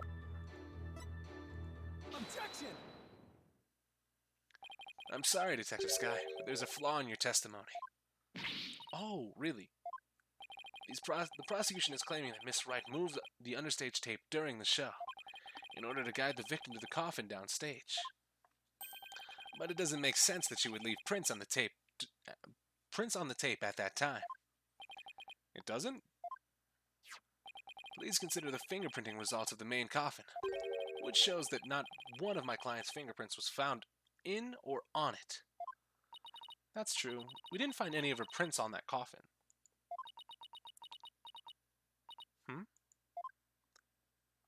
I think you realize what the flaw in your testimony is. Claiming Miss Wright left prints on the tape during the show is inconsistent with the facts. Because she was wearing gloves during the show. Oh! She must have left the prints sometime before the show started. In other words, her prints do not prove she moved the tape to mislead the victim. The prosecutor's investigation was insufficient.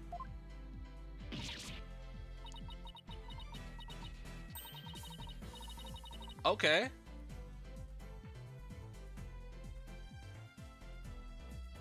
I like this one. How does Apollo get all the best music? What's going on here? What's happening? What the fuck? But on a personal level, I'm very happy about that. Well, Prosecutor Sadmati, if the defense's argument is true, then you have no evidence the defendant moved the tape to deceive the victim. I see. Apparently the defense is more intelligent than I had thought. This is his. I know it's been his theme, but it's been. You're telling me you're gonna play this right next to the fucking Apollo Justice version of this theme and say it's the same exact song? It's updated. It sounds really good. It does sound slightly different. You're not gonna say it's not been updated. Come on, Mario Keeman.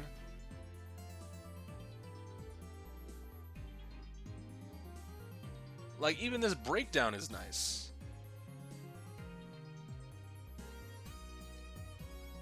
Like, the update is, like, progressively better than I would say Phoenix's objection music is. Come on, you can bump me up to at least a stag beetle now, can't you? Will that really be any better? Of course, way better.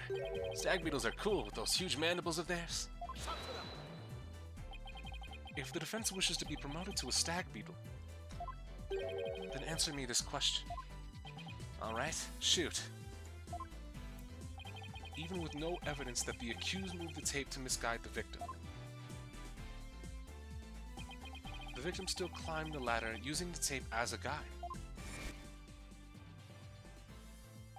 and entered the coffin on the stage. The accused then thrust her sword into said coffin with the victim in it.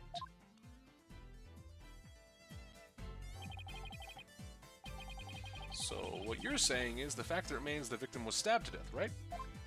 Precisely. However, this does drastically change one aspect of the case. If the accused did not lead the victim into the coffin on purpose, that means the victim's death could have been accidental. If it was indeed on accident, the defense can argue that it was involuntary manslaughter. Yeah, I think Apollo's music is because it like the Apollo Justice music in general was the best to me. It feels like with the updates that come for Apollo's music in specific, it ends up being really good. Now, obviously, nothing will be fine for me until I hear updated Overtaken, and that shit goes. But as of right now, Apollo's objection theme is still really good. Consistently getting better and better. I see. If it was involuntary manslaughter, they could plead extenuating circumstances, and the severity of the crime could be mitigated. Defense, if you believe the accused did not murder the victim, then do you argue that it was an accident? This is it, the all-important question. The defense argues that Mr. Reyes' death was, well, it was murder. Always murder. The defense maintains the defendant is entirely innocent. We believe that it wasn't an accident, but a murder. Apollo is greater than Phoenix. Don't at me, or if you at me, I ain't your boss. Yeah, no, I hold that belief too. I think Apollo is a much more enjoyable and dynamic character than Phoenix. As cool as Phoenix is, and as shitposty as we get with like the, oh, Phoenix has better durability feats, and Phoenix is a better fighter, whatever we do, I still think Apollo is the much better, well-rounded character. I kind of think it sucks that he got shafted out of him being the main focal character out of these next games, but I get why Capcom had to do it. Like, these games being called, like, Phoenix Wright Ace Attorney Dual Destinies, Phoenix Wright Ace Attorney Spirit of Justice. I get why you had to do it for sales purposes, but I still feel like Apollo should have, and to a point he is still a main focal character. Like, he still is the main person of this storyline here in America, but like in Dual Destinies he kind of took a back burner seat up until like the finale with Clay. And even then it really wasn't his story, it was more Athena's story than it was his. Clay just happened to be a bystander. And what's more, we believe it was committed by a third party. A third party? As in the true culprit is someone else? Yes! No slowdown in the American courts, it feels so good. He was great in Game 5 still? Of course. Of course. That is quite a brazen claim to make, and one wholly without grounds. Your voice is as loud as your suit, and your mind echoes just as loudly in emptiness. Notice how this guy isn't throwing the butterflies at me to attack? He doesn't have fucking handcuffs on. He's just doing his monk shit. I thought Apollo was in Japan? No. What? All these games take place in America, except for this one, which also takes place in Karain. Surely, you were but a loud red pepper in your previous life. I've been demoted to a vegetable? Wow, I didn't know a person could be reincarnated as a non-sentient plant. In any case, I do have grounds to make this claim. Let us hear this reasoning of yours, then. Alright, but before I give it, there is one question we need to address. If the victim was killed by some third party, then the sword the defendant thrust in the coffin wasn't the cause of death. If that's the case, then how did we wind up with a dead body inside the coffin? A very good question.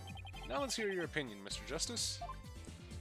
How did the victim's body wind up inside the coffin? Well, he was killed under stage. That I believe. What if the victim was killed under the stage before being put into the coffin? It was magic! No Himiko answers in this court. In other words, what if the victim was already dead in the coffin from the get-go? Oh, I see. In that case, the defendant's sword wouldn't have been the cause of death. Did you see all the flowers in Trissie's room? Yeah, they were really nice. Two of them really obvious, and then I had to examine the Lammeror ones. Like, obviously the nine-tailed flowers from the Veil were from Jinxie, and I guess to an extent Damien as well. But then the Gavin ones, I don't know how anybody could mistake them from anyone being other than from Clavier. But the Lammeror ones, it was a really nice touch. Like, there was nothing that made me think like, oh, these have to be from Lammeror because they have this on them. But the other ones, they were pretty easy to spot who they were from. Clavier is such a good guy. He really sent this big ass thing of roses. How do you respond, Prosecutor Sadmati? That is the third time. The third time of what? Not your rosary. Don't throw your rosary at me. What the heck is this?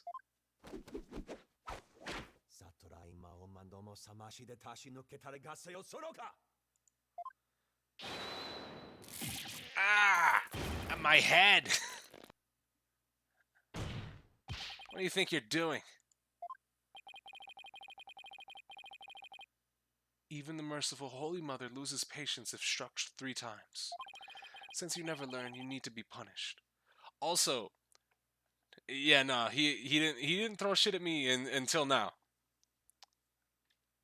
I mean, fair enough. Look. There was no way for me to know.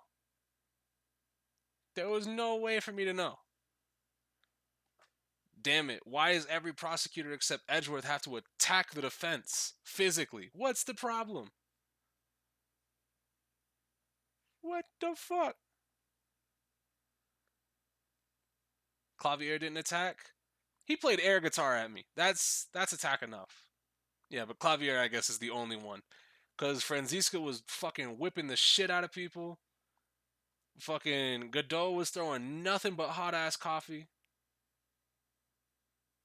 And the bird was the bird. And like, Simon was attacking me with 2 various means of attack. How about you back up, you freak?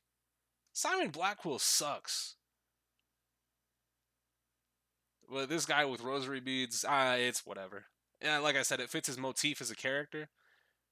But yeah, Edgeworth and Clavier attack us with words. Have you done the edgy games? I have not. I was going to do Investigations 1 after this. Since you never learn, you needed to be punished. Why don't you let me worry about what I need and don't need?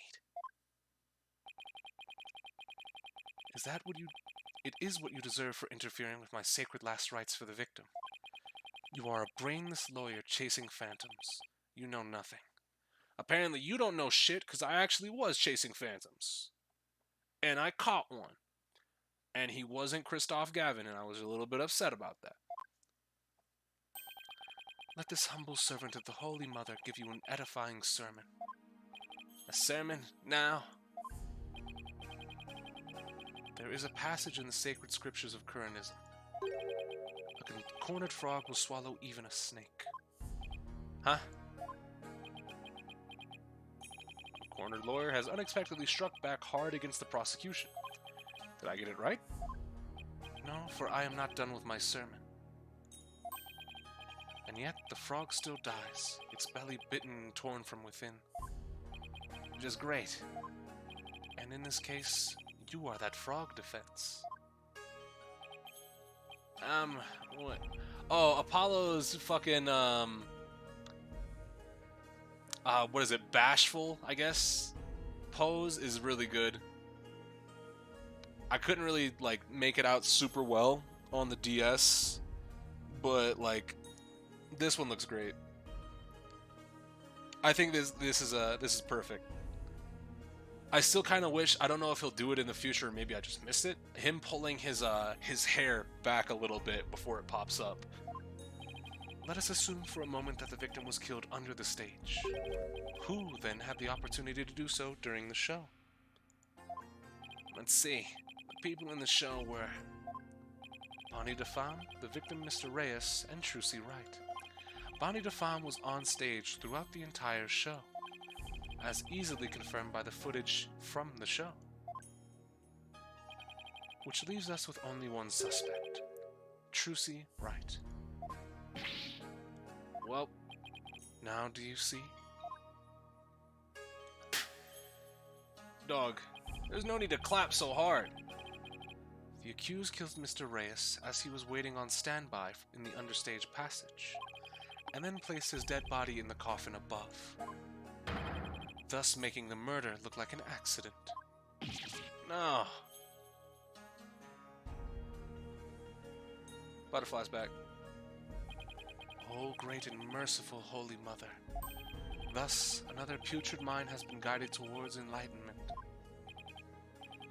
I can't believe I swallowed his trick question, huh? Dog. Apollo. Phrasing.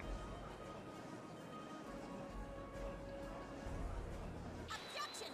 Talk to him, Athena. Sorry, but I have to raise an objection here. Athena, what are you? There's something I want to point out, Apollo. And who might you be? You strike me as a mere child in countenance. I may be young, but I have an attorney's badge just the same. And you would contribute to this discussion in that capacity. Did we finally get his... 25. Wait, he's the same age as us? Fuck, we can't really view Apollo.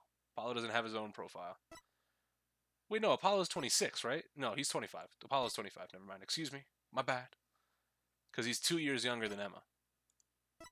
We're the same age. I'll smoke you, little nigga. And you would contribute to this discussion in that capacity. I most certainly would. I thought Apollo was 24. 24 as of last game. But it's been a year since then. Well, no, it's been some months. Because he was 24 at the end of, No, he wasn't? What? Yeah, he was 22 at the start of his game.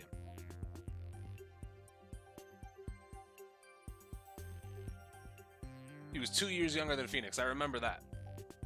So 23 last game. When is we need fucking actual birthdays, cause this is going on in nonsense. 24 this game. Damn, I'll still cook that little nigga over there. It don't make a lick of difference. But let me remind you that Miss Wright is a girl. Yes, I forgot that fact. Surely you didn't raise an objection to this simply to point out such an obvious fact. Your Honor, please send for this little child's guardian to come take her home.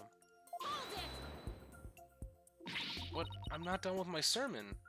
You don't need to talk like Prosecutor Sadmati, you know.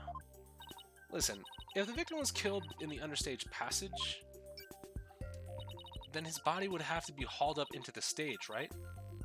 However, Miss Wright is a young girl, and a pretty petite one at that. She couldn't possibly have hefted that large body up and put it in the coffin. That's true. It does seem like it would be a rather difficult task for the defendant. I don't think even I could do it. What do you think of that, prosecutor? Who's the child now? In my religion, the priestesses of Koreanism are revered as the pillars of our beliefs. So I naturally hold nothing but deep respect for women. Damn, it's a damn shame it's 2020, buddy. It's misogyny season. I also think highly of the female perspective. I can tell the way you dress. Says the man who called this fair maiden a little child. It was a fair maiden. Say it out loud, Apollo. Don't do that. I agree that your point is worth discussing, defense. How indeed was the dead body raised up into the coffin? By the accused Trucy Wright, that is. You're committed to pointing the finger at her no matter what, huh? Then you explain how that even be possible. Yeah, it's past 2020 is the point, but it's 2020 in our time, and I'm playing the game. Misogyny season is in true effect. But of course. Butterflies back. There was a way for even a small creature like her to raise the victim's body up. No, don't say it. Don't say it. Don't say she used the fucking stage 2 or the second stage lift. Huh? Wait, you really can explain it? I foresaw that our arguments would come to this, so I have prepared a witness. Oh, well. I mean... Well, I admire your readiness, prosecutor. It is really not that difficult when one can read the ultimate outcome of any trial. He couldn't really have predicted that things would turn out like this, could he? It's pretty hard to believe. Excuse me, but may I step down now? Yes, I suppose you may. One moment, Detective Sky. I'm sorry for, the way I handled all of this. You did a fine job, Detective. Your testimony was invaluable. It was? Yes, you served well as a detective, and did not allow your personal feelings to interfere. You overcame the conflicted emotions you felt and performed your duty admirably. You will be rewarded for your fine work. Yeah, doesn't the end case of 3 start to go into 2019? Somebody's probably done the fucking timeline. And, let's see. This is probably gonna be dangerous. Let's Ace Attorney timeline. You have it up? Perfect. Perfect. So I don't need to look up shit then. Fair enough. You will be rewarded for your fine work. Oh. Thank you. I hope we can work together again in the future. Emma seems bewildered by the unexpected praise. I guess he's a pretty nice person, like they say, as long as you're not up against him. Now then, let us call the next witness. April 28th, 2028. Yeah, I knew it's April 20. Oh, we're fucking talking to the bunny bitch. I knew it was April 28th, I just forgot the year. Witness, please state your name and occupation. Hello, ladies and gentlemen of the court. It's very nice to meet all of you. I'm a lagomorphing illusionist from the land of fairy tales, Bonnie de Femme. I can't wait to do some magic tricks for all of you. Please, witness, there is a time and place for all things, including magic. But it would be okay if I do just a little magic, right? The courtroom can have a little magic. As a treat. Look, everybody is waiting. Now's my chance to shine. Shut that up. That is your second time. A second time doing what? There will be no further warnings. You should know that from our preparatory meeting, correct? Yeep. Does no one accept from His Holiness's rosary of suffering? May we have your testimony, witness? Once you've recovered from your disappointment. Well, as a huge fan of Trucy's, I don't really want to testify against her. But I guess I have to, don't I? As a huge fan of Trucy's, huh? Fucking clicked off the window. Yep, we got this already. Flashback skip. Sure, you're a real fan, alright.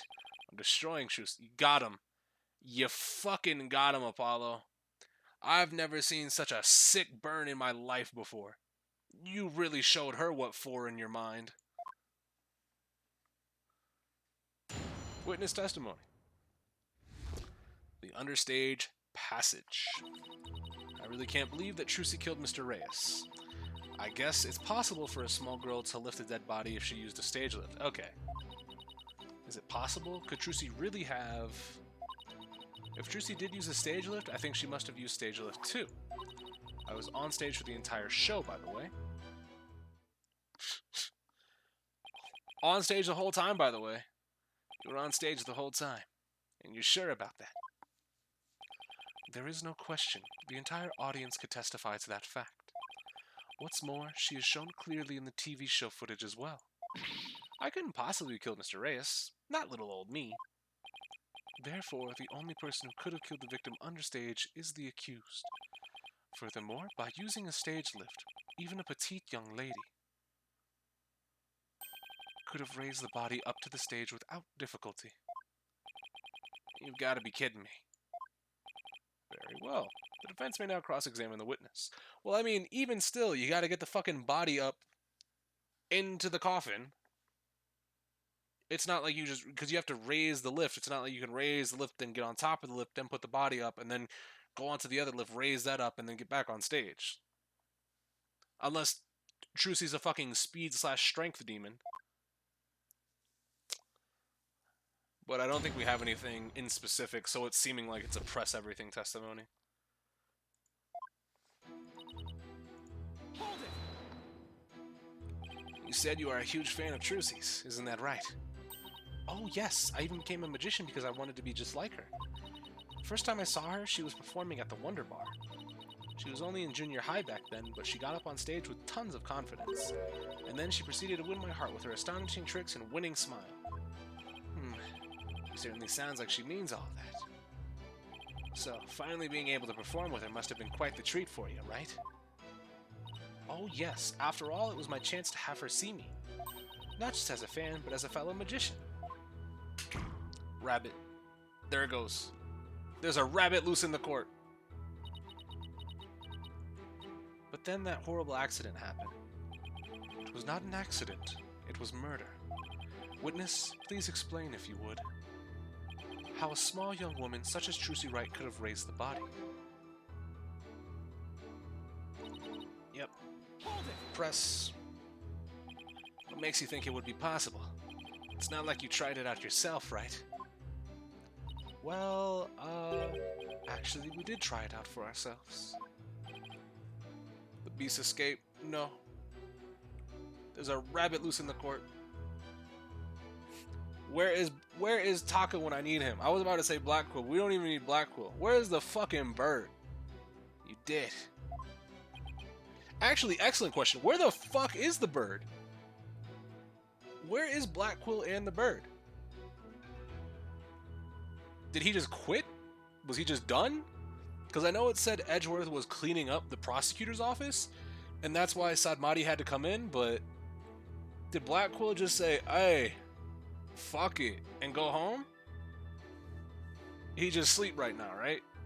Probably chilling at home. I mean, yeah, that's the obvious, like, potential, but, like, you would think he would want to still become, or still stay as a prosecutor. He's just relaxing right now. He was like, he heard a case come up, and he was like, who? Apollo? Yeah, I'm going back to bed, homie. Y'all get somebody else for that one. He was in the AA6 reveal trailer. Like, people have told me he appears in some capacity in this game, but like towards the same capacity that that Clavier appears in 5. But for what it's worth, you made that whole explanation of, oh yeah, Edgeworth has been cleaning out the fucking prosecutor's office of all these corrupt prosecutors. So now we have to bring this guy in from Karain. And it's like, okay. You didn't clear out all the prosecutors though. You knew Blackwell wasn't corrupt. Next case, if I recall correct, of course. Like I figured it had to be coming, but like at the same time, is a bit weird. There are many cases going on at once. Yeah, of course. Like, but the way they phrased it made it seem like there was nobody in the prosecutor's office to take this murder case, right? Because I would assume that we'd be hearing about other murder cases. I would assume that we'd be knowledgeable of that. And I would assume that, you know, there's other prosecutors taking it on.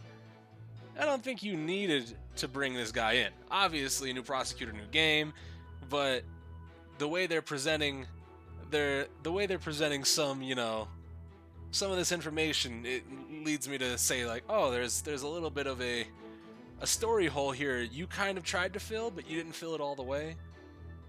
Detective Sky, if you would. Oh, so that's why you made me do that. Detective Sky, what did he have you do? The prosecutor asked me to try raising one of the male police officers with the stage lift, without a single word of explanation as to why he was making me do it. You're kidding. It's as if he really can foresee all of our counter-arguments. I do still wonder where Winston Payne is. Exactly, like, you're telling me all the corrupt prosecutors got nixed, and Winston Payne is still around? Where the fuck he at? Where is Winston Payne? Where in the world is Carmen Sandiego? Maybe Winston is retired? And also, you couldn't bring in fucking Franziska for this? Miles! You knew somebody! Do not underestimate this humble servant of the Holy Mother. Yeah, Gaspin's in Karain. Winston Payne has just been MIA. That's Gaspin's brother. The one we saw that fucking faced off against Phoenix in episode 1, that's Gaspin Payne. More like Hottie. I guess that means Trucy could have lifted the dead body up. Doesn't that mean... Is it possible? Could Trucy really have... Press. Is what possible? Could Trucy really have what, Mr. Pham? Please finish your sentence. Well, Don't try to beat around the bush. Come right out and say it. Why not tell this court what you really believe? What I really believe? Of course I don't believe Trucy could ever commit murder. Such an amazing and wonderful magician would never do such a thing. But, taking all the facts into account, what else can I think? Yeah, so... Yeah, fucking Gaspin fled the fucking country. He booked the next day flight out one way to Karain. But, like, there's at least 3 prosecutors Edgeworth has on hand right now. At least 3 that we know of. You got Black Quill, you've got Winston Payne, and you got Clavier. That's just in country. But then you also add Franziska in there. If you want to get technical, you could ask Lana Skye to come back. Technically. Because she gave up the chief prosecutor seat to Edgeworth, right? But she could be somewhere else, right? She's not in the profession, at least as far as we know, of prosecuting anymore. But you had 4 other niggas to go to. Granted, you don't really want to go to Winston Payne, but you had 3 other niggas to go to, Edgeworth. One of them being your adoptive sister. Lana was never actually chief. That was a mistranslation. Oh, really? Because everything with Damon made it seem like she got put at the head of prosecution. What was she actually then? Well, she was still a prosecutor, right? Like, that was my main point. Due to prosecutor rankings in Japan being different? Oh, okay. That makes sense. But yeah, no, she at least was a prosecutor, so you could, to a stretch, go ahead and say, yeah, go ahead and bring Lana back. But nah, I guess not. Maybe if she like quit the profession. More apt term would be head prosecutor. Okay. And so that's different than from what Edgeworth is right now. Okay, that makes sense. But, yeah, no, like, my point is, there is a whole lot. There's a whole lot. She didn't even forge evidence. That was Damon. That was Gant. But either way, my point is, even if you discount Lana, you have 4 people. You discount Winston Payne because Winston fucking Payne. You have 3 people that you can rely on. That you know can get the results you need. Nah, fuck it, get the monk.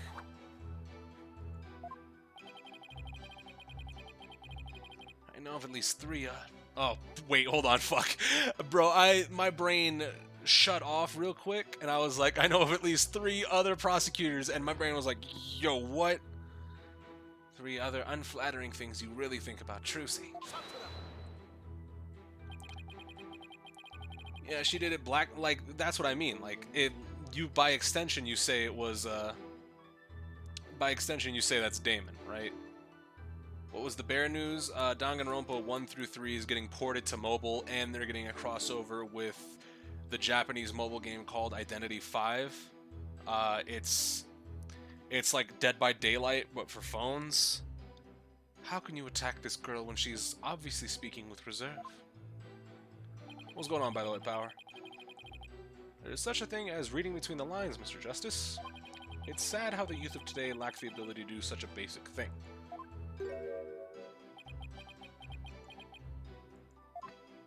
Looking at me like that isn't going to help me stick my foot in my mouth less, Your Honor.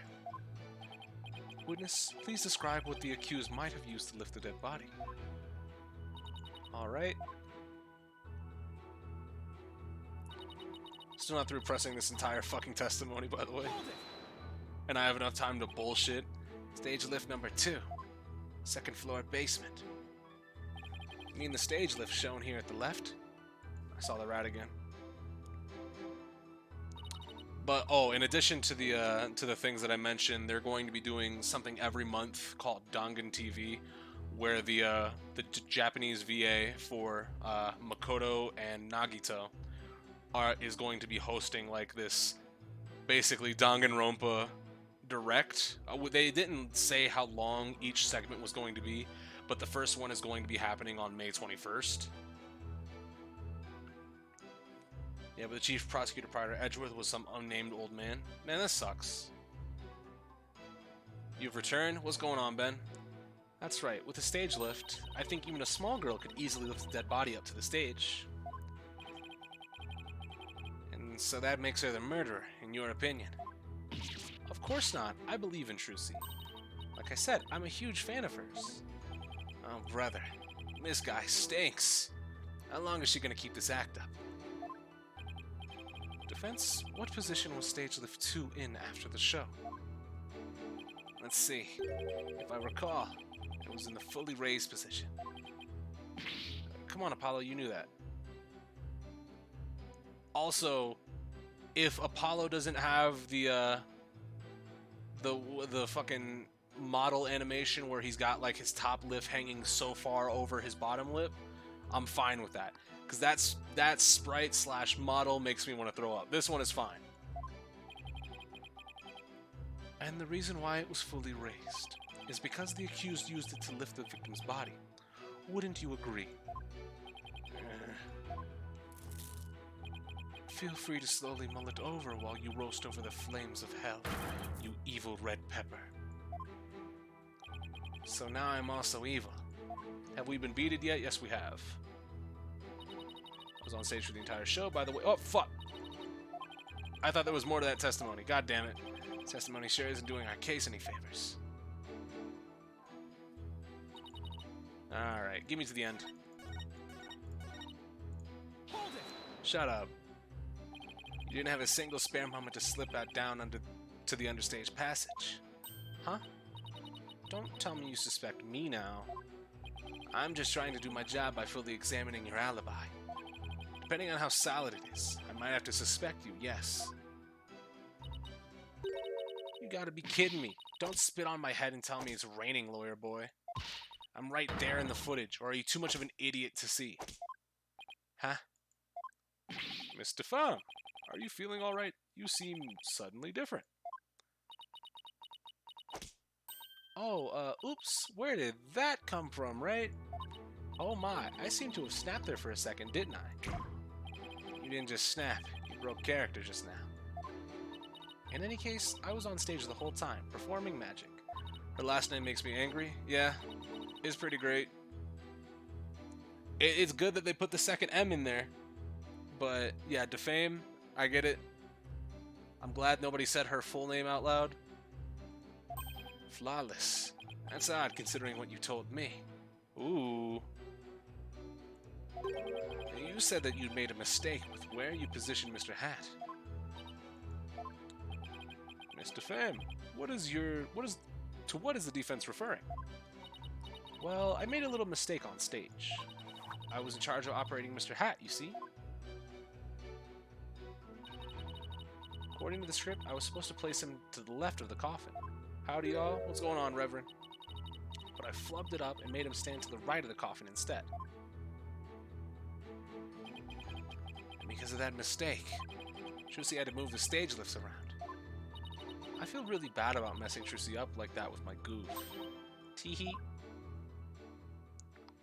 Great. Darn it.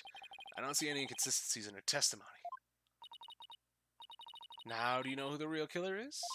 Come on, Gramps, don't just sit there. Hand down your ruling pronto. I haven't played this one. Which system is it for? This game is on the 3DS. It is also on mobile. I am playing via the Nox Android emulator.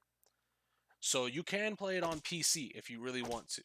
That's the version I'm playing right now. So if you want to play it exactly how it looks as it is right here, I would say go ahead and pick up the mobile version. For some weird odd reason, if you have an iPhone, it is $1. And on the Play Store, it's $20. How the hell do I play this on PC? So what I did is on my Android phone, because I have an Android, I went to the Play Store, bought the game, and then logged into this Android emulator with my own Play account. So I went back, logged into the Play account here, downloaded the game to the emulator, and then just fired up the game. So you have to have an Android emulator, and you have to have a Google Play account so you can buy the game. Well, I guess you don't even really need a second phone. You could log into an Android account, buy the game on the emulator. I think it's $1 for case one, and then you pay for the rest. Oh, huh. That would make a lot of sense. Because when I saw it in the fucking iOS store, it was like, yeah, it's $1. And I was like, oh, I got robbed. But yeah, you have to use an Android emulator. You can use BlueStacks, you can use Nox, you can use Mimu, you can use whatever you want. But basically, log into the Play Store on Android, buy the game, play the game there. I beg your pardon? Oops. Oh, what's gotten into me? I'm so sorry. I give her another 5 minutes before she tears off that mask. Well, Defense, are you ready to let it all go now? Of course not. I'll never give up. I see. I suppose this, too, is fate. The sacred scriptures of Kuranism describe a variety of hells for the damned. For someone like you, who struggles ceaselessly against his fate, Papul Boljig seems most appropriate. People boy... What? Oh wait, it's Kuranese. What sort of terrible place is this Papul Boljig? A place where more than one struggles. Where the more one struggles, the further one falls into the abyss. And at the bottom of this abyss, a ferocious beast awaits. Think of it as something akin to an antlion sand pit trap. There we go. My god.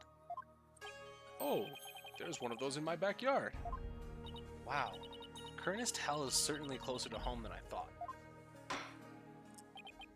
Now then, it would appear that the witness's testimony supports the prosecution's claims that the defendant is the only one who could have killed the victim under stage. Look, man, I don't care if he's got one of those sand lion ant pit. He's got bugs in his backyard. He just needs to call an exterminator, bro. It's all right.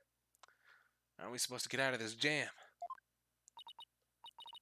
Hey, Apollo, if you can't find any contradictions, just start searching for lies. Maybe it's time to use oh, fuck. Well, I guess Mood Matrix, too. We can use the Mood Matrix. Welcome back, Widget. You mean... I heard some discord in Bonnie's voice while she was testifying. Yeah. See, Widget is picking up on the noise in her heart, too. That's right. Athena can hear things others can't with her super sensitive hearing. It's Widget Wednesday, my dudes. Will Nintendo ever fully recover as a company with a social media account from me not laughing at them for that? Because nothing will ever be funnier than Wigger Wednesdays.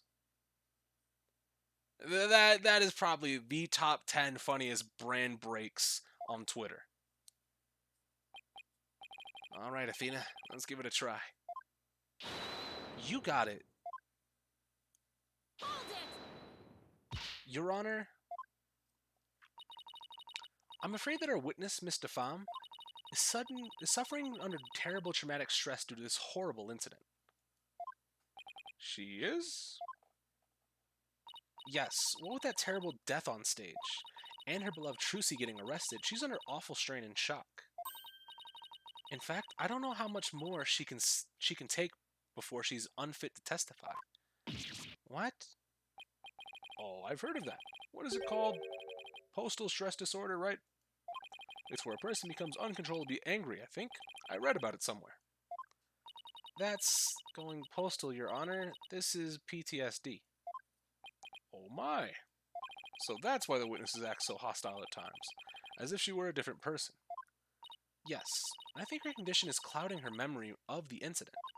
Therefore, I suggest a short therapy session for the witness. Huh? Therapy? You don't know the first thing about magicians' mental strengths. I've risked my life jumping through rings of fire and have my body sawn in half. Oopsie. Boy, I have to watch my temper, don't I? Teehee. Another rabbit loose in the court. Someone call the bird. Taka's gotta have a phone, right? We don't need to call Black Quill, just the bird. Miss Sykes, please do whatever you can to help this unfortunate young lady. And what exactly is this child planning to do, Mr. Justice? With her super sensitive hearing, Miss Sykes can hear a witness's true emotions. Simply from tone and inflection, she can tell exactly what a person is feeling. I told you Taka is great. No, we don't even need Taka specifically. We could just get a bird that eats rodents. You just gotta snatch up these little rabbits. They're running wild in the court. Blackwell had one redeeming quality. False. He had 0 redeeming qualities. Simply from tone and inflection, she can tell exactly what a person is feeling. I can even pick out feelings that a witness is trying to suppress or hide. Widget projects the emotions I hear into the mood matrix where I can analyze them. It sounds like some sort of spurious devilry. Though I find it hard to believe, I must ask, how do emotions constitute as evidence? Well, I won't say that emotions can be taken as evidence per se. I have seen how instrumental Miss Sykes' work has been in cracking a case. Therefore, I wholly support giving it a try. I see. If you are in favor of it, Your Honor, then I have no objections. Even this mere monk can see that something disturbs the witness. Thank you. How nice. I'll disturb you. Oh, thank you for understanding, Prosecutor Sadmati. Apollo, you remember how to conduct a therapy session, right? You want me to lead the session? Of course, you're the lead on this case after all. Fair enough, but do I need a refresher? Nope. I'm fresh off the game, homie. I know how to do this. I think I still remember from the last time, so let's get right into it. Okie dokie. You ready, Widget? Let's do this.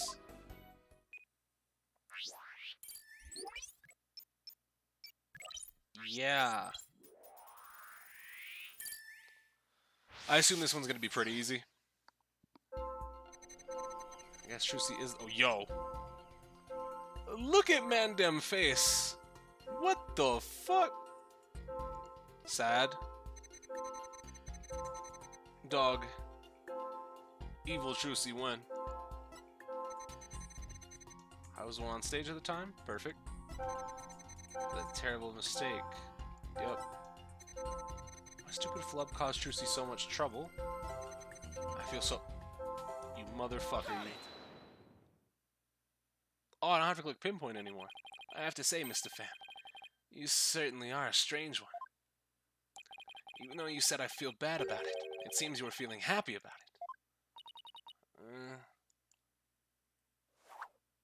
it. Bonk. I think I can guess why you were feeling happy. It must be because you messed Trucy up. Pinpoint is still there in the 3DS version? Perfect. I think you were happy because you messed the defendant up. I'm right, aren't I? You gotta be kidding me. Why would I be happy I messed Trucy up? I'm a big fan of hers. Because we saw you. Yeah, we did see this. He is right. We saw how you said you hated Trucy. How you were glad she was in trouble. And even how it was what she deserved. It looks like I hit the bunny on the head, so to speak. Whoa. Dog, it's so dangerous. Seeing a six-digit word starting with N, has a G in the middle, and ends in an R, that's so dangerous. Yo, you could have picked a different groaning noise. Like text at least. Apollo, the noise level dropped. Now if we could get it down to 0%. Well, Mr. Pham, are you ready to confess how you really feel? What? What do you mean? I'm Bonnie, the sweet, cute little bunny. I'm a rookie magician working hard to just be like my idol, Trucy. That's the character I'm supposed to be. Oh. Keep that up, Mr. Pham, and you're going to have a mental breakdown. That's what I'm saying, Scoot. Like, what? You were just a couple letters off. Just let yourself be who you really are. Who I really am? The two sides of you are fighting each other and doing you psychic harm. I can hear them. Two distinct voices battling inside you. Ooh. Shut your pie hole, you know-nothing know-it-all. I mean, you mustn't say things like that, or I might get flustered. Mr. Pham, how long do you insist on maintaining this wolf in sheep's clothing act? We can't end this therapy session unless you get real with us. Set the wild... Okay, Apollo. Bonk.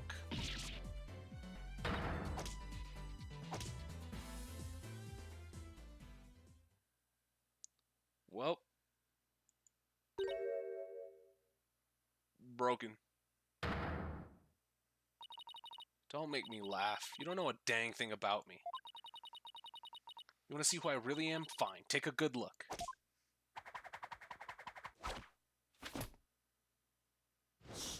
Oh, why? She's a bat. No. What in the world? Sheep's clothing? You got it all wrong. It's a rabbit suit I've got on. And I'm not a wolf. I'm a blood-sucking vampire. A bat with fangs and wings. Okay. I think we just opened Pandora's box. I'm finally done with that goody two-shoes cottontail act. I feel free as a bat.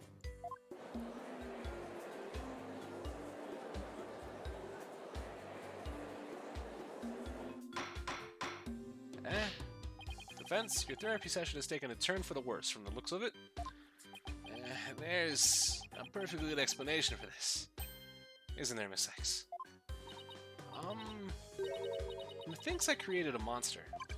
We blew it. Hey you, lobster boy. Oh, me? You think I'm glad Trucy's in trouble? That I think she's getting her just desserts? How about you stop? Well, guess what? You're right. Does this mean you admit to wishing the defendant harm? Well, the bat is out of the bag now. That mistake of mine was just a work of art. Thanks to my goof, poor little Trucy had to do all of that hard physical labor. When you say hard physical labor, what are you referring to? Because of Mr. Hat's new position, Trucy had to move both of those huge stage lifts. They must have been so heavy. What a riot. That's strange. Athena, could you please add that last statement to Bonnie's testimony? Alright, I'll update the mood matrix with the new info. Yep. Hey, Apollo? Now there's a new inconsistency in the testimony. Yeah, she finally slipped up. So what do I need to do now? Well, from this point onward, you just do what you do best. Find the contradiction in the testimony and present the evidence to refute it. Alright, I've got you now, Bonnie de Femme. Alright. Move the body with that lift. It's on stage at the time, but that terrible mistake. You know what serves her right? Thanks to that, she ended up having to move the stage lifts. And now we use... Where is... Okay, there it is. Objection! That doesn't make sense. What? So you think I'm crazy now? A little bit? No. That's not the point I was trying to make. But I don't hear you denying it. Mr. Pham, allow me to repeat your statement. Thanks to that, she ended up having to move the stage lifts. That's right. And I still say that's just what she deserved. How did you know? How did you know Miss Wright moved the stage lifts? Huh? According to her own statement, blue tracksuit niggas, by the way, I forgot to mention it. She didn't tell anyone that she had done so. What? So how could you possibly have known what she had done unless you saw her? You saw Miss Wright moving the lifts in the understage passage, didn't you? shit on. Nice umbrella, dipshit.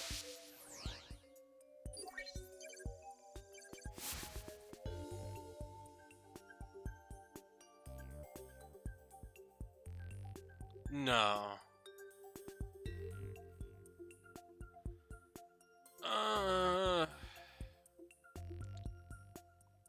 I'm gonna be really fucking upset.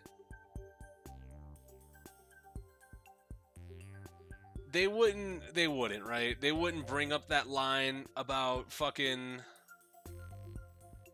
They wouldn't bring up that line about not even twins having the same amount of, or the same fingerprints as we were doing the fingerprinting. Man, fuck!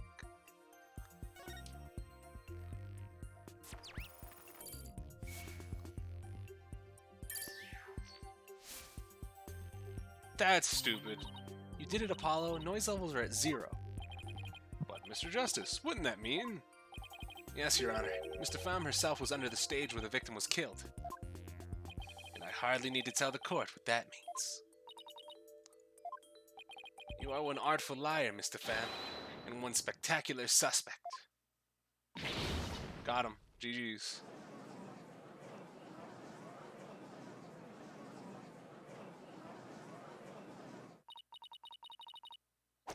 Why, you shiny red lobster boy. You're saying I killed Mr. Reyes? I'm saying that's a possibility. What's more? I say you had a solid motive to frame my client for the murder as well. Objection. My apologies for raining on the defense's merry revelry. But you seem to have forgotten one important point. Oh, really? The TV footage. As you can clearly see, Mr. Pham was on the stage the whole time. The entire audience can bear witness to that fact, including you. Oh yeah. Clap. I need to get that clap isolated. Fuck. I'm gonna have to... Give me 1 second. Just gonna do one of those. I'll save that for later. The witness could not have been in the understage passage, which means the only one left who could have killed the victim is the accused. Guess the party's over. But Mr. Pham knew something she couldn't have known unless she was under the stage. How do you explain that, Prosecutor Sadmati? It's quite simple. The accused must have told Mr. Pham about it, then forgot. No, the answer is much more stupid than I would think. Open those useless eyes of yours and take a good look at the footage. If Mr. Pham really was in the understage passage, it would mean she was on stage and understage at the same time. It means she was in 2 places at once. That does seem to be the only explanation that makes sense. Maybe an explanation, but I'm not so sure about the makes sense part. Then we'll just have to make it make sense. Your Honor, the witness was both on stage and understage at the same time. That is the defense's assertion. I've heard some illogical things come out of you before, but this is absurd. I'm sure you'll change your tune once you hear my reasoning, Your Honor. My gut tells me you're bluffing, but I'll bite. Very well, Mr. Justice. How do you explain the witness was in 2 places at once? Here we go. Y'all ready to be pissed off as I am?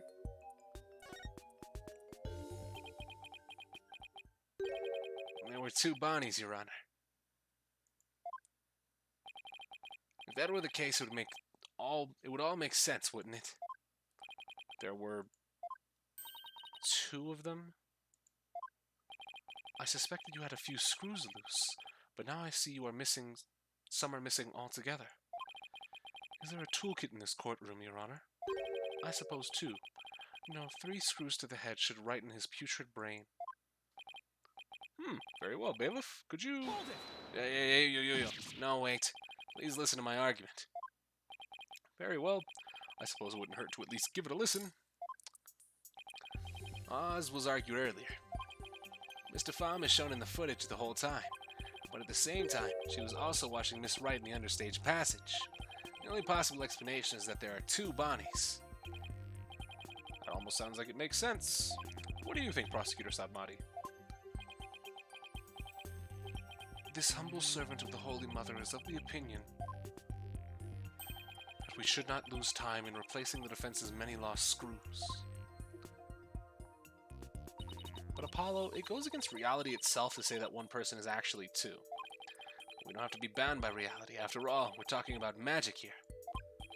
So if the Bonnie de Femme in the footage is the real Bonnie, then the Bonnie here on the witness stand, the one who must have been understage, this Bonnie de Femme is our second Bonnie. She is? Say we call the one in front of us Bonnie number 2. I believe I have just a piece of evidence to prove that Miss Bonnie 2 exists. Oh? And please submit your evidence, Mr. Justice. What proves the existence of a Bonnie number 2?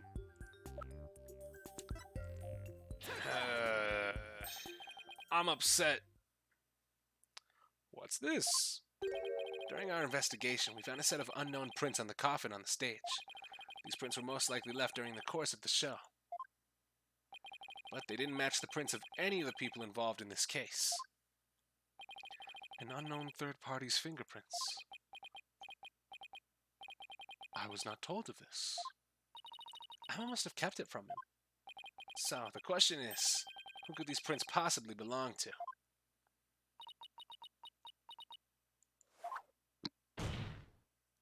Mr. Pham, or should I say, Bonnie number 2. These are your fingerprints, aren't they?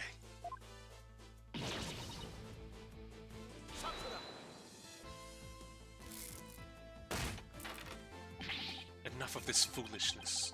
One person could possibly not be 2. These fingerprints could have been left not only during the show, but at any time.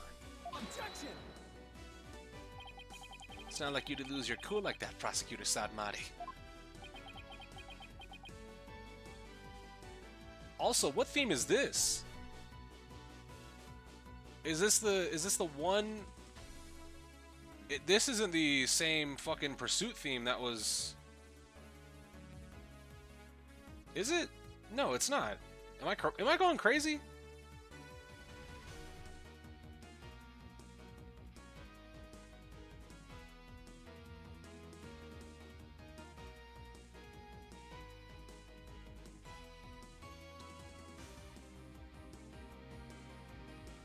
This is a new Pursuit theme.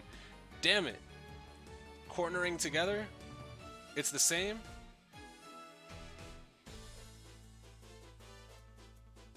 This sounds different. Maybe I wasn't paying attention to it last time. Maybe I'm just going crazy. Somebody help. And I'm sure you know that exactly when the fingerprints were made is not the main issue. What do you mean by that, Mr. Justice?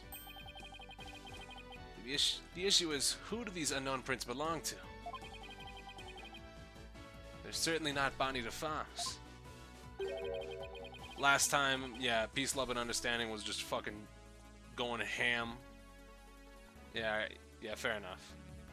But yeah, like, it is different. Like, it's not bad.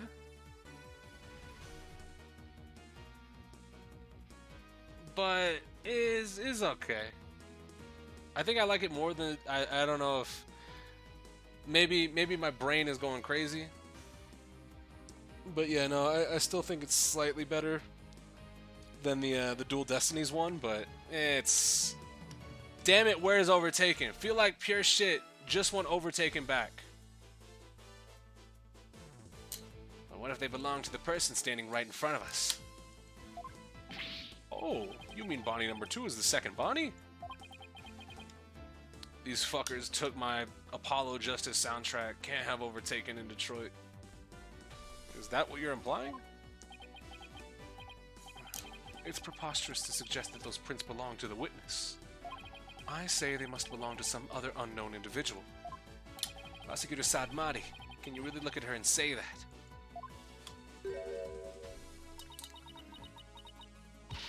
What are you looking at? Take a picture, it'll last longer. How could this be? we check our prints, I'm sure they'll match the unknown set. Well, Bonnie, the prints that don't belong to the belong to the real you belong to you, don't they, Bonnie number 2? Got him. GG's. Witness. Is what the defense has said true? Fine, I admit it. The fingerprints are mine.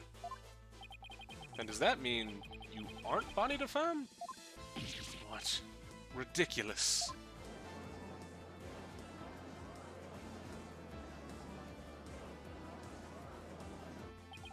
Are there really 2 Bonnies? Nope, there's only 1 Bonnie. That's because you're not Bonnie. I'm Betty. Man! Why? Betty DeFemme. Jesus Christ. What? Betty and Bunny? Yeah. Batty and Bunny? Yeah. Ladies and gentlemen of the court, it's time for a wondrous magic show. Gasp in amazement as this lagomorphing illusionist performs her teleportation magic. Yeah, that does explain the teleportation trick. Watch closely, it's showtime. Showtime at the Apollo? Hold on, wait a minute. We got something here.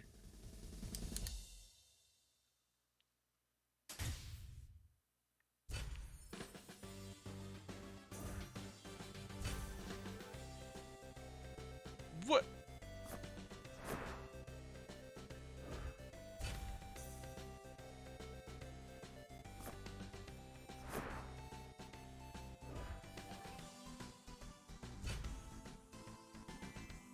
Y'all suck.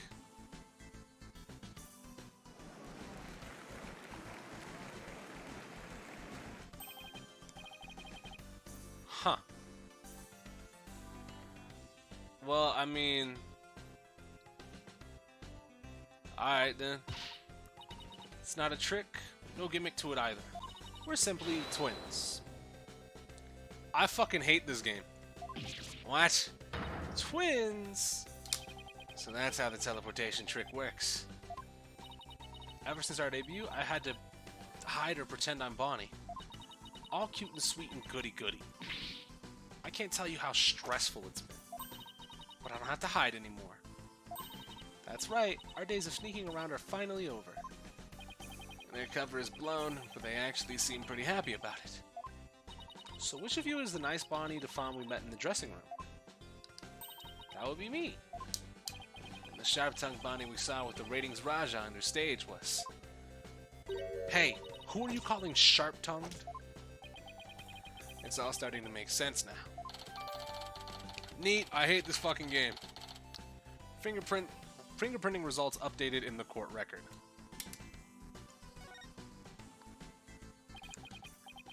So, Mr. Justice, this changes the facts of the case rather dramatically, doesn't it? It certainly does. During the show, it was Bonnie who was on stage the whole time. So Bonnie couldn't have committed the crime. But Betty, on the other hand, who was understage, did have the opportunity.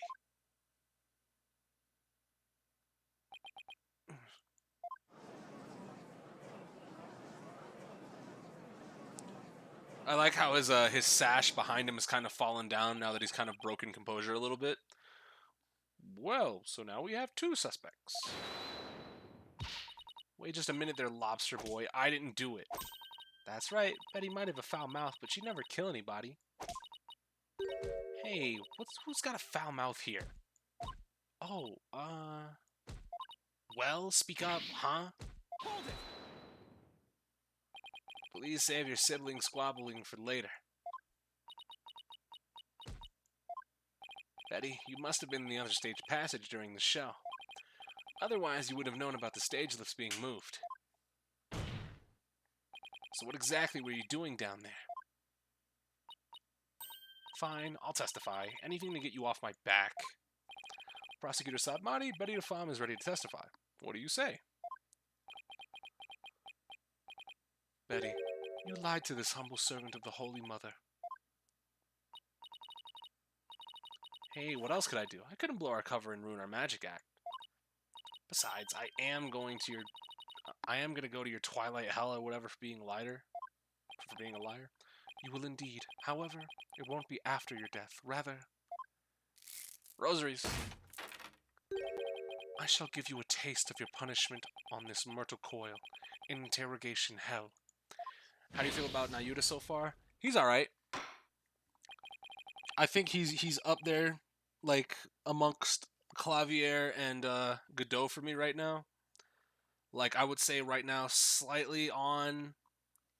Because, again, first trial, I don't really have too much to go on. So we'll see how he plays out in future cases, but right now I'm lukewarm to him. You know, not crazy, not like I'm not vehemently against him. He's not an edgelord, but he's okay. He's an alright guy. Now then, Betty DeFemme, please explain it to the court what exactly you were doing under that stage.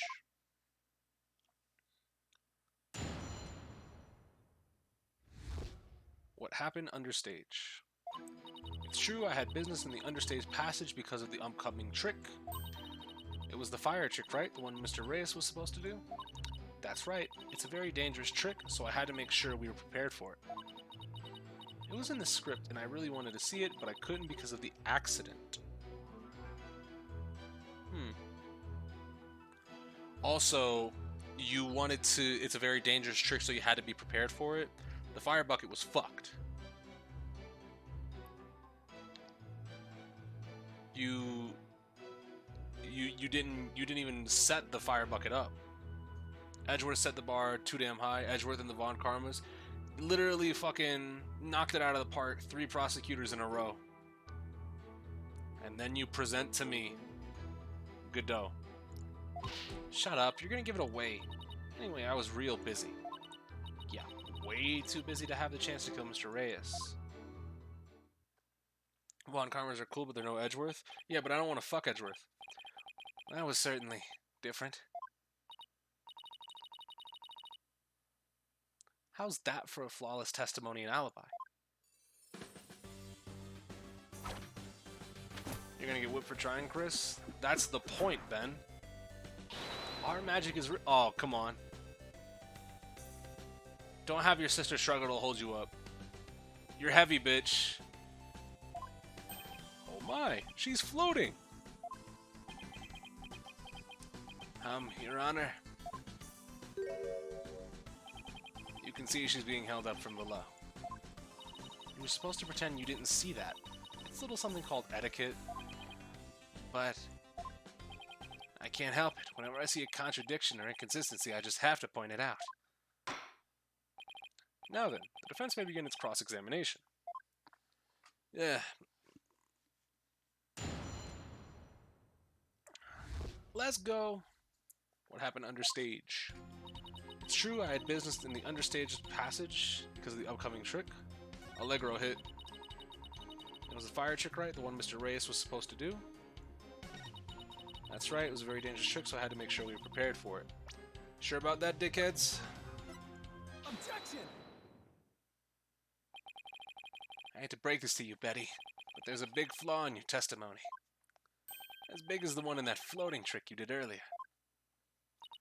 Ooh, harsh words. Well, let me tell you something, forehead boy. Why? His forehead isn't that big! Leave him alone! No one has ever figured out how we do our teleportation trick. Look, it's not that big of a forehead. Just leave him alone. No one except me, you mean? Well, we have even better tricks up our sleeves. Huh? We do? I told you to keep it zipped. Now, don't fight, you two. Mr. Justice, what's this about a flaw in the testimony? The script has this to say about the fire trick. This will be dangerous. Make sure the fire bucket is ready. However, we found the fire bucket lying empty backstage, except for a layer of dust. I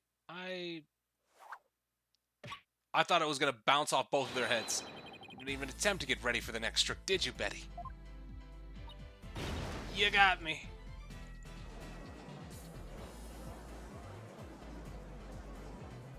Apollo's objection theme, absolutely heat. All time, every time. Betty the Femme, you will explain yourself. There's nothing to explain. Come on, Betty, we can't hide it any longer. You might as well tell them. Shut up, you can barely take care of yourself. Don't try and tell me what to do. Well, if neither of you will explain, I guess I'll have to. The reason Betty didn't prepare the fire trick is because she knew the show wouldn't go on. You didn't prepare for the fire trick because you knew, didn't you? You knew that the body would be found and that the show would then be cancelled. Got him.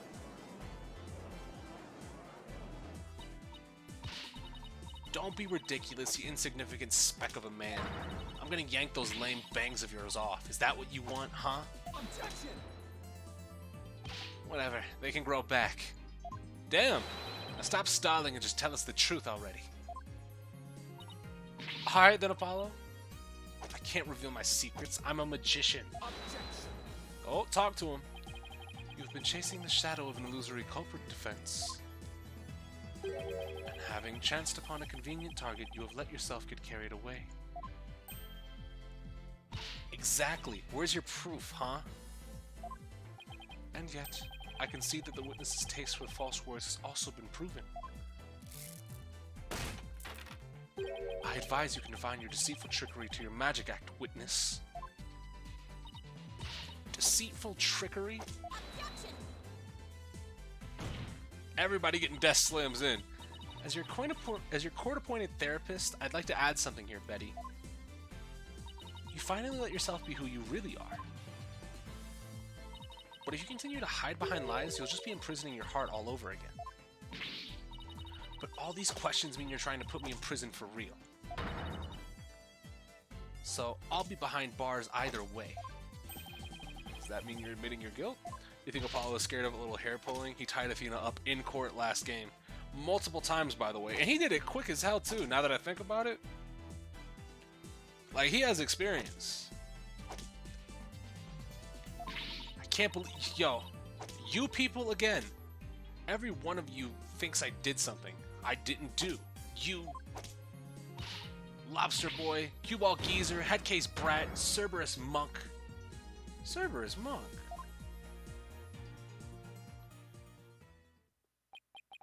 He and Clavier got busy. Cue-Ball... Yo, Judge, come on. He's been being called Lobster Boy for about, like, 80 minutes. And you're hung up on Cue-Ball Geezer? Dog, come on.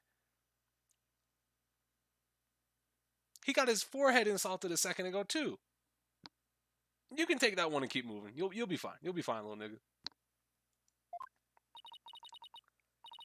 Headcase Brat? Really? Betty, calm down. Come on now. Deep breaths. Deep breaths.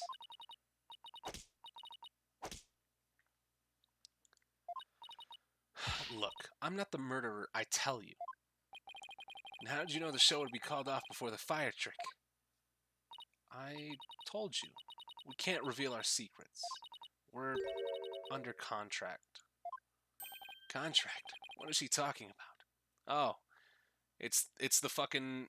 It's the defining piece of evidence that I needed to point directly and only to Mr. Roger Renitz. Imagine you just pull Apollo's hair and he turns into Ratatouille. I assume if you pull on the front of his hair, the rest of his hair will just come off and it will reveal this little alien sitting inside of Apollo's head. Be that as it may, you're obviously a suspect in this case. Sadmati, what are you doing? Perfect. That was isolated, no music. I'm clipping that. I need that as an MP3.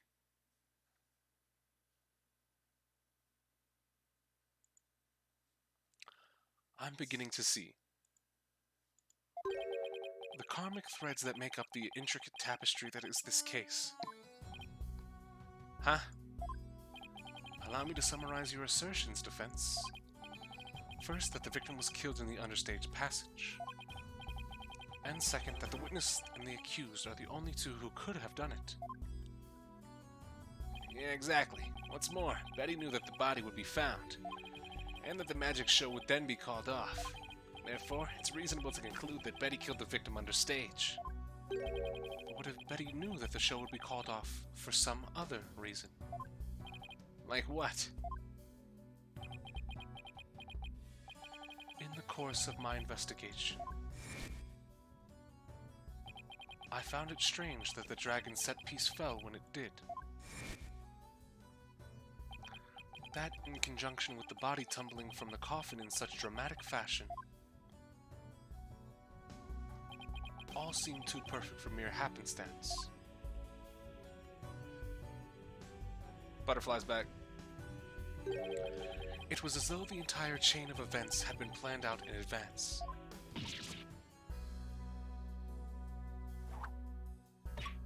Fuck. Planned out? After deciding to take this case, I scrupulously studied everything I could about mass media in this country. I read the newspaper, old news reports, I even browsed tabloid magazines. How very industrious of you. I'm impressed. During this process, I learned about a strange practice favored by the TV world. A practice called the hidden camera prank. No. Betty and Bonnie, you knew about this, did you not? About the dead body appearing, the set piece falling, and the show being suspended. You two were informed of this plan. By Take-Two TV in advance, correct? Dog, stop taking damage and answer a question. Is that true? Betty, please, let's tell them now. I can't hold it in anymore. Oh, yo. Dang it, fine, you got us. Everything the prosecutor said is true. The TV station paid us to cooperate with them on this plan. It was all a prank, a big setup planned out in advance. Mr. Reyes showing up dead in the coffin. The set piece falling down. It was all completely scripted. We have progressed past the need for Batwoman. Yes, we have. A prank? Those are his power limiters. If removed, his objections can cause disaster. Dog. Imagine just Apollo shouts, and it's like fucking Banshee from X-Men. He could start flying. Bonnie? Is this really true? Yes, Mr. Reyes was supposed to pretend to be dead. That's how it was supposed to go. So he was in on it too. That's right. He was supposed to show up dead in that coffin. And then the set piece would fall down. Trucy would be shocked and start to panic. That's how the prank script went. What? The heck kind of prank is that? Oh, there it is. There's the one pose that I don't like for Apollo. This one just makes me uncomfortable. He looks like a fucking chicken. He just looks like a chicken. I hate it. This is the one I don't like. The other surprise one he has is fine. But we never thought he'd actually wind up dead. Yeah, that was the only thing that was different from the script. Poor Mr. Reyes. Can someone please remember to tell Mr. Reyes that this was a prank? As his cheek being sucked in slightly, it's not overhung, I think. Bro, it just looks bad. It don't look good. Either way, it don't look good to me. I'm still completely lost right now. Well, Betty and Bonnie, it sounds like you have some explaining to do. All right. I guess desperate times call for desperate measures. Just this once, we'll share how it was done with you. So listen carefully. You'll never hear this kind of thing anywhere else. Oh, there's a bat. No. No. After our teleportation trick, I went down under stage. When Mr. Reyes' body appeared from the coffin on stage, it was time for Betty to do her job in the understage passage. That's right, I used the remote control for the winch connected to the dragon set piece. Dropped it. Yep. And just before the dragon fell, I called Trucy to the backstage so she wouldn't get hurt. After that, the plan was for Mr. Reyes to come back to life in front of a panicked Trucy. He was supposed to laugh and fly up up and away. That's how it was scripted anyway. But for some reason, he really did turn up dead, so he kind of just stayed on the ground. What kind of sick joke is that? Haha, you killed the guy. Haha, isn't that funny? You got pranked. You killed that guy. Haha, haha. Sounds like a terribly mean-spirited prank to me. The poor defendant was trying to do her magic show. I guess so. Sorry, Trucy. Whatever. It was all the ratings Raja's idea anyway. Yeah, it sounds like just the kind of thing a guy like him would come up with.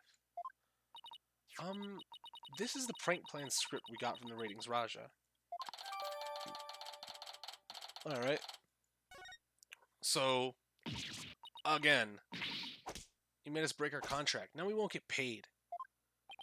Yeah, no, being found guilty of murder is probably the worst object or option there. Yeah, let's go ahead and pay him and then put him in fucking jail.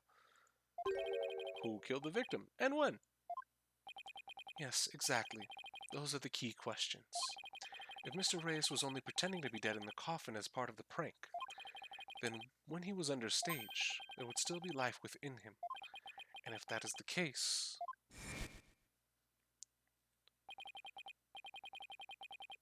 then Betty, who was also under stage, may be excluded from our list of suspects.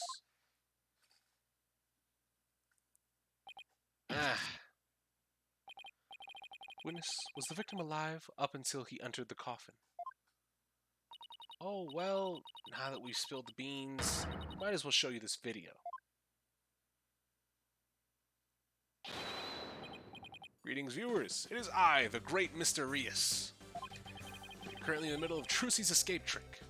Having snuck through the understage passage undetected, I am now hiding backstage, preparing to play a little prank on Trucy. Oh wait, he's backstage, by the way. I'm about to hide in the coffin, where Trucy will stab with her rubber sword. And when the coffin opens, ho-ho, I will be in it, acting as though I've met my maker. Can you imagine the look on Trucy's face then? Ho-ho, I can hardly wait. He's about to hide in the coffin. Where did y'all get that video from, by the way? Was it just on his body? It would seem the threads of karmic destiny have led us to the truth.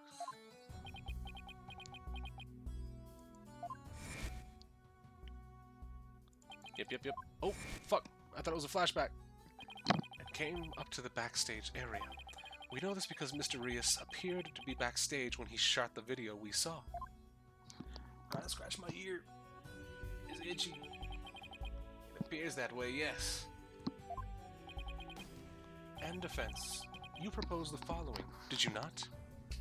There's a log, you can see what you skipped. Yeah, of course. I know there's a log, but it didn't look like it was anything major. As it wasn't. What if the victim was killed under the stage before being put in the coffin? But then, what about this video? The footage was taken just before Mr. Reyes entered the coffin. Oh, so does that mean? Yes, it is horrible but true. The tragedy did indeed play out right here on the stage. When into the coffin where Mr. Reyes was hiding, Trucy Wright thrust her blade.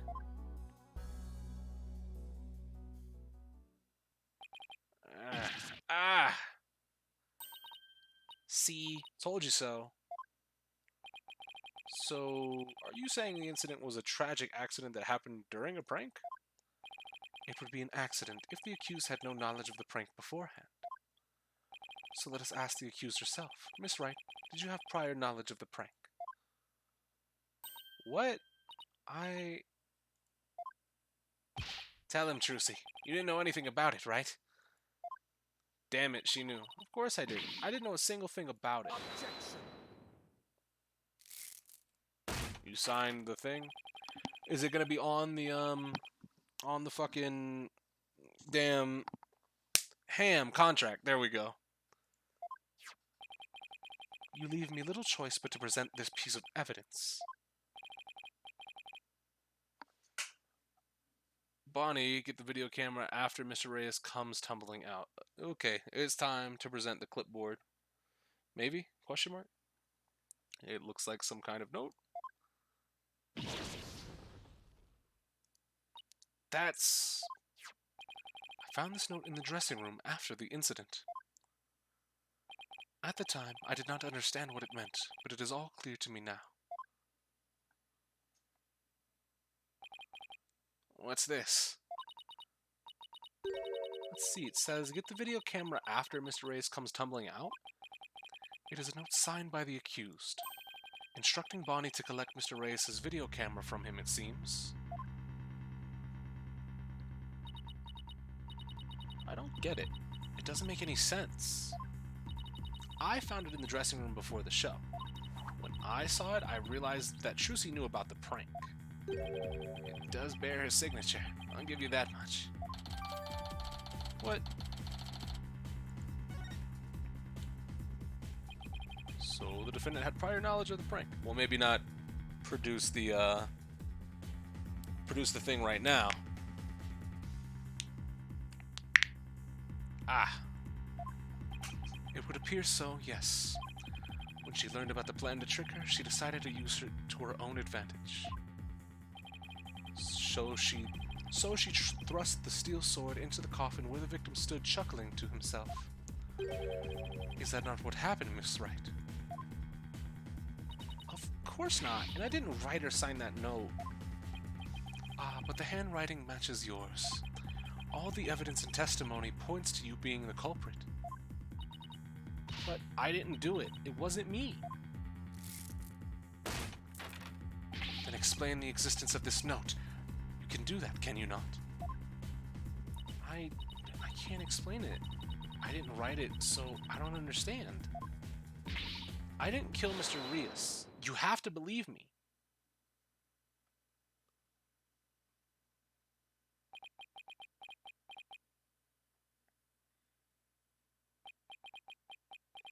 Well, not a good look.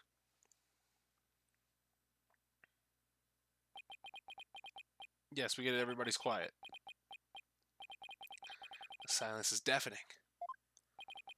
Continue struggling against the threads of your own karma if you wish, accused. Even as you are inescapably caught in the web of fate you've spun for yourself. Hold it? No. We're not cutting into a hold it, I guess. Why is my ear so itchy on... It's just like, I gotta scratch my ear, but like one time isn't enough. It keeps doing it. Miss Wright, it is time to resign yourself to your fate. No, I didn't do it. I knew it. That sweet-looking girl, a murderer? She took all of us in with that act of hers. But I didn't do it. I really didn't. Why doesn't anybody believe me? Shut up, you killer. We won't fall for that anymore.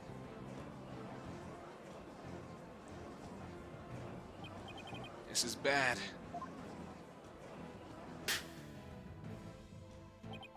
Your Honor, I suggest we put an end to this tragedy now.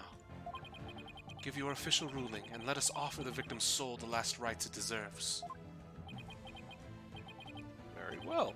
I suppose I have no other choice. This court hereby finds the defendant, Trucy Wright. Objection! Talk to him, Apollo.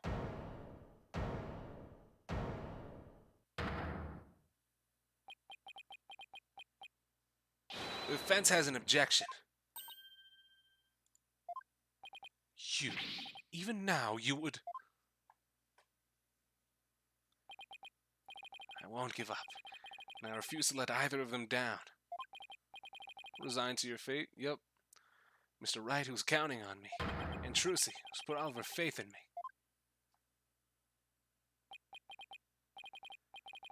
Mr. Justice, the fact that you have raised an objection means that you have evidence with which to refute the prosecution's claims, correct? Yes, of course, Your Honor. Do we really have anything, Apollo? Actually, we do. There's one piece of evidence we can present here. Very well, Mr. Justice, you may proceed. As we saw in the show footage, There's no question that the defendant thrust the sword into the coffin. The defense doesn't dispute this point. But let us not forget that this was a magic show filled with tricks and illusions. We can't take everything we see at face value. So you're saying some sleight of hand was somehow involved? Yes. The defense contends that the sword the defendant used was not the cause of death. Now, what was it Trucy told me she did just before she thrust the sword into the coffin? Very well. Let us see your evidence then, Mr. Justice. But remember, you interrupted my verdict to make this claim. You will be severely penalized if I find you are bluffing. That's fine, Your Honor. This shows that it's possible that the sword Mr. Wright used was not the cause of death. The fucking sword stand? Where the rubber sword was? What's this? A sword from the show? That's right, Your Honor. This rubber sword was found in the sword stand under stage. During the trick, Miss Wright was supposed to swap the real sword for a rubber sword. And she told us on record that she remembers very clearly that she did. I see. So the sword the defendant thrust into the coffin was a rubber sword, was it? But then why was a steel sword found lying on the stage? Somebody must have put the steel sword there by swapping it with a rubber one. Just after the incident occurred, the dragon set piece fell and the theater was evacuated. The real culprit must have used the resulting chaos to swap the rubber sword for the steel one. Objection.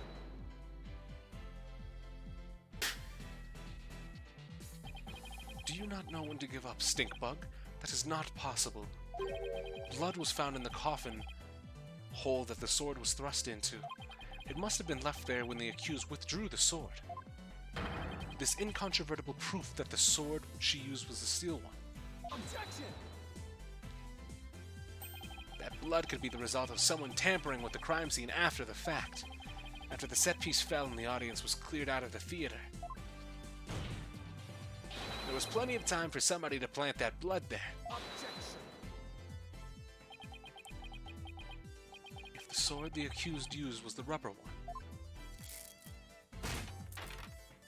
then when exactly do you propose that the victim was killed, given that Mr. Reyes was alive when he entered that coffin? Objection.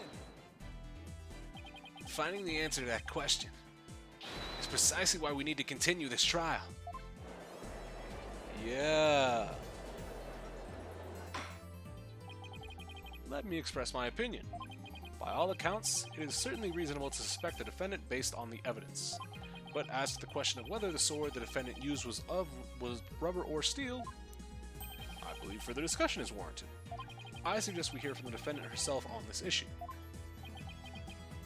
Very well, Your Honor. Yes, I saved it, somehow. Too close for comfort, but still. Crime photo updated in the court record. Let's adjourn for a brief 15-minute recess. I advise the prosecution and the defense to use this time to prepare. Short recess time. Paguer.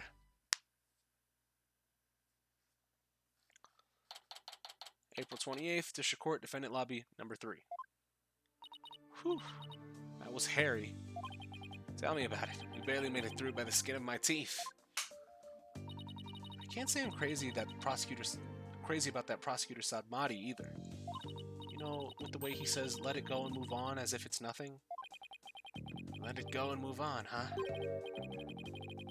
Oh boy, am I interrupting on a secret conclave of villains or something? Thought so. Got your next evil scheme in the works already? What do you want? Keep making that face, champ, and everybody's gonna change the channel. Look this way, Trucy. Now smile for the camera. Let's see those pearly whites. Isn't that what the Grammar Creed tells you to do?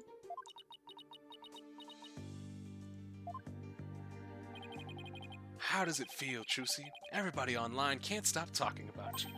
They're calling you a real witch out there. Could this be the end of Troop Grammar? Go away, you creep.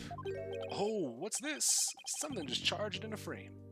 It looks like a yellow gorilla or something. Could it be Trucy's bed? Filming is prohibited inside the courthouse. Do you want me to get the bailiff? You mean the two that are standing literally right there? Okay, never mind. Huh? Filming? What are you talking about? I don't even have a camera on me. Huh? What happened to the camera? It just disappeared right before our very eyes. No. I'll be enjoying the rest of the Trucy show from the gallery. I put out a call for Trucy's fans to come into sport earlier, by the way. Bet I can get some great footage out of them. This is gonna be good. Hang loose, baby. Iron Man? Yeah, kind of, a little bit.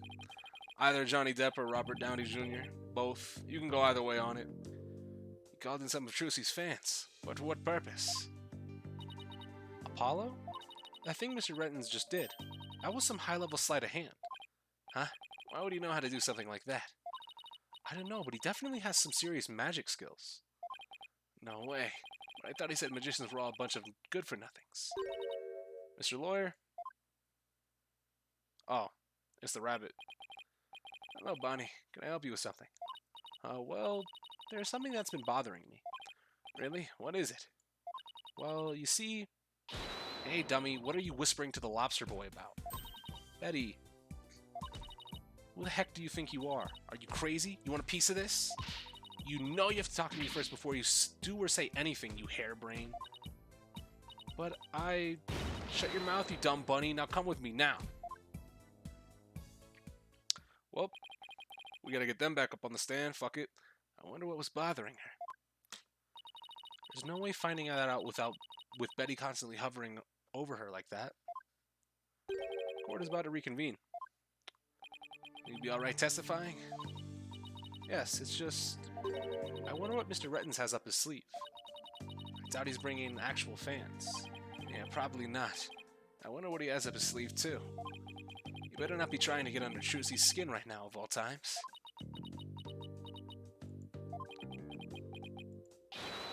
You're Trucy Wright, and you'll be fine. Oh!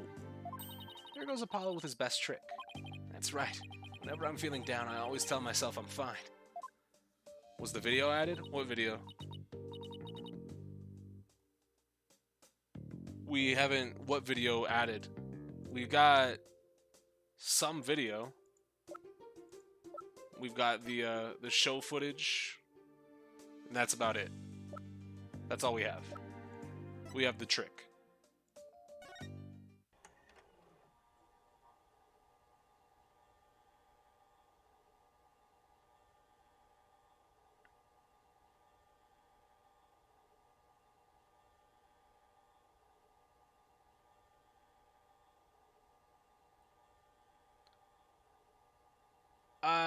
I don't think we ever got that. I don't think we got the what's that thing? The little prank footage. Yeah, we got the note and the plan for the prank, but we don't actually have the video of him in the coffin.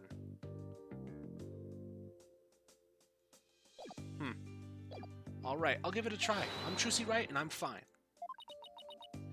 Thanks, Polly. I think I can do this now. I can't believe Mr. Hat is a simp. Mr. Hat, no. Atta girl, keep up on this. Good luck up on the stand there. You'll do great. Thanks. I'll be fine. I can do this. All right, Justice. You can do this too. Time to focus on the rest of the trial. We back at it. April 28th, District Court, courtroom number 6. Court is now back in session. Defendant, please step up to the witness stand. Trucy Wright, magician. Oh, wow. Jump the gun. Here comes the liar, the deceitful witch. Throw the murderer in jail, the last member of that criminal troupe. Boo, we don't want to see you on any stage. Order! The gallery will be quiet or I will have you all thrown out on the spot. What's with all the hecklers? I bet they're the fans Mr. Rettens invited. A grade A jerk. Well, he's not going to psych us out. Psych. Get it? Like Athena? I hate this fucking game. Now then, Miss Wright. This court would like to know if you switched the steel sword to a rubber one on stage. So please testify about this issue. She's gonna try to trick us with her magic. Hurry up and convict her already. Give her the death penalty.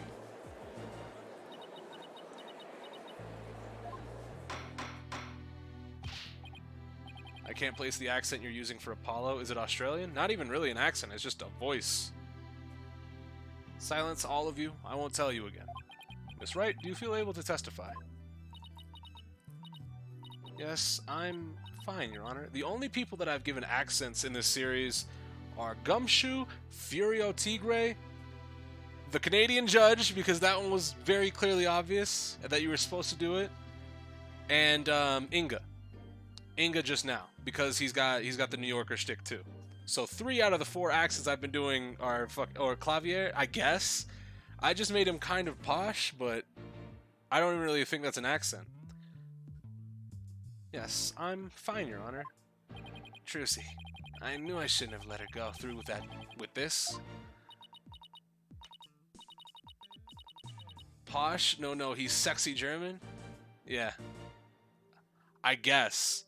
You say he's from Germany, but I do not care. I'd like to make a small request. How about, instead of testifying with words, I show you exactly what happened? Would that be alright, Your Honor? You can witness my stupendous sword-switching magic and judge for yourselves. In spite of everything, she's still smiling. Our Trucy is amazing, isn't she? She sure is. She's doing just fine up there. He's Japanese-American, he just uses German words to sound cool/hot. Yeah. So I gave him, like, what would be a fucking eccentric rock star-esque pretty boy voice in my head. A true entertainer always keeps a smile on their face. She's faithfully following the Troop Grammary Creed even now. She really is something else. It's showtime for magical girl Trucy Wright. Watch carefully now, everybody.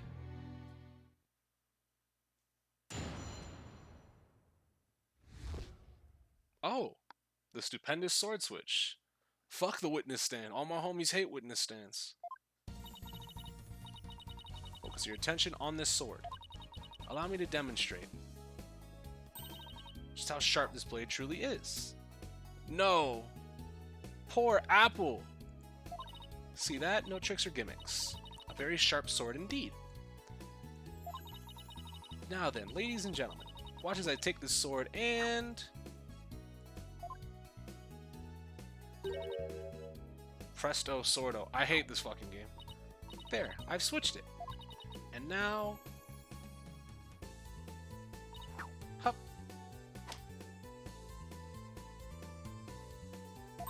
As you can see, the blade is not steel, but rubber. That's pretty good.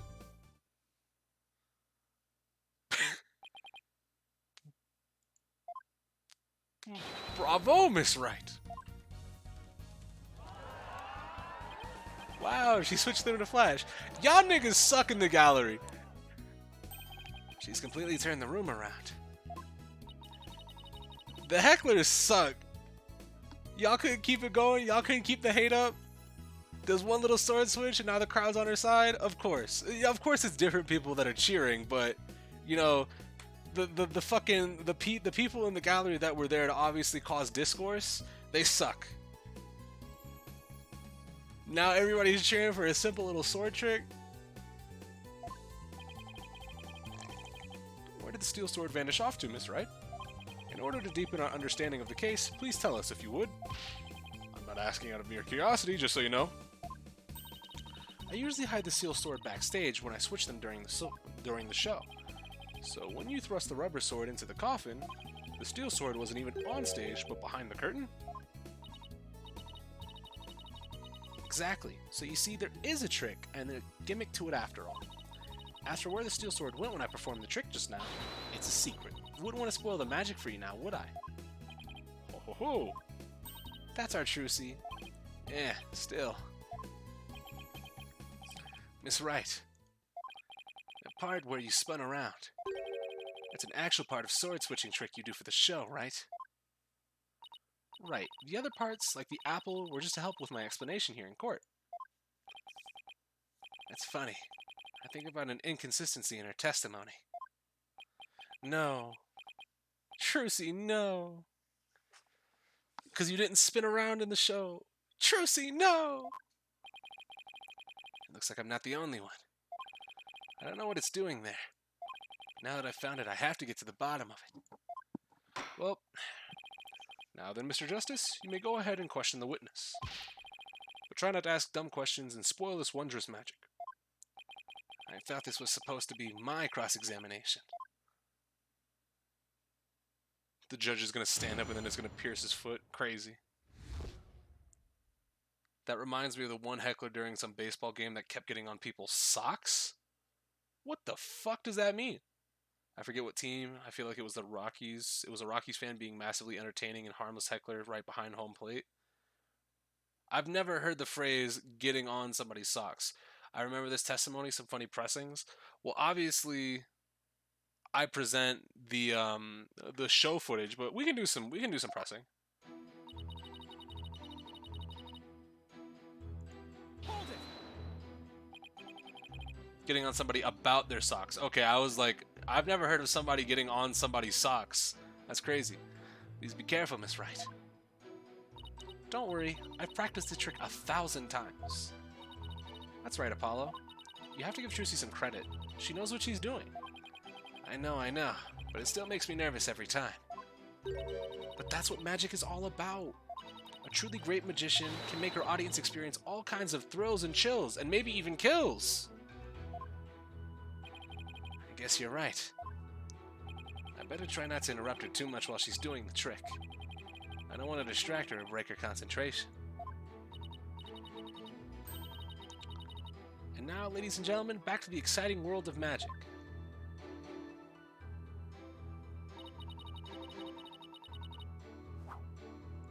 Hold it! Miss Wright, please don't swing that big dangerous thing around. By the way, this was mocapped. That's pretty sick. Let's not do the kills, at least right here. I mean, somebody's already done the kills. Somebody could get hurt. Apollo, please don't shout when I'm swinging said blade around. Somebody could get hurt. Oh. Yeah, sorry about that. I couldn't help myself. You should know better than to talk to me when I'm on stage. Mr. Justice, I'll see you in my chambers after court is adjourned. I don't suppose somebody could make me disappear before that happens. Let's just watch quietly, shall we, Apollo? Yeah, but if she does the kills now, it will be really hard to win this. Not if she's not doing the kills. There could be somebody else doing the kills. Alright. Alright. I've switched it. Yeah, but you didn't do a twirl. I didn't see no damn twirl. Objection! Loads gun with malicious intent. Miss Wright, there's something I'd like to confirm with you. What is it, Apollo? There seems to be a discrepancy between the way you performed the trick for us just now and the way it appears in the show footage. What? But that can't be. I performed it exactly the same way both times. Then what's going on here? Miss Wright, I have the show footage right here. And the part where you twirl your cape around is missing from it. What? But I did it. So, it really is the exact moment you switch the swords. Yes, that's right. Uh-oh. See, like, it looks like he's got a beak. It just looks like he's got a beak. I know some people were saying, you know, he's just got the side of his mouth open. It looks like he got a beak. You've been quiet for a minute. Well, I certainly never expected the defense to expose the accused lie for me. Mr. Justice, does this mean that you are arguing that the defendant did not swap the swords during the actual magic show? Are we saying I'm some people? You and somebody else were saying it, Ben. No, Your Honor. That wasn't my intention. I mean, I did swap them. I know I did. I'm absolutely sure of it. Objection! Human memory is unreliable at best, but in this case, I am afraid that it is the witness herself who cannot be trusted. We can see the footage for ourselves. The claims of this witness are false. But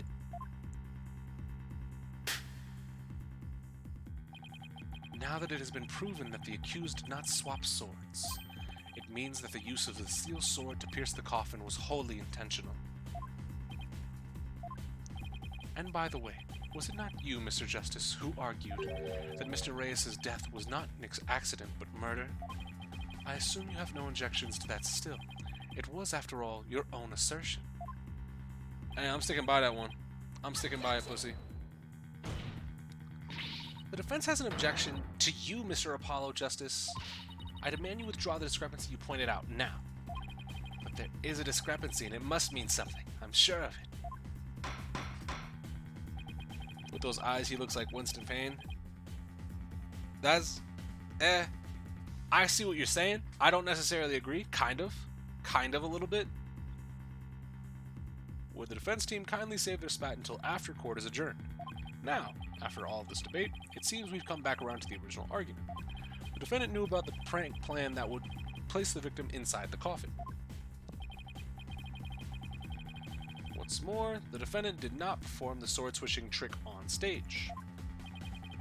Through her actions, I'm afraid I have come to see the true intentions of the accused. More so in the sprite without the lip, but she's still shocked. Okay. Her murderous intentions. It's such a shame. But I did switch the swords, I swear. You're knee-deep in it now, Justice.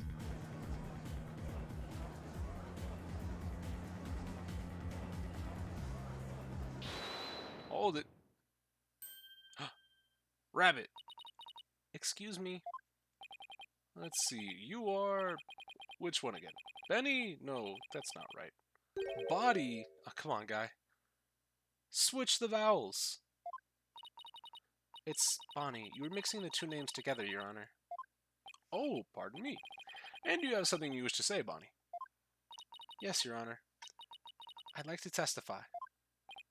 About what? The more I think about it, the less possible it seems.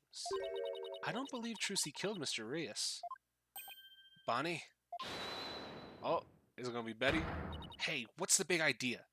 Such an incredibly gifted and talented oh, I gotta remember which names are which. Would never commit murder. I refuse to believe it. What are you talking about, you harebrained hare?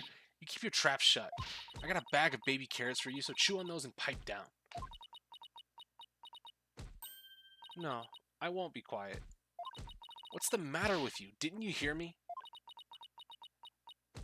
Trucy said something to me once. Huh? She said, no matter how scared you get, no matter how mean people are to you, you can't give in or give up. That's what being a professional magician is all. You did really just got blown back by her fucking gathering resolve. How did that happen to you? Isn't that right, Trucy? That's right, Bonnie.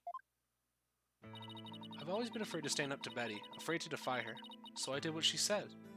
But when I saw Trucy today, she gave me strength. This did happen. I did remember seeing it.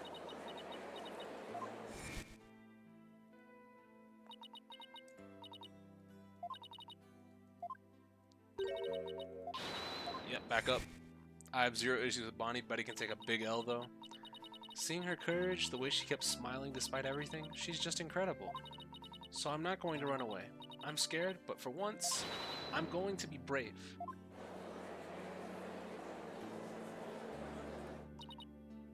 What have you done to my sister, Trucy Wright? You've practically brainwashed her. It's the power of Trucy's conviction. That's what it is. It's touched Bonnie's heart. Yeah, Trucy is really one magical girl. Bonnie, is the topic of your testimony related to the thing that was bothering you? The thing you tried to tell us about in the lobby during the recess? Yes. Ever since I saw the show footage, something's been nagging at me.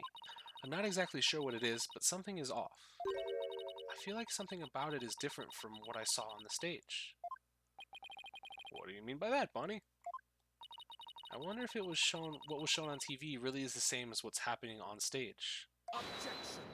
Oh. Of course it is. The show has only been performed once, after all.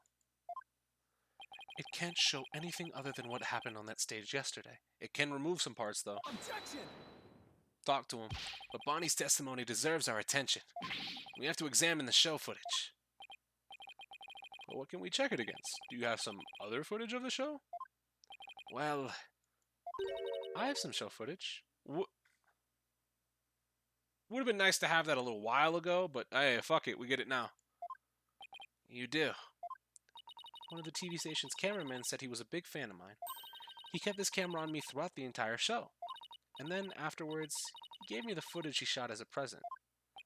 He did. To tell you the truth, I'm the coldest cat, Sabertooth. I thought it was kind of creepy, so I was going to get rid of it. Hold it! Because I'm honestly surprised you haven't gotten burned out on these games. It's something to play, honestly. Please submit that footage to the court. I do have to take a little bit of a break sometimes, though. Like, that's why I haven't been streaming, like, every single day. Like, I'll do, like, a couple days, then I'm taking a break. Couple days, take a break. Couple days, take a break. Shit like that. Alright. Oh, this is from backstage. Dog, you're gross.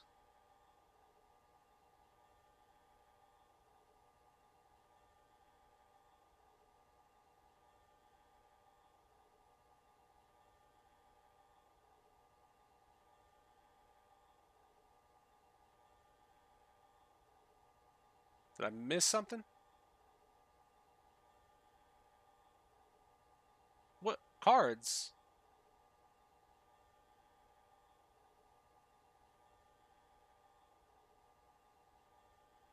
Pfft. You moron.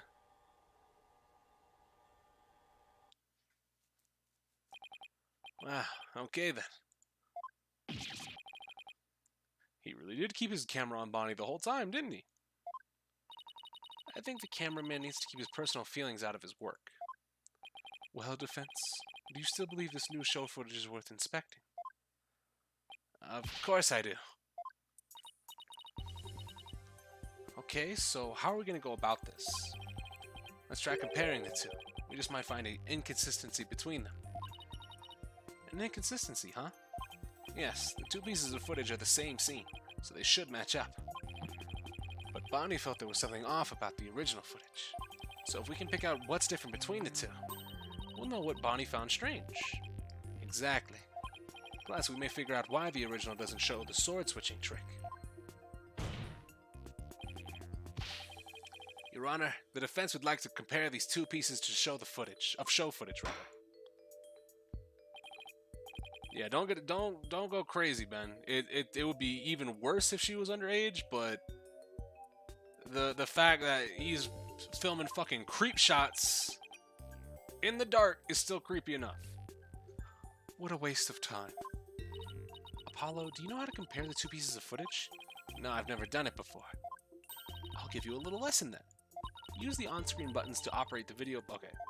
When you want to speed through, yep. And if you want to go back, tap the rewind. If you want to hit the halt the playback, just tap pause.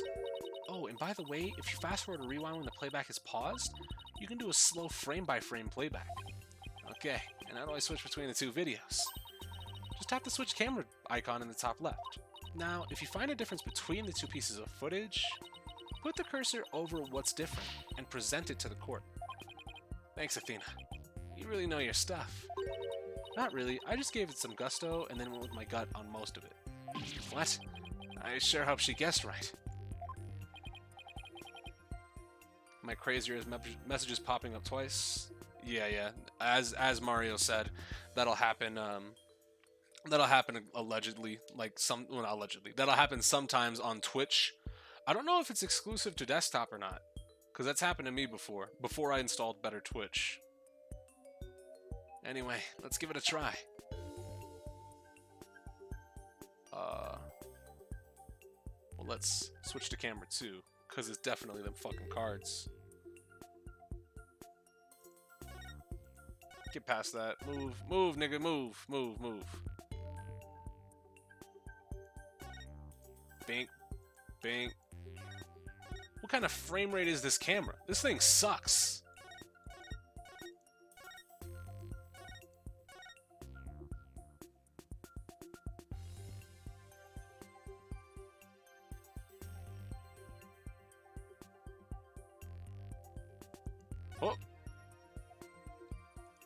Got him. GG's. Take that! This is it right here. Take a good look at this scene and compare it to the video shot from the front. Definitely mobile because that's what I'm on. Did I say... Yeah, no. I've seen it happen on desktop. I haven't heard of it happening on mobile. Twitch is a great service, by the way. Everybody should 100% always remember Twitch, the primary source of the chat not working all the time. Oh, the playing cards don't appear in the video shot from the front.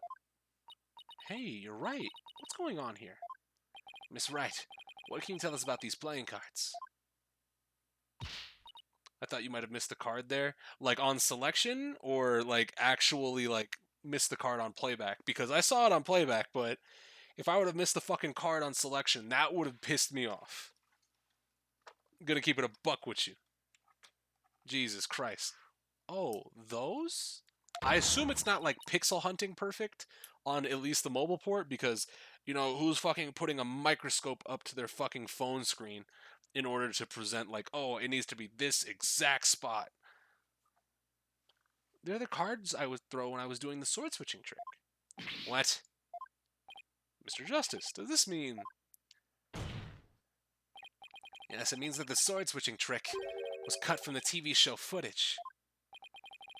It can't, because if it was pixel, I'm pretty sure you would have missed. Yeah, more than likely. So that's why I'm not being like dead on with most of them.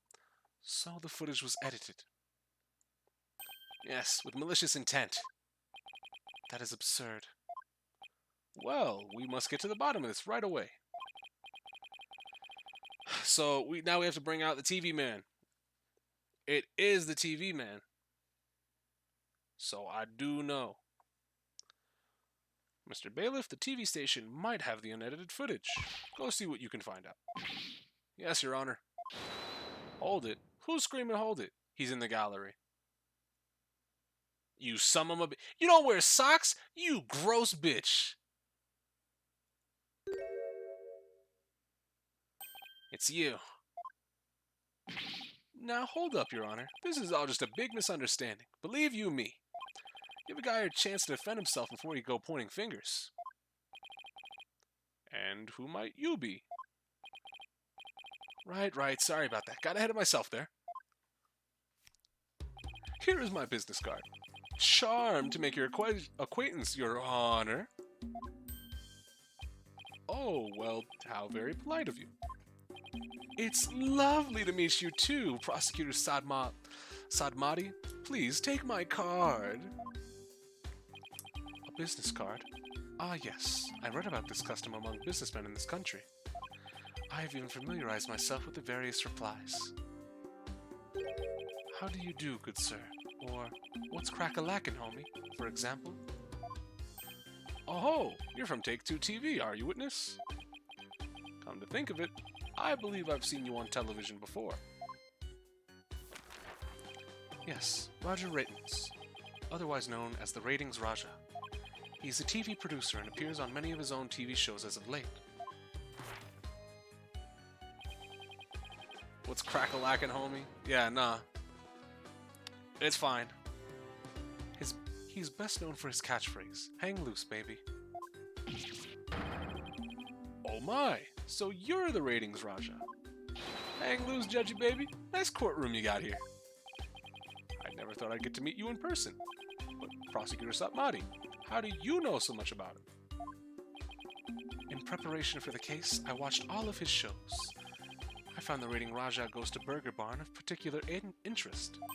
It inspired me to visit that restaurant straight away to learn more about the local cuisine. What? You went to Burger Barn? Who would have thought?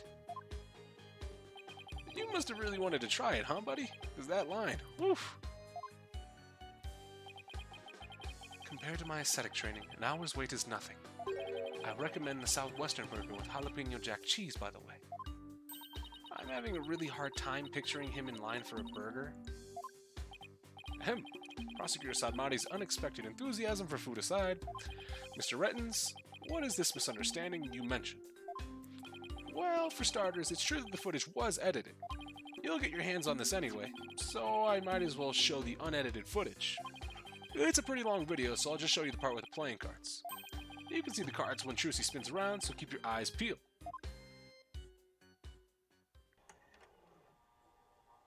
Here we go.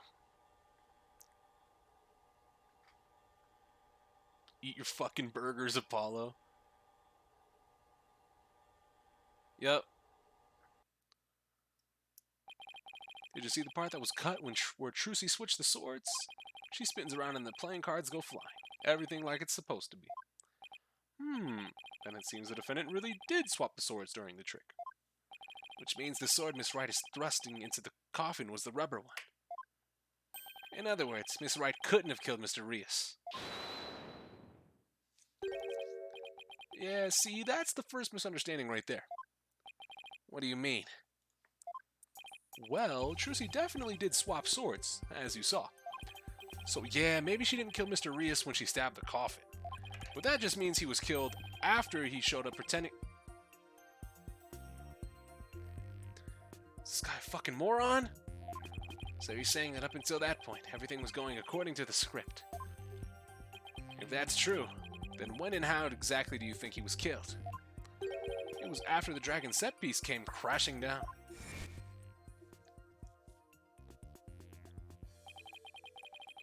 This is the one time I'm glad the localization likes burgers. It just adds to the humor. They went to a fucking Burger King. Yeah, he was watching TV, saw this man, went to McDonald's. Hey, you know what? I'm gonna go check that place out. Hold on, that place seemed kind of wavy. I gotta go get me a burger. I'll be right back. Hold on. But I think Maya's affinity for hamburgers is also okay. Like it's not crazy, but it's definitely not offensive to me. But yeah, Monk Man going and getting a burger with fucking pepper jack cheese, that's pretty good. I want Nayuta to wear a Burger King crown. Oh fuck, I gotta draw that now. I say Trucy murdered Mr. Rios when she was hidden from view behind the set piece. She could have easily done it behind that huge dragon and nobody be the wiser.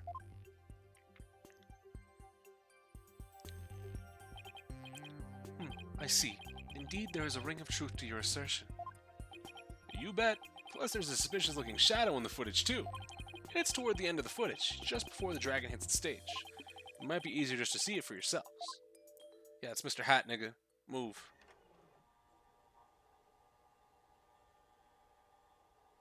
No, wait, that isn't Mr. Hat. What?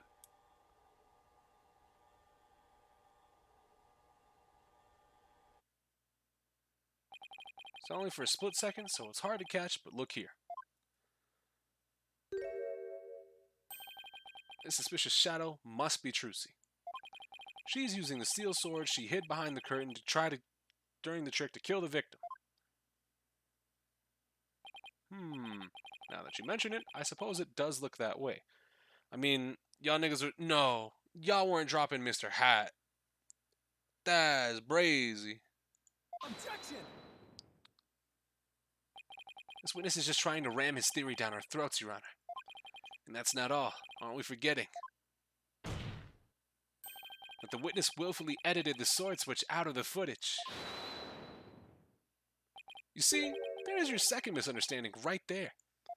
Your Honor, would you mind if I testified about it? I've seen people testify on TV, and I've always wanted to give it a shot. That will be fine with me, Prosecutor Sadmati. This is quite unexpected. It threatens to disrupt the karmic course of this case. Hey, lighten up, pretty boy. You're gonna like what I've got to say. Promise. Very well. However, if you do anything to impede the last rites for the victim, I will have you removed. All right. With Prosecutor Sadmati's permission, please give us your testimony, Mr. Rettins. Raja Rettins, the raiding Raja, now Kaiser of the courtroom. I'm taking over the floor, so listen up, loyal viewers.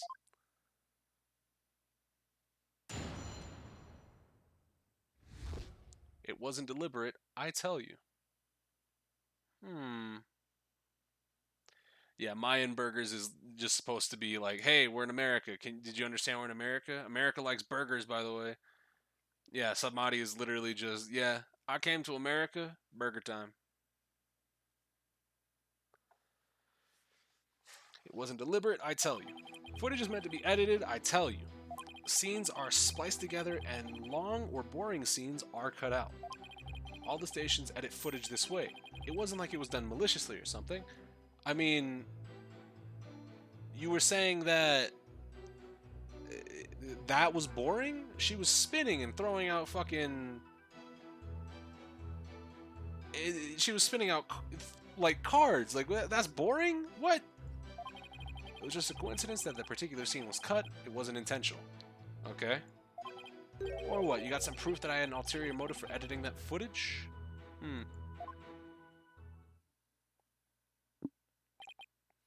I don't believe it was coincidence. I see. So you're saying it was a coincidence that the sword swapping scene was cut. That's right. Glad you got the picture. Objection! Coincidence? That's just a little too convenient if you ask me.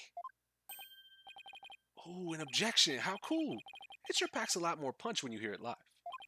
Do that again. I want to get another shot from a different angle. My objection is not for your entertainment. And cut. There. I got some good stuff there. Mr. Wright's filming is prohibited inside the courthouse. Whoops. My bad, Judge. And if the defense has an issue, it can point it out during its cross-examination.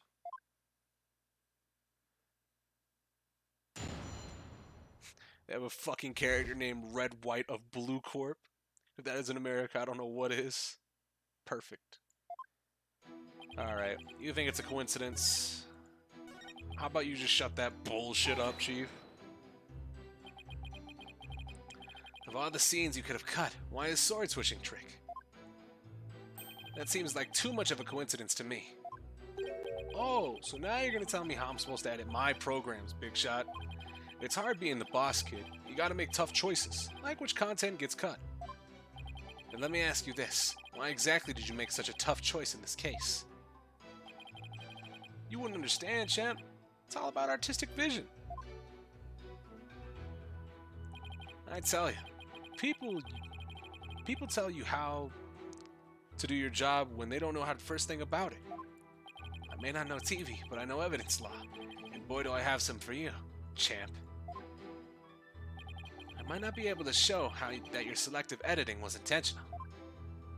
However, I know you bear the defendant ill will, and this is the evidence that proves it. Oh, the clipboard?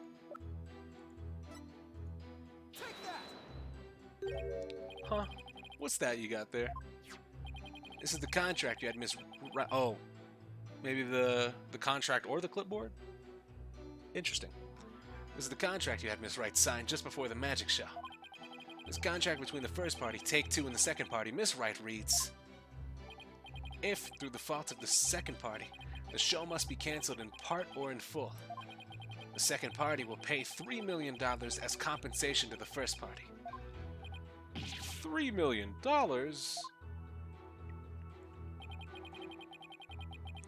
That's a complete unreasonable sum. I couldn't agree more, and of course Miss Wright doesn't have that kind of money.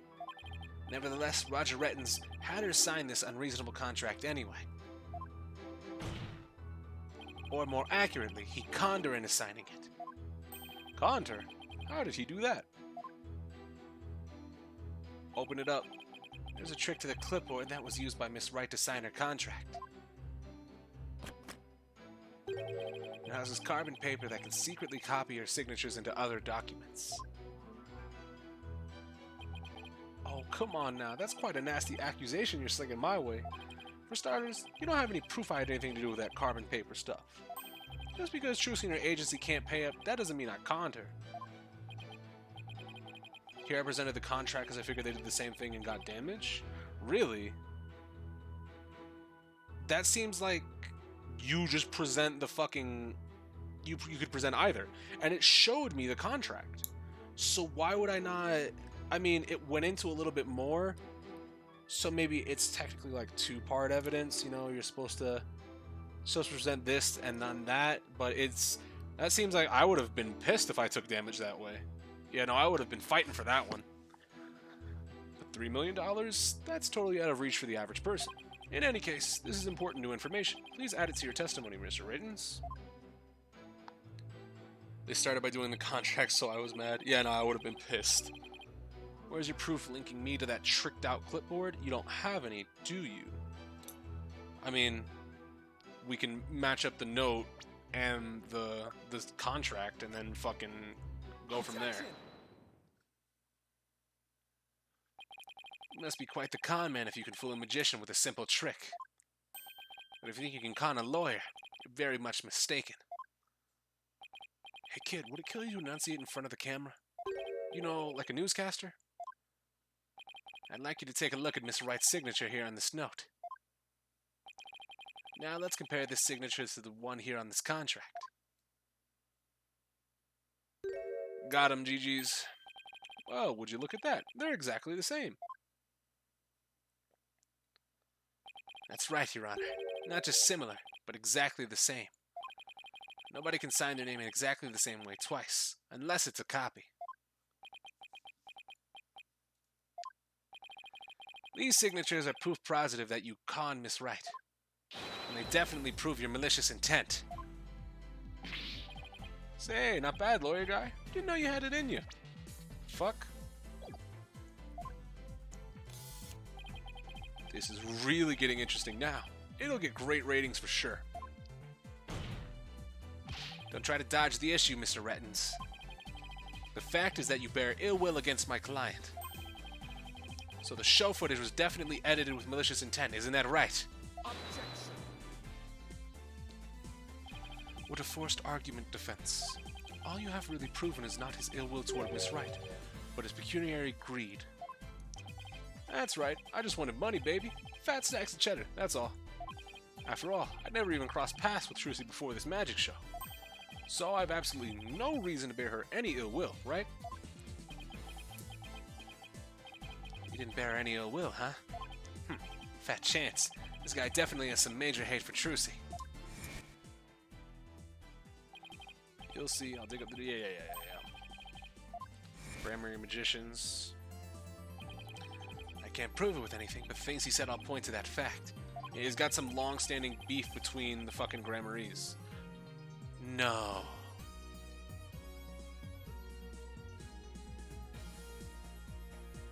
No, don't do that. Don't mistake an identity twice. Don't fucking do that. Not twice in the same case. Fucking Christ. This guy is the original Mr. Reyes.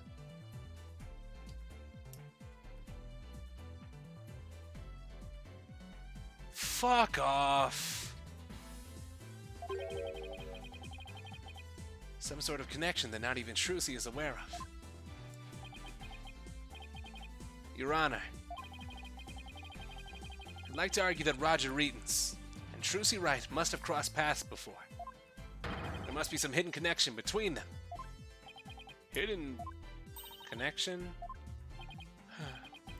What is it now? Just what are you getting at, Mr. Justice? It is futile to even ask, Your Honor.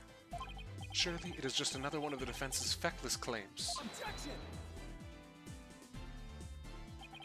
You don't seem to have a very high opinion of me, but once you hear my argument, you'll wish you had taken me a whole lot more seriously. Well, I really... Very well then. Do proceed. Did you figure something out, Apollo? Nope, not a thing. What? That was just some good old-fashioned bluffing, courtesy of Mr. Wright's fine training. I hope you know what you're doing.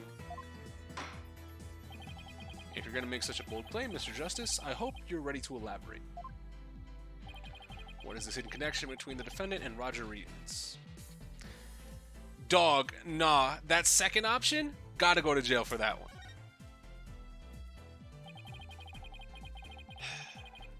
I hate this. I hate it all.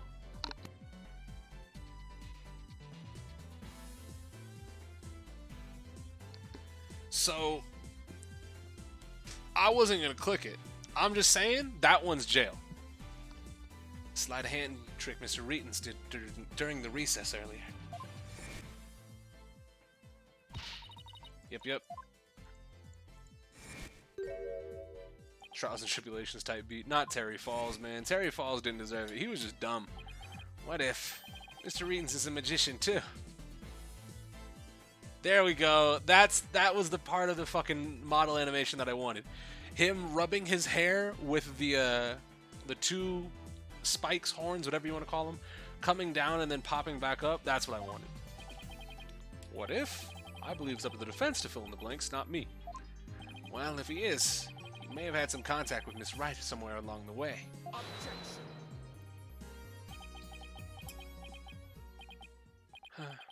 Your argument is hardly worth responding to.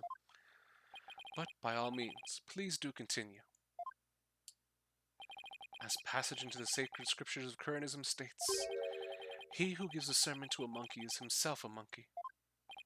Yeah, it doesn't matter what you say to a dimwit. He isn't going to get it anyway. But we saw Mr. Reedens perform a magic trick.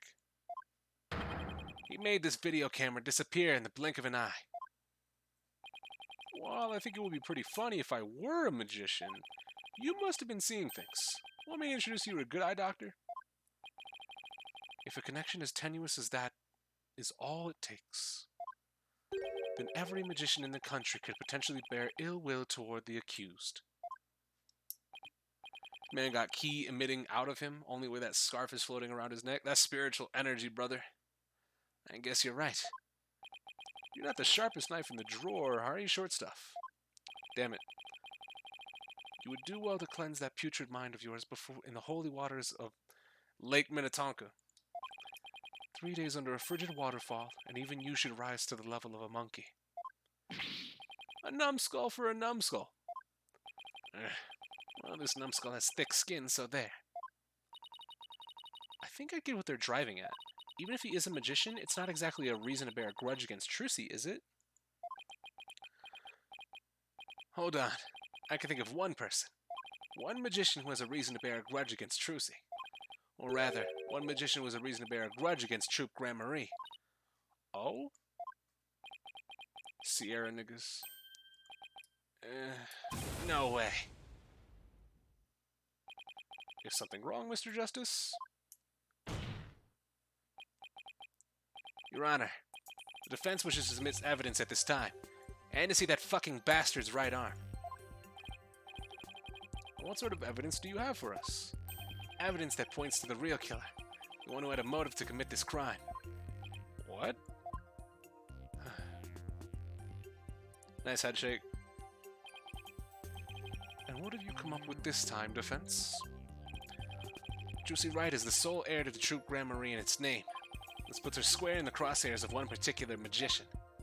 And this piece of evidence points to that person with a grudge against Miss Wright.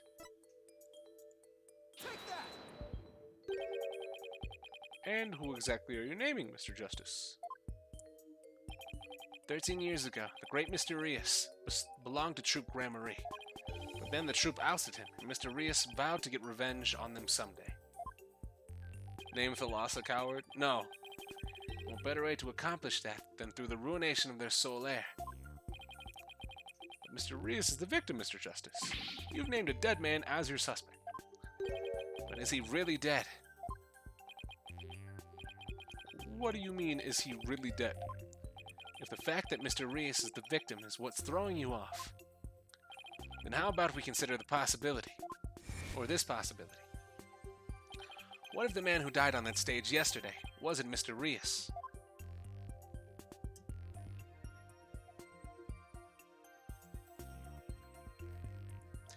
If nothing else, Man of Mystery definitely had some magic up his sleeve. He certainly was talented. Yeah.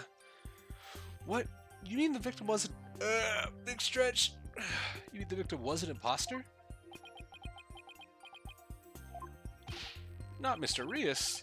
Then what about the real Mr. Rios? What's up, Soriano? You came in a little bit late, but I think we have a little bit longer to go. We have a little bit left to go. It would mean that the real Mr. Rios is still alive. That's absurd.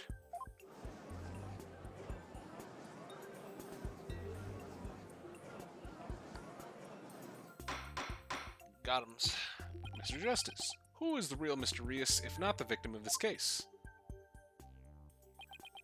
Oh, do we have the thinking track? It's all coming together now. finally see the gimmick. The trick to this entire case. This should explain everything, Your Honor. The real killer, the one who hated Troop Grand Marie and wanted to sully its name. The magician lurking in the shadows, who set up a fake Mr. Rios in his stead. Almost up to 7 hours for one investigation and one trial. I mean, yeah, I'm fine with pacing like this. The real Mr. Rios is... But that's... Yes it is. Roger Reedens. It's the real Mr. Rios. Dog, I thought that was Tell the Truth for a split fucking second. Man, fuck. The beginning of that, I was like, and then it fucking baited me hard. Oh, hollow red pepper, your impotent seeds sprout not but meaningless empty words. You can't possibly have proof to support such an outlandish theory. It's not a bad idea for a soap opera, but not even a die-hard fans of the genre would stick past the pilot. You want proof? Well, I've got proof. I can prove it by...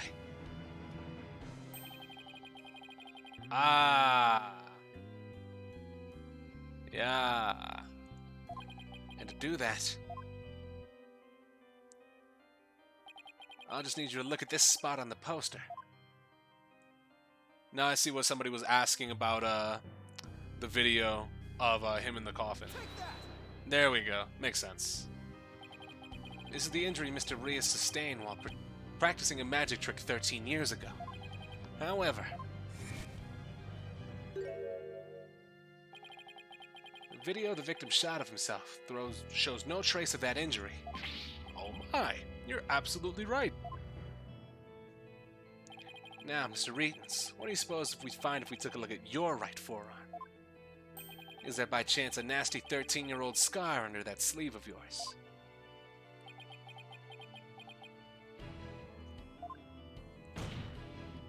Well, Mr. Reedens, why don't you roll up your sleeve and let the court have a look? Or are you hiding something else up there?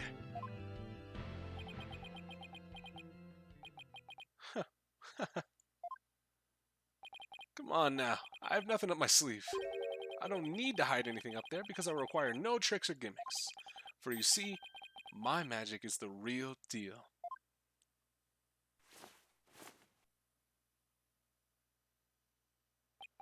Is this what you were hoping to see? Oh, there it is, the scar. Yeah, I couldn't see that. Just as I thought. That's right.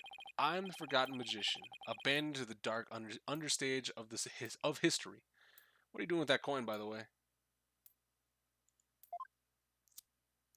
Oh, coins, by the way? The great Mr. Rios. Oh.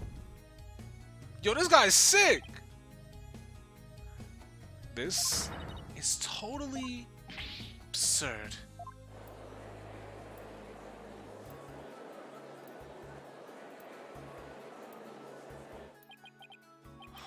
Oh, how ironic, wouldn't you say? This odious mark, carved into me by Troop Grand Marie, would bring me back into the limelight once more. Strange are the karmic threads before me.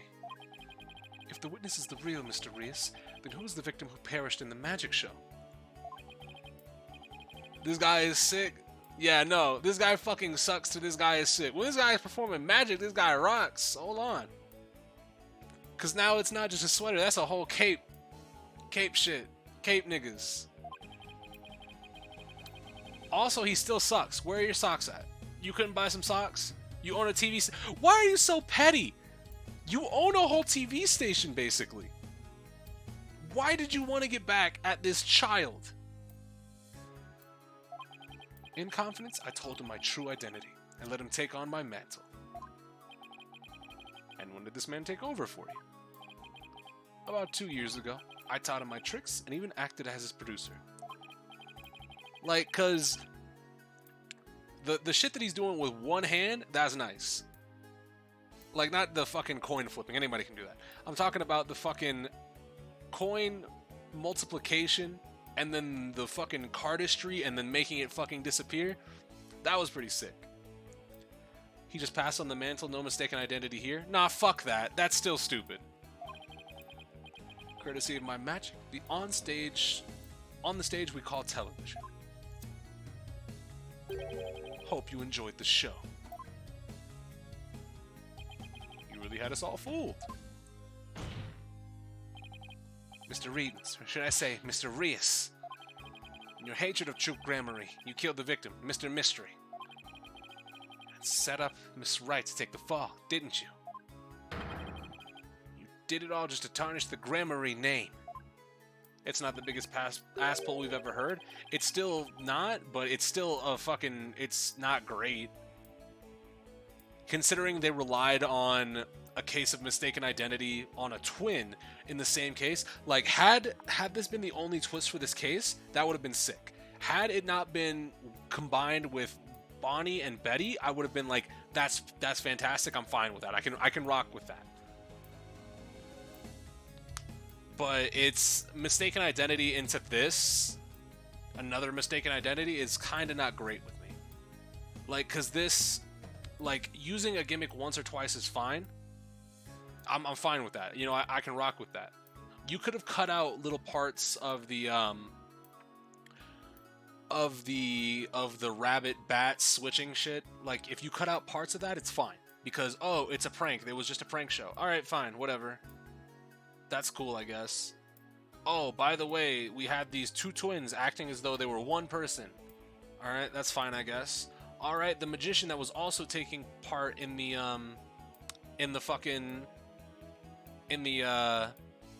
prank, he happens to be the person who is trying to get the person that the prank is being pulled on framed for murder.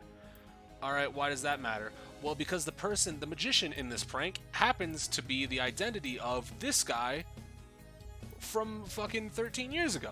It still is mistaken identity. If you're saying he's not mysterious, go ahead. What's his last name? Man of Mystery? Mystery? Mysterious?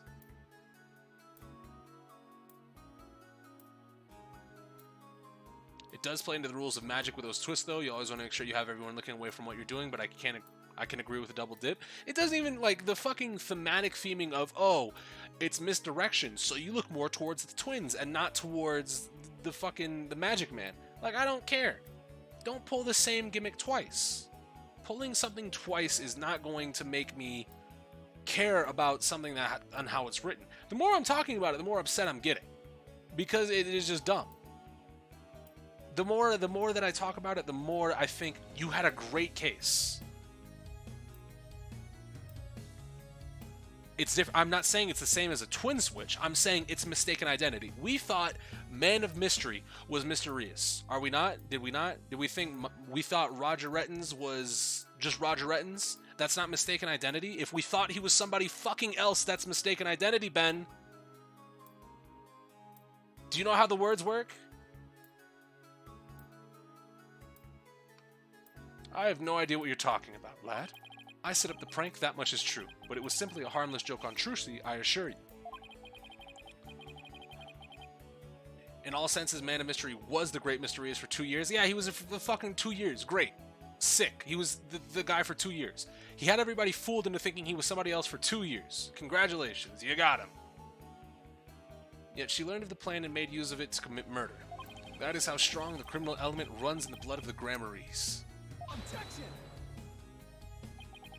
But if it was a secret prank plan that very few people knew about, couldn't you have been the one to use it for murder instead? What?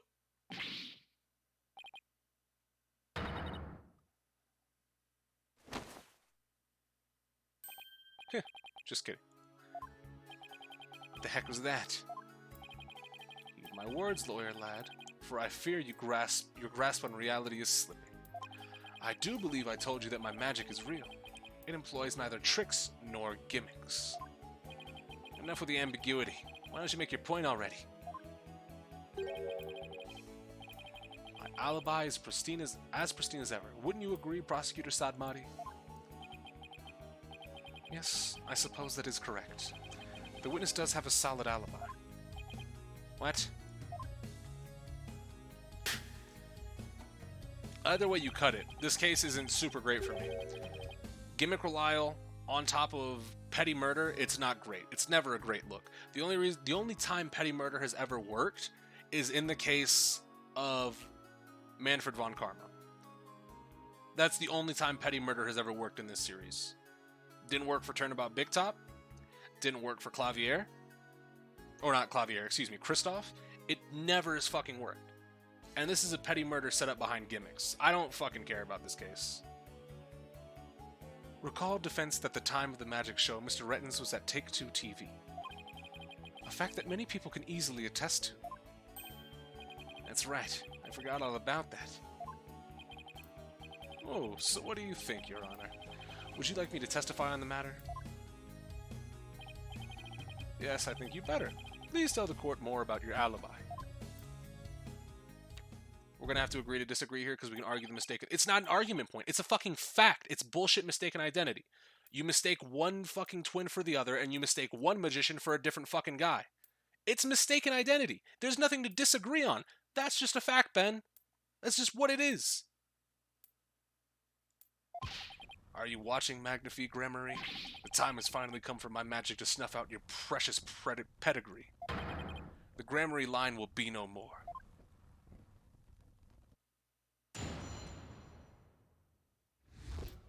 My perfect alibi. I was at the TV station at the time of the Penrose performance. I was busy working on another TV program. I could spare no time for the magic show. Do ask my staff if you doubt my claim. And there it is, a simple and perfect alibi. No tricks, no gimmicks, just the truth. Looks like we're gonna press here. Do you understand now, perhaps? I did not grace the theater with my presence until after the incident. Well, until after the fucking dragon fell, after we got rushed out. So how could I have committed the murder? The staff did say he was there at the station. So it sure does sound like a rock-solid alibi. But that can't be right. If Mr. Reetons is the killer, he'd have to have been at the theater. There's got to be a hole somewhere in his story. I assure you there are no holes on Mr. Rios' stage. No tricks, no gimmicks. True magic doesn't need trapdoors to escape through. Do enjoy my show to the fullest. And my real alibi.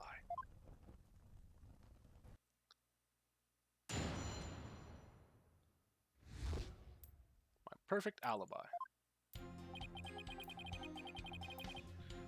Alright, fuck it. Press time.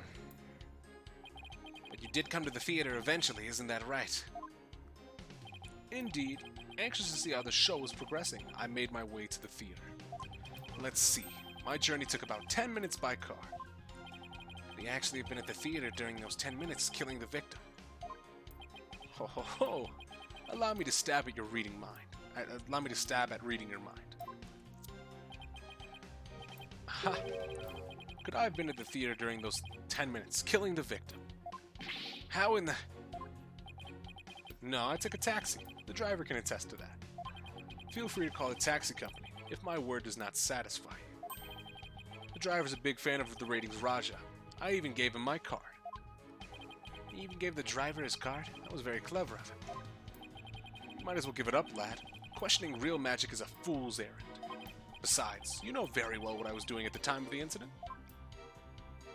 I was busy working on another TV program. Press. What was this other TV show you were working on? My own special project, you see? One moment. Perhaps this is more appropriate. As a Ratings Raja special production. Yeah, hang loose, baby. It's called the Desperation Regeneration. You switch personas just to say that? What's this show about? Washed up has-been singers and comedians get together and play musical chairs. The winner of the game is given a second chance at their career. A priceless prize for chumps who washed up too early in life. Sounds great, right? Might I suggest you appear on that show, Mr. Justice? As an ex-lawyer who used to make ridiculous bluffs in court, faded sadly into obscurity. And let the ratings Raja produce my TV debut? Not in his lifetime. Not in this lifetime. You have great reactions. Who knows? TV might be your true calling. Hey, whose side are you on? In any case, I was overseeing production of this program during the Penrose performance.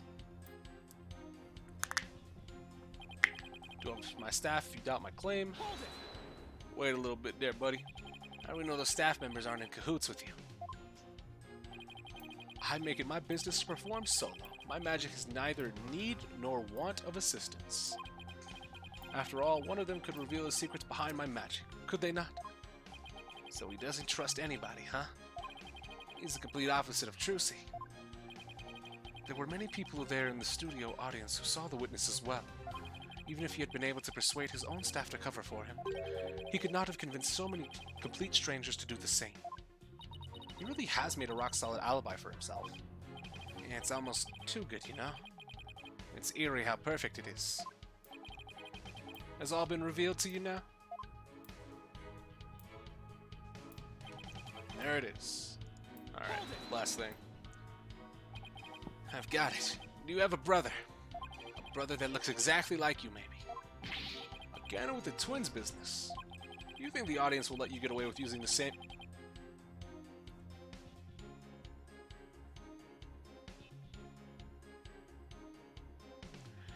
Wow, the meta commentary is astonishing here.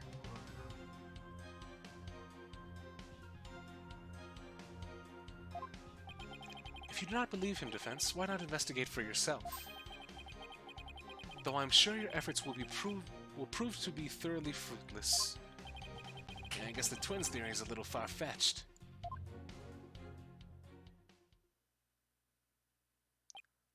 His alibi really is airtight.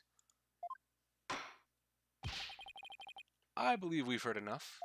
While I believe the witness does indeed harbor some ill will against the defendant, there is no reason to doubt that he was at the TV station at the time of the incident. Yes, the facts prove it was impossible for the witness to have been involved with this crime. These last rites for the victim have dragged on long enough.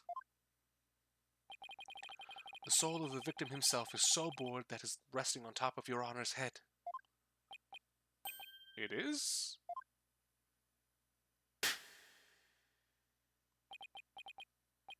The time has come. Let us punish the sinner and guide the victim's soul to the Twilight Realm. Apollo, Trucy will be thrown in prison and will be out of a job. But if you catch tasty fishies, will you sell me some at a good price? What happened? I told you, I have absolutely zero intention of going off on a tuna boat. Think, Justice, you have to figure this out. It's no use. I can't find a single flaw. So what now? Behold my never-ending magic show. Come for the awe-inspiring showmanship of the great Mr. Reus, and stay for my grand illusion until the end of time. Damn, big laugh. Wait, is he saying we're still trapped inside some sort of illusion of his? Genjutsu niggas. Yep. Misdirection.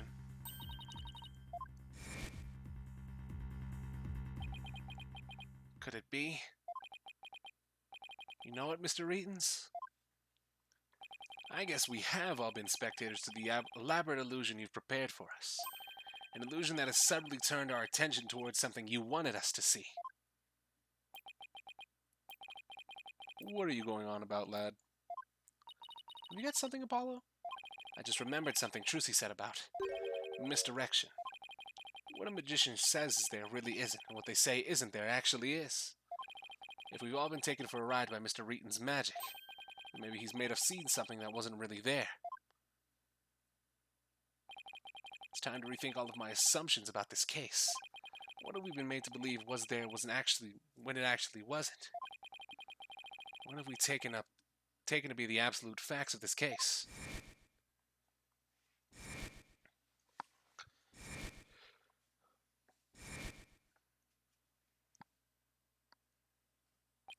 If I reevaluate the validity of all these things, then just maybe.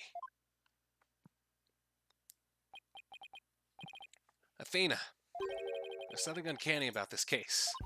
Okay, what is it? Renus' alibi. It's too perfect. That's true. It's like impossible to break, no matter how hard we try. But maybe that's the trick. Maybe that's exactly what he wants us to think. I'm not following. We're not making any headway here because we've been so focused on breaking his alibi.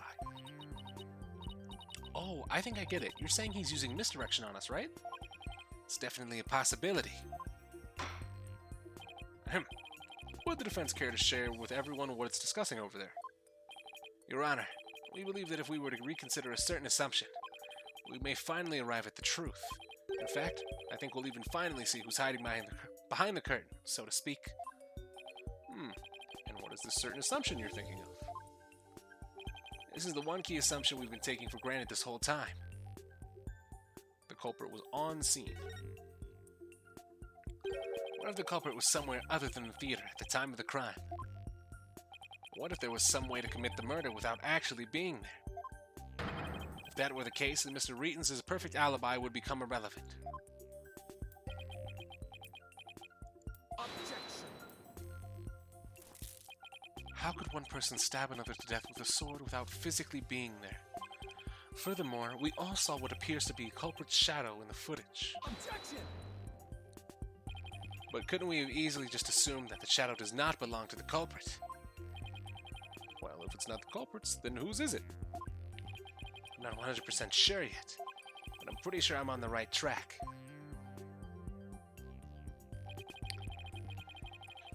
Yep, it is Mr. Hat. We've all seen something that looks like the shadowy shape before, Your Honor, during the magic show itself. In that case, please point it out in the show footage for us. This is the thing that looks suspiciously similar to the shadowy figure of the culprit.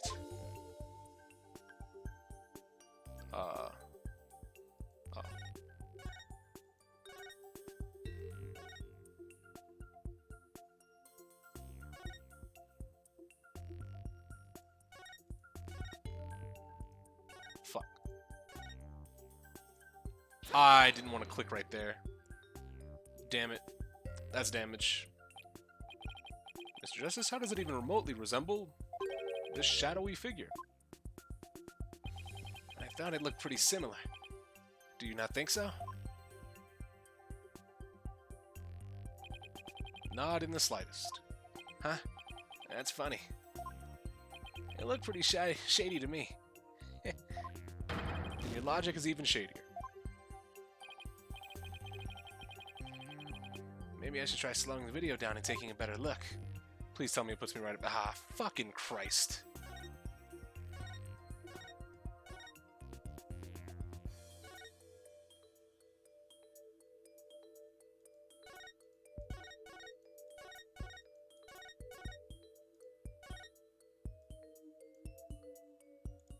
Take that.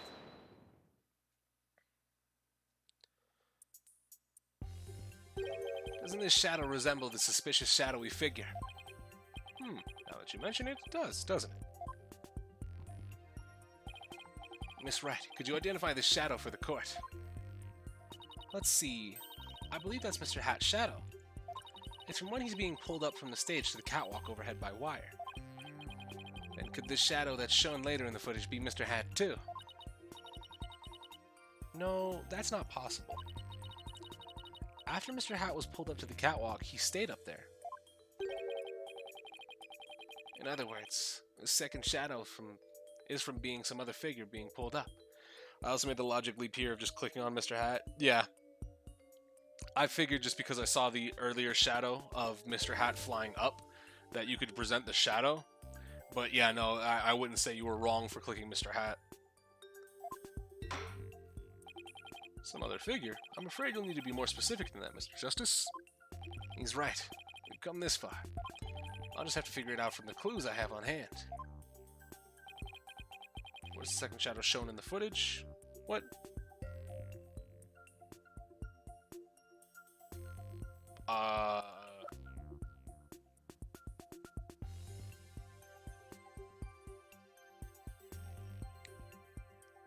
Is it the body being pulled up?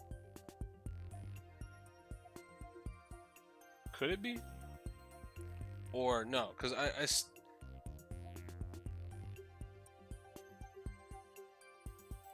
yeah, it's probably the body being pulled up. Take that! If we consider what was happening on the stage at the time, there was only one answer. The shadow belonged to the fake Mr. Reus. In other words, Mr. Man of Mystery. The victim. Please take a look at the prank plan. Oh, well. Yeah. The shadow still looks like... Yeah, that's why I was, like, confused. I was like, I have a feeling that the body was pulled up because of the harness on his waist, but it looked like Mr. Hat. This guy don't look like no Mr. Hat. Mr. Mystery was pretended to be dead, and then fly up into the air after that. Isn't that right, Mr. Reetons? Indeed, and what of it? I contend that's exactly what happened.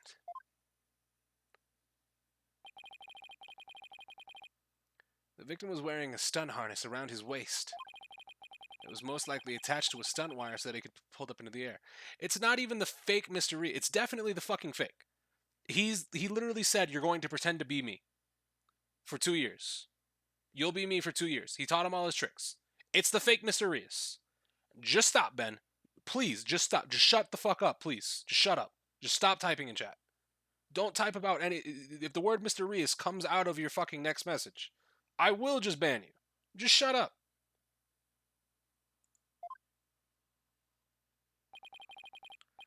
So you're suggesting that after pretending to be dead in the coffin, the victim flew up into the air just as the prank script says. Exactly. We just couldn't see him go flying up because the dragon was blocking our view. And that last trick, ladies and gentlemen, is the true piece de resistance of the culprit's murderous magic show.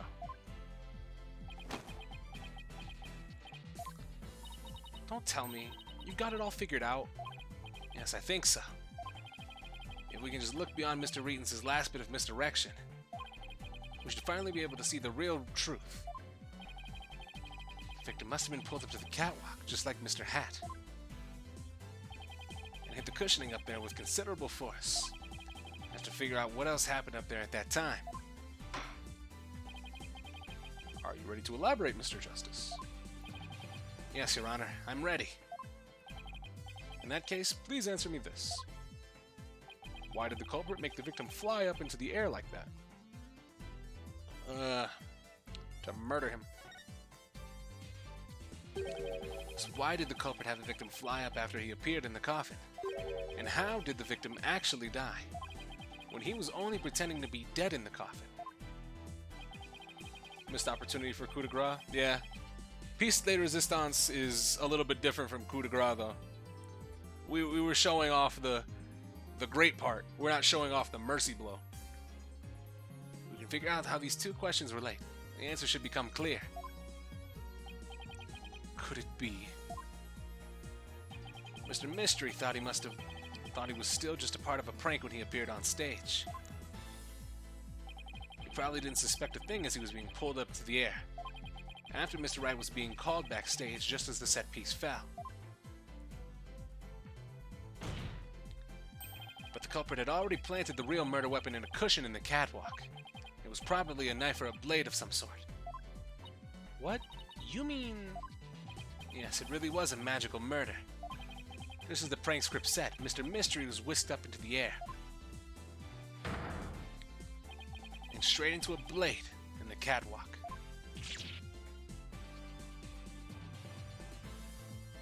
It was Mr. Hat Pog. In other words, this murder was committed remotely through the use of a magic trick. Because for a second I was thinking that that they just dropped Mr. Hat back down. Because it's kind of weird that, just a little bit weird, that they both ran into the same blade somewhat. Like, Mr. Hat's cloak ran into it and got cut up. So I was like, oh, the blade has to be close to Mr. Hat. But they were pulled up at assumably different points. Because Mystery had to be pulled up from the center where the coffin was, and Mr. Hat was pulled up to the right of the coffin. So it made sense to me that, oh, the blade had to be close to Mr. Hat, so it could have been on Mr. Hat, and he could have just dropped Mr. Hat onto the victim. But then there requires cleanup, and that requires him to be at the scene, and when he goes back to the scene, that made sense to me. It was just a different line of thinking. Using this method, it wouldn't matter where Mr. Reetons was at the time of death. Got him.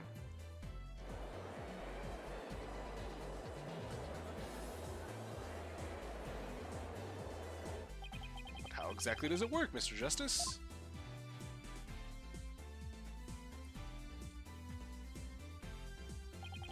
Just before the murder occurred,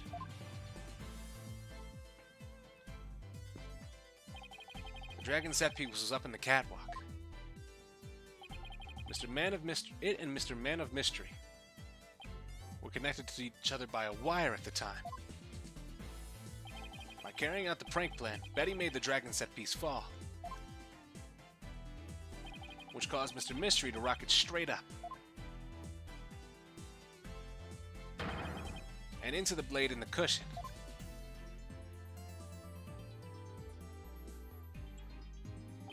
The cushion was high up enough to be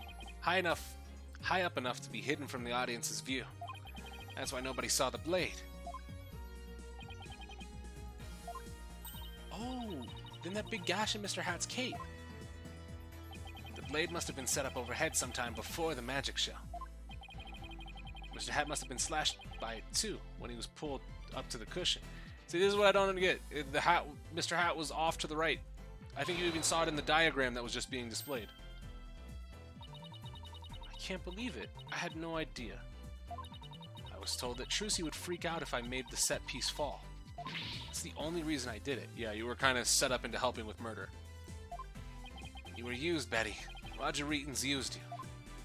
I thought he was my little puppet to boss around, but it was the other way around. After the incident occurred, Mr. Reetons arrived at the theater. He got the murder weapon and swapped the rubber sword with a bloodied steel one. That's also when he lowered the victim's body down to the stage. There were also 2 winches, so I assume that Mr. Hat was pulled off. That's why he was up on the catwalk. Yeah. Exactly. I think nostalgia, you're having the same exact fucking thought process that I have. Just slightly different. There were 2 winches, and it was explicitly told that the one that Mr. Hat was pulled up on was to the right of the one that the set piece dropped for.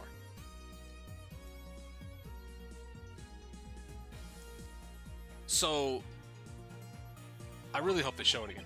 When the set piece fell, the audience was evacuated from the building. He was able to do all those things after the fact because there was no one around to see. A horrific murder camouflaged by a spectacular magic show. That sounds like the kind of murder only a magician could pull off. As long as the show proceeded, as it was scripted, Mr. Mystery was doomed to die. That's why it was you, Mr. Reetons, who killed the victim, all the way from the TV station. His prank plan, or should I say, murder plan, proves your murderous intents. Mr. Hat and Mystery were pulled up by the same. No, they weren't. They were pulled up by 2 different ones. That's why I want them to show it again, because I can prove it.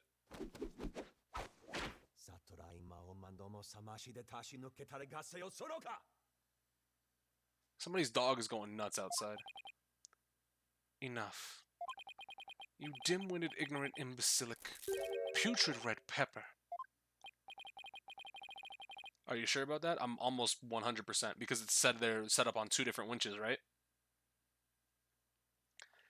You can't possibly have a counter-argument to make. Talk about not knowing when to let it go and move on. Do you have a rebuttal or something, Prosecutor Sadmati? No blade of any kind was found in the catwalk, which means you have no evidence to support your theory.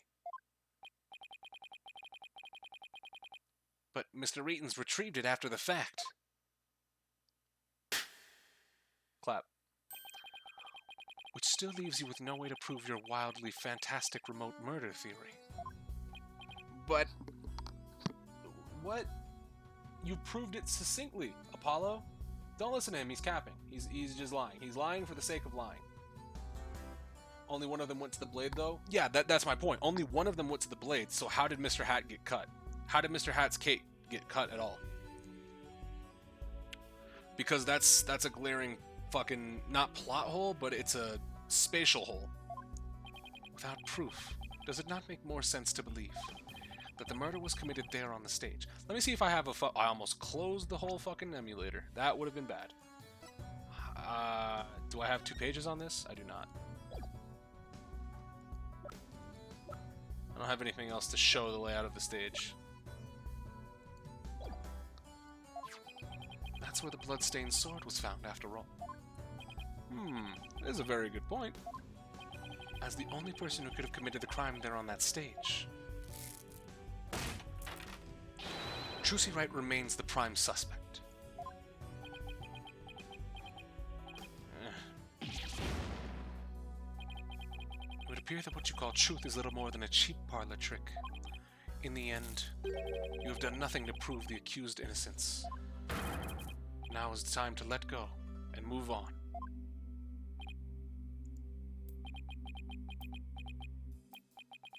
Yeah, you're not off the look. Are you seeing this, Magnifique Gramarye?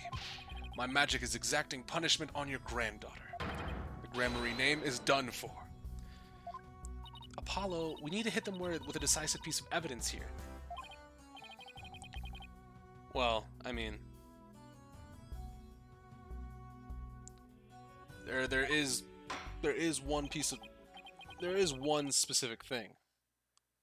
It's the fucking the fingerprint results, right? Cause the coffin was set up wrong. Right? That's what makes sense. Maybe I'm not crazy. Do you or don't you have anything to prove that the witness committed this remote murder you proposed? Of course I do, Your Honor. This entire incident was carried out by exactly according to the script. Right, so theoretically, there should be no evidence for us to find or use. Which means our best bet is to see if something unscripted happened. Oh, the mistake. Bonnie's fuck up. There's got to be something Reetons couldn't have foreseen. And once I find it, that's how I'll expose his murderous trick. Get ready, Mr. Reetons, because I'm about to reveal the secret to your magic. There are no tricks or gimmicks here. Just some good old-fashioned logic. Oh! It's back! Oh, shit. Alright, then. As long as the magic show went as scripted, the murder would have happened without fail. Everything in this case was carefully planned so that no evidence would be left behind. Still, one thing happened that definitely wasn't part of the plan. Part of the magic show wasn't a part of the plan. Bonnie's mistake.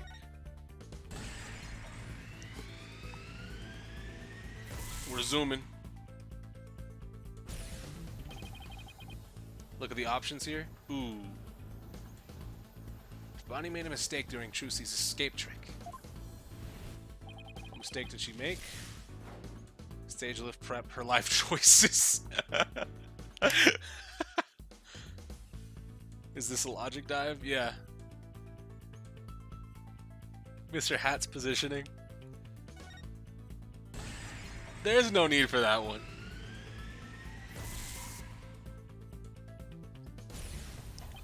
Because Bonnie placed Mr. Hat to the right of the coffin instead of the left, Trucy had to reappear on the side of the coffin opposite to one in the show's script. But the culprit didn't know that when he first arrived at the theater, which means he was bound to make a slip-up when he tampered with the crime scene. Part of the culprit's cover attempt was affected by Trucy's new position. The edited show footage, fingerprints on the coffin, blood in the coffin hole. Technically the blood in the coffin hole. That's the one I wanted to see, so you're good? Fair enough.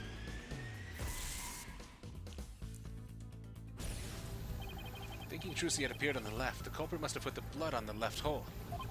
But the blood was eventually discovered in the right hole during the police investigation. If the killer had originally put the blood on the left side, that means he must have tampered with the scene again afterwards to make it line up with the facts. To make the crime scene consistent with the facts, the culprit must have rotated the coffin, or swapped the coffin sides.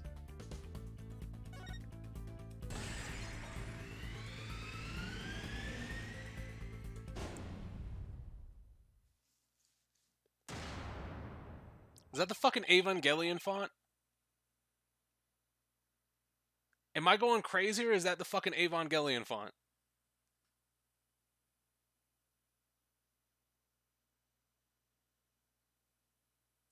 That's right. The left and right panels of the coffin are interchangeable. The culprit must have switched the two panels to make the blood stain fit the facts. But the switch might have also given rise to something unnatural. Oh, I remember now. There was something unnatural about the coffin, and it's just the evidence I need. So hey, fingerprinting results. Sorry, Mr. Reitens, but I have some very conclusive proof of your guilt. Another bluff, is it? There's no way you have anything of the kind. My magic is real. No trick. Shut up, nigga. No, there are tricks and gimmicks to it, just like any other illusion. What? Hit him. After the murder. You switched the left and right panels of the coffin, didn't you? And because you did, you left behind something very unnatural for us to find. This proves that Roger Reitens tampered with the crime scene after the murder took place. The fingerprinting results. What about the fingerprints is unnatural? Let's take a look at the prints the victim left inside the coffin, shall we? If the victim was facing forward in the coffin, his prints would have looked like this. However, what we found was the opposite. They were facing the opposite direction. It's quite unnatural for the prints to be facing this way, wouldn't you agree?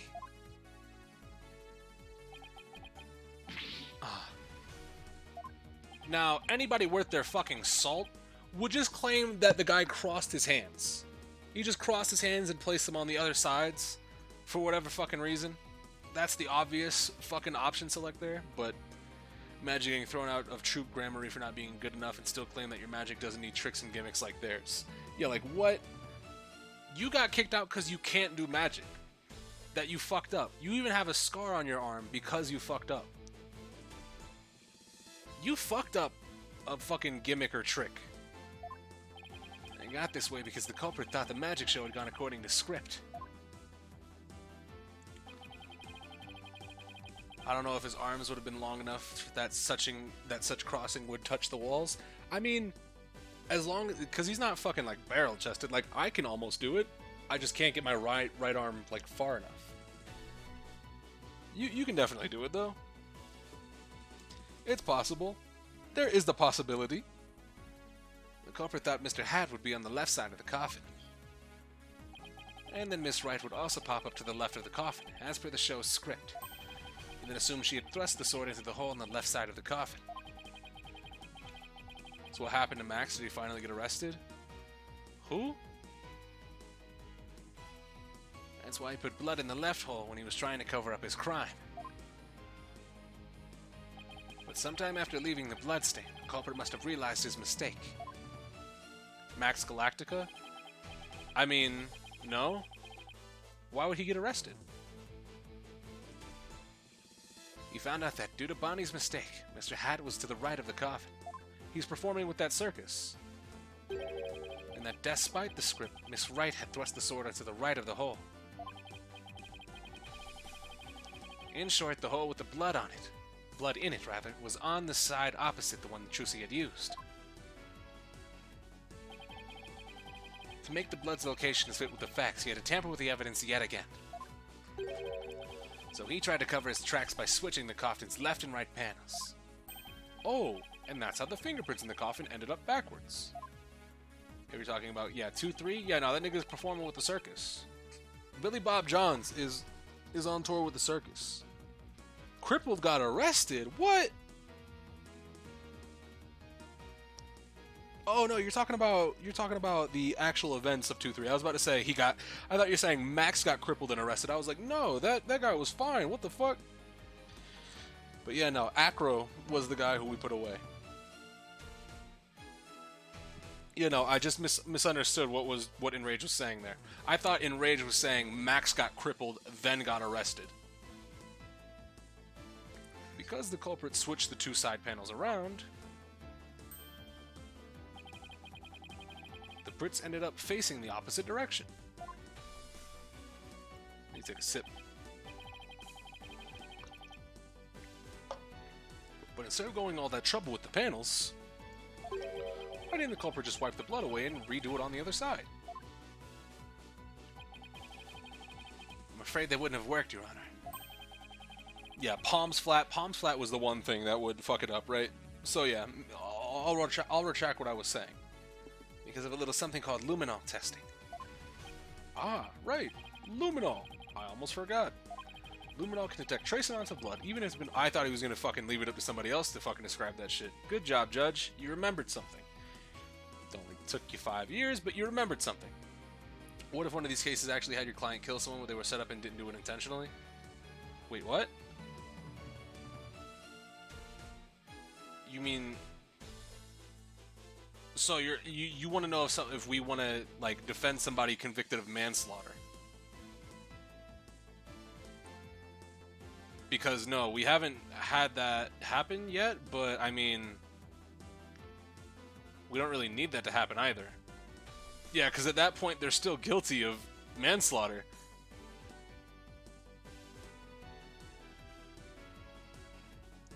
Because, like, I don't think this game series is trying to set up as you defend somebody who's accidentally guilty. It's either you defend somebody who's innocent, or you have to try to find out who's guilty. And the most interesting spin on that was Justice for All's end case, right? Luminol can detect trace amounts of blood even if it's been wiped away, right? That's right. Wiping the blood away would have only served proof of his meddling. How about it, Mr. Reetons? I did a pretty good job figuring out your trick, didn't I? Objection. Shut up over there. Shusy Wright could have done the same just as easily. You have no proof that it was this witness who tampered with the evidence. Objection. Ah, but I do have proof. What? A person who was in the magic shop would never have made the mistake of putting the blood on the wrong side. Least of all Miss Wright, who surely would have remembered she was on the other side. Oh my, you're absolutely right. Why, you impudent... I'm sure you've realized by now, Prosecutor Sadmati, that your claim that Miss Wright is the culprit just doesn't hold up. You and the accused are most certainly bound to hell. Really, Miss Wright and I? Because I think you're the one with a ticket there for trying to convict an innocent girl.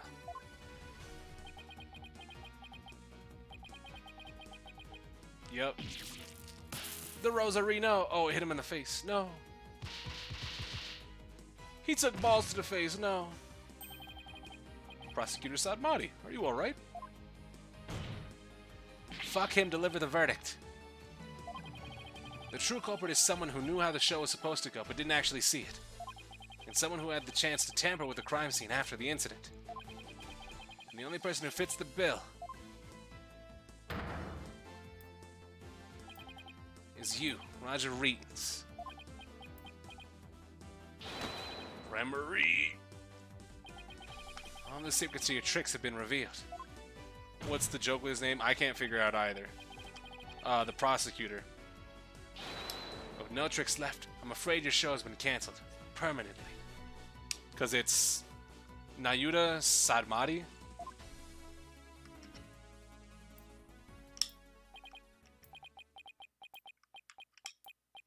Got him. All of my secrets have been revealed, you say. Now, see if you can be a true Gramarye and escape the courtroom. Don't make me laugh, boy. Mine is the true, real magic. There are no secrets to reveal. Behold, ladies and gentlemen, the true power of the great Mr. Rias. Witness a magic far greater than true Gramarye. Burn. Crumble.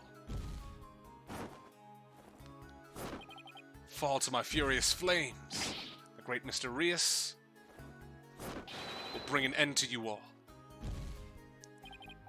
He's so Iron Man? Yeah. Petty Iron Man. That does magic. Oh, as you, huh? Huh? What the fuck?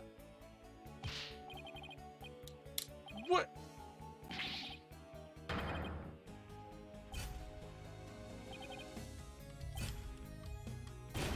Damn, spotlight ain't for you, huh?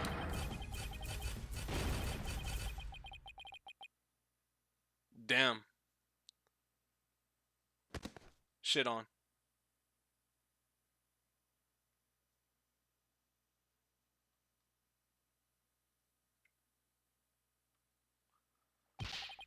Curse those Grammarys. It's all because of them. Even now, they wound me. You did this to yourself, you fucking moron. What are we doing here? Do you really hate us that much? It was your fucking fault. Does your hatred run that deep? Deep enough to kill an innocent man? You're damn right. You have no idea of what humiliations I had to suffer. Your grandfather, Magnifique Gramarye, kicked me out after I got hurt practicing my magic. He said I was too unskilled, that I would mess up on stage. He threw me out of the troupe just because he was worried about his own reputation.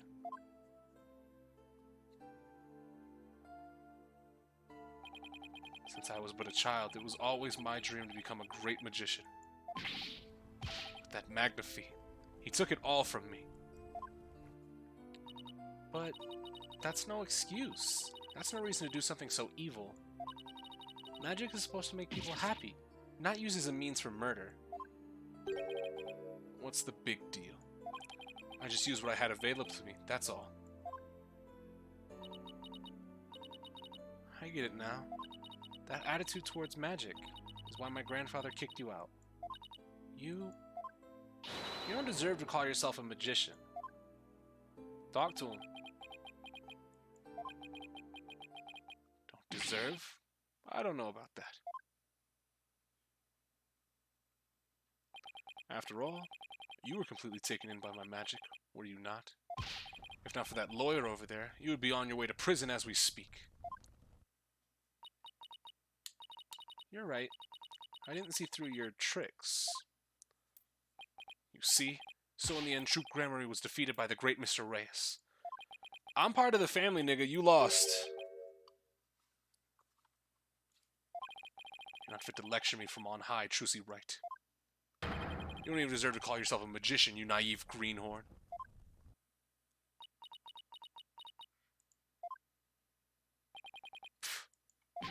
Okay. Big laughs. Take that, Gramarye. You lose. If anyone needs to learn to let it go and move on, it's this guy. I get it. Let it go and move on. That's going to be the theme. This court and my prison can both burn in the flames of my creation. No, you're not going to try to put the court out. Yeah, nah.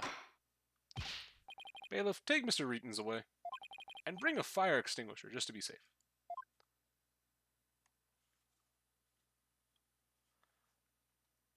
Well, it looks like we reached the end. Go ahead and say it. What is she? I feel as though I've been watching a grand magic show. It was close. We just barely made it through somehow. Huh? Why does Trucy look so down? Miss Wright? Yes, Your Honor? I'm about to announce my verdict. Could I see that wonderful smile of yours? That smile of a true entertainer, as I do? Yes, Your Honor. Now then, this court finds the defendant, Trucy Wright, Apollo Justice, attorney at law. This makes what? Because he didn't prosecute, or he didn't defend every single case in Dual Destinies, but he had what, 2? He had 2 cases in Dual Destinies?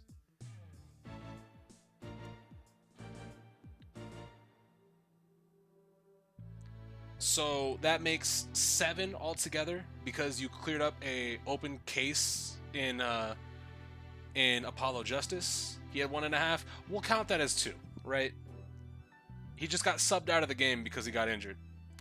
But we'll say then that the 5 from Apollo Justice, the 2 from Dual Destinies, 7-0. Mr. Apollo Justice, attorney at law, 8-0. Fuck you, losers.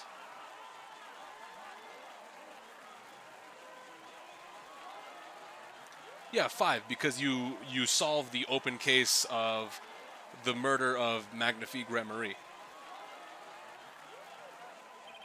Court is adjourned. You get Zach proven not guilty.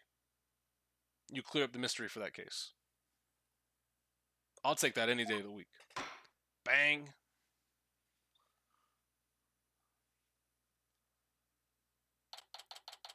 April 28th, District Court, Defendant Lobby number 3. Yep. 4-4 counts for 2. You only cleared it with Valiant? Yeah, and we got the dead man's name, like, freed up too. Because it was ruled a suicide, but they were going to arrest and charge Zach anyways. But fucking, he just vamoosed. He got the fuck out of there. It's kind of crazy how Athena was so important to the story of the last game and she only got 1 case. Yeah. You know, Valen didn't turn himself in. Why would he turn himself in? For framing? That wasn't murder. Yeah, Valen turned himself in for tampering with a crime scene. But as for the murder of Magnifique Marie went, Shady Enigmar got set free. Valiant was technically not guilty for that crime, but it was a different crime. Yeah, so it like technically it's still 2. It's still 2 for 4-4 for Apollo. Or at least I'm ruling in that favor. Thank you for everything, Polly. Oh, Trucy, gracias a Dio. Now you can open your show tomorrow, just as planned. I mean, we kind of figured that it would be going until the show tomorrow. That's Phoenix, though? I mean, Apollo definitely helped. Apollo was the lead, because Phoenix didn't have his badge. Phoenix did the investigating, but Apollo cleared it up. Apollo only did the Vera trial in 4-4. Yeah, that's true. But it led back to the initial forgery, and Apollo definitely proceeded over that. He was the defense leader for that. Yep, and it's all thanks to you two. Oh, now that Mr. Reus is gone, I'll need to find somebody to replace him. No. Don't look at me like that. There was nothing about suicide in court, though. I mean, there was... You cleared up a lot. You don't bring up that it's suicide in court, but Apollo still brings out the truth, right? Unless I'm misremembering. He proves that that Kristoff had the evidence forged. You cleared it with Valen, who went to the police? Yeah, of course. But you prove that Kristoff forged the evidence that caused Phoenix to lose his badge in the first place. So you clear up the open case as far as... You do it with both of them, right? But I still technically count that as Apollo's win. It's Apollo-Phoenix tag team, but that still counts to me. I don't like the way she's looking at me. Trucy, I'm sorry about everything. Hey, what are you apologizing for? Roger Eaton's used us. We're victims too. He even made me an accomplice to murder. But Betty, we have to take some of the blame for this too, you know? Even if we didn't know what he was planning to kill Mr. Mystery, we did cooperate with him. It's all my fault, isn't it? Oh yeah, you proved that Kristoff forged the evidence, but the case wasn't cleared if Phoenix didn't have that evidence. Valen's confession was needed. Of course. Like, I'm not saying Phoenix didn't help, and Valen's confession was, like, dismissible, but I still count that as Apollo's win, because Phoenix didn't have a badge. I think that's my main fucking qualifier for giving that win to Phoenix. Or not to Phoenix, to Apollo. Just because Phoenix didn't have his badge at that time. If I have to give the win to somebody, I'm gonna give it to the motherfucker who's technically laced up in the court. Neither one of you is to blame. The only one wrong in the is the person who used magic to commit murder. Roger Wright is. Don't you think I know that? Say what you want, but don't think for a second that I still don't hate you. I guess she really does hate me. But, Betty, why? You used to be a huge fan of Trucy's. Hey, shut up! I've always hated her. Really? But if we hadn't seen Trucy's magic show, we never would have tried to become professional magicians ourselves, right? Speak for yourself. But Betty, you still have her autograph from that day. Just shut up. Was she acting that way this whole time because she secretly loves Trucy? Oh, Trucy, I never known that being the best could be so tough. Come on, Bonnie, we're leaving. We have to get ready for tomorrow's show. You're really excited about performing with Trucy again, aren't you? That's not true, so zip it, dummy.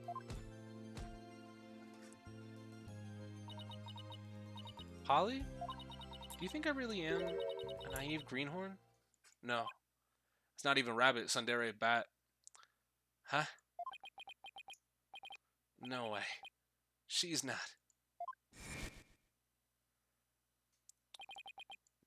Nope. Move, nigga. We won.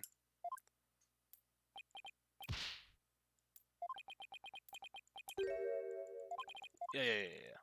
Move. Move. Flashback, move. Trucy, don't tell me you're taking what Reeton says to heart. Well, maybe a little. I didn't see through his tricks, and I let myself be taken in by his magic. I can't trust myself anymore. Maybe he was right to call me a greenhorn. You shouldn't take stock in his words. He doesn't even know the first thing about you. Huh? You're a wonderful gramarye magician. You should be proud of yourself. Thank you, Apollo. What makes you say that? I know you're a wonderful gramarye magician because of this. My attorney's badge.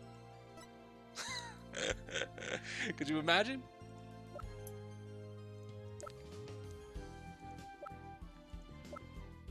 Am I stupid?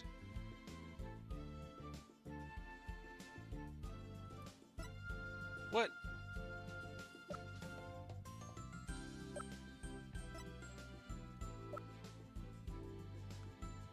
I think I might be dumb. I mean, showing her trick doesn't... Fuck, I actually don't know this one. Yeah, I know it's not the footage, because she knows how she does her trick. I think it's the notebook, but I actually, like, I'm mixed on this one. My grandfather's notebook? Gramarye Creed. A true entertainer always keeps a smile on their face. When you performed your magic trick in court today, you showed the world your dedication to your troop's creed. It's definitely the autopsy report.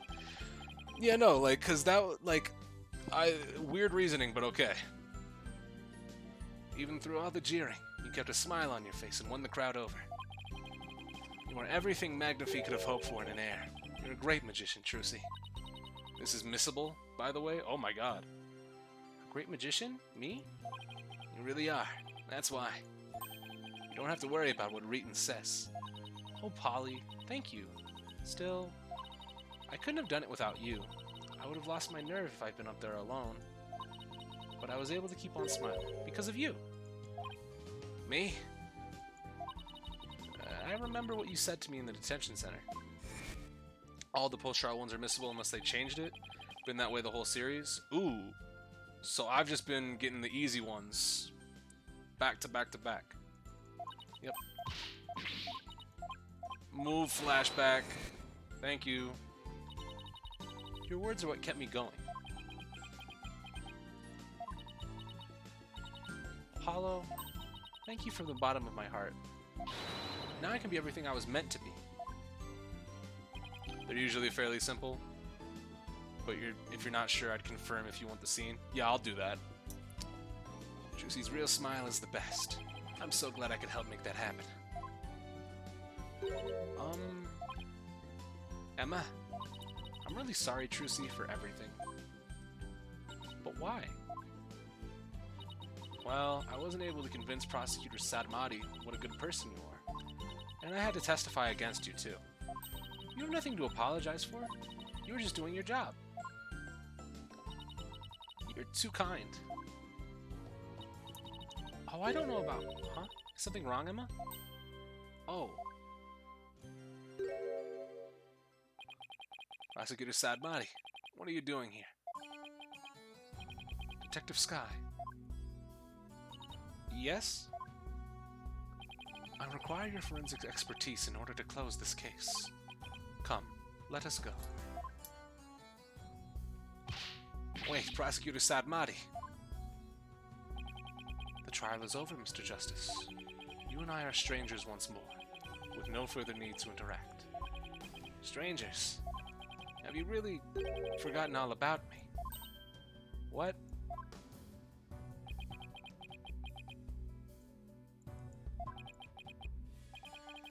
You've really changed, Nayuta.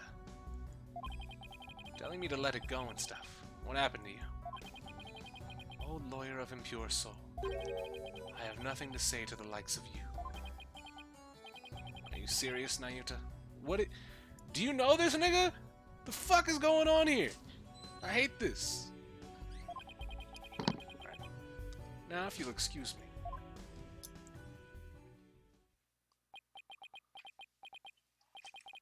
There he goes. What was all that about, Apollo? How do you know Prosecutor Sadmati? Let's just say we're old acquaintances. Acquaintances? Seem like something more than that. Yeah, well... You don't like to talk about your past, do you? No, not another fucking, hey, guess what's the hidden part of Apollo's backstory? Please no. Because you always change the subject. I guess I'll have to talk about it someday. But for now, come on, let's forget about the past and celebrate Trucy's future. Sure, if you say so. Hey, it's Mr. Wright. Put him on speakerphone, Apollo. Apollo's part was the best part of Game 5, even if it was somewhat forced. Agreed, but, like... I'm 100% for Apollo's fucking backstory. Is this a Guitarist Serenade? Correct. Yes, that is. We saw that in G5, and I was thoroughly surprised and happy about it. But, like, don't get me wrong. I fuck with Apollo backstory, but the fact that they were like, all right, well, maybe we need to sprinkle a little bit of Apollo's backstory in. He was friends with an astronaut, or an astronaut to be. All right, that's pretty cool. All right, well, maybe we didn't give enough. So Apollo's he has a childhood friend who also becomes a prosecutor in a land where there's no defense lawyers. Like, come on now. Don't do that. Like, if you're gonna commit to giving a character a backstory, that's why I say fucking Dual Destinies. This game should have been Dual Destinies. If I'm going to be honest, the storyline of Apollo's best friend and Apollo's childhood friend, Apollo's past should have been the main plot point of Dual Destinies. Like, don't get me wrong, I don't think Athena's backstory is bad. I don't think Athena's a bad character. I actually quite enjoy Athena's addition to the series, but if they would have spent the entirety of Dual Destinies building up Apollo and his knowledge of Khurain, apparently because he knows who fucking Sadmati is, but then you would have been good to go for introducing Athena as well. This relates a lot to Apollo's childhood. I'll leave it at that, of course, because it's very clear that his childhood friend, if it's his childhood friend, we're probably going to go into where Apollo lived before meeting Clay, right? It's probably the case that he lived in Khurain for a little bit, or close to it, in a bordering country or whatever have you. What's up, Mr. Wright? Apollo, how's Trucy? What happened at the trial? Did you get a not guilty verdict? Mr. Wright, slow down. Everything's fine. Hi, Daddy. I'm okay now. She was found not guilty in a very dramatic turnabout. Plus, we saved the office. What's up with his name, too? Apollo Justice? I was told that Apollo's last name comes from his biological father, so probably gonna be seeing him too. If that's the case, because his biological dad just took off with him, left the fucking Gramarye troop alone, and went to live somewhere else. I assume Borginia, just because that's where Lammeror ended up going, but could have been close to. How close is Borginia to Karain? But whatever. It was a great victory for Apollo. Love Justice. I mean, he's all right. I actually think Apollo's like my favorite character in the as far as like defense goes. That's a load off my mind. I can't thank you enough, Apollo. Now I know I can trust you to hold down the fort anytime. Me? Really? Yes, you. You're a real full-fledged lawyer now in my eyes. A full-fledged lawyer. I still can't wrap my mind around it. Thank goodness you were there to take care of everything. And thank you, Apollo. No need to go that... What? No need to go that far, boss. Especially not in front of everyone. Oh, and by the way, I won't be able to make it to tomorrow's show, so I was hoping you could go. You'll do that for me, won't you? Of course. I wouldn't miss it for the world. I have a few questions. Shoot. Gonna join Marshall and his prospectors? Damn it.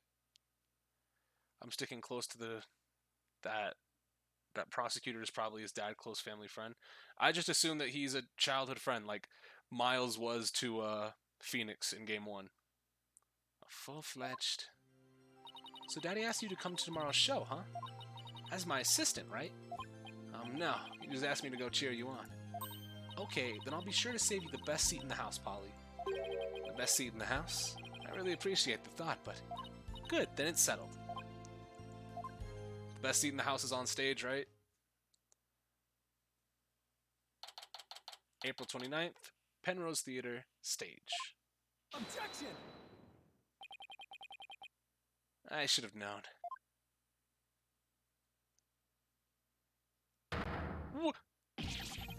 This is what she meant!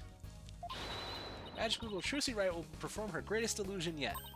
There are no tricks or gimmicks here. Ladies and gentlemen, this is real magic. Wait a minute, you're kidding, right? This is a trick or gimmick, right? I'm too young to die. Now then, Mr. Hat, you know what to do with that sword. No, wait, stop. That is how Trucy and Gramarye Land ended in a rousing high note, with a big round of applause and Polly's ear-splitting screams. What kind of an ending is that?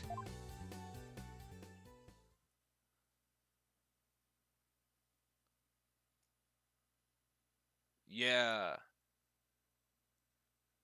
That was nice. I figured that the magic show would have been like a animated cutscene, but whatever.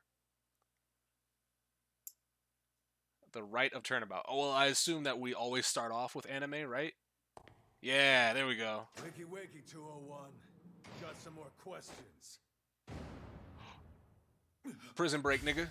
We out. Sound the alarm! Prisoner 201's escaped! Well, you know, with Dad's back on the streets, things will be on the up and up for us. Keep your voice down. You want that rebel hunter to find us or something? Come on, we're small fries compared to... Huh?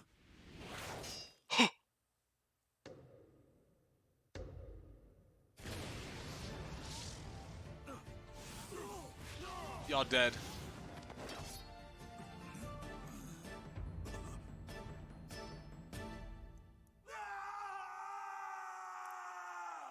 It's a wrap.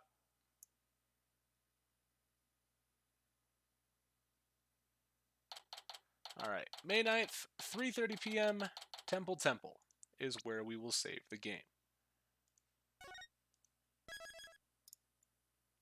It's a wrap, no burrito. And we're back as Phoenix, of course, because we're at Temple. Alright, so that wraps up episode 2 quite nicely. 1, how do you feel about the Last Rites Prosecutor? 2, now that you've seen the Prosecutor of this game, will you watch the prologue now? I think he's okay. I don't think that he's amazing by any means. He's definitely created a better first impression than Black Quill for me. But I don't have too much to go on right now. His character trait of monk is definitely apparent. Finding out his backstory is probably going to lead to a little bit more character growth slash off-screen development from when Apollo knew him to now. So I assume that he'll be really fun to learn about. He's a neutral though. I would say that he is sitting right at Godot level, whereas Godot I don't really have any strong feelings for or against. He's kind of neutral for me. Clavier kind of grew on me over time, and especially his actions through through case 3 of Dual Destinies. I was like, okay, Clavier is just really nice. Yeah, he has a powerful clap. Like, obviously, I think Sadamati is a little bit better than Black Quill, but I can say that about a lot of the prosecutors. But I think he's all right. And for watching the prologue, still probably not even. I'll probably wait until I finish the game if I decide I want to see the prologue or not, because it doesn't really matter too much to me. But yeah, no, Sadmati's nice, or he's nice. He's all right. I don't think he's too crazy. He's got a really pretty boy design to him. I'm probably going to be going to different search engines tonight. But through that extent, I would like to thank you all very much for coming out. I am going to say we're probably going to pick up episode 3 tomorrow. But until then, I'll catch you guys later. Peace.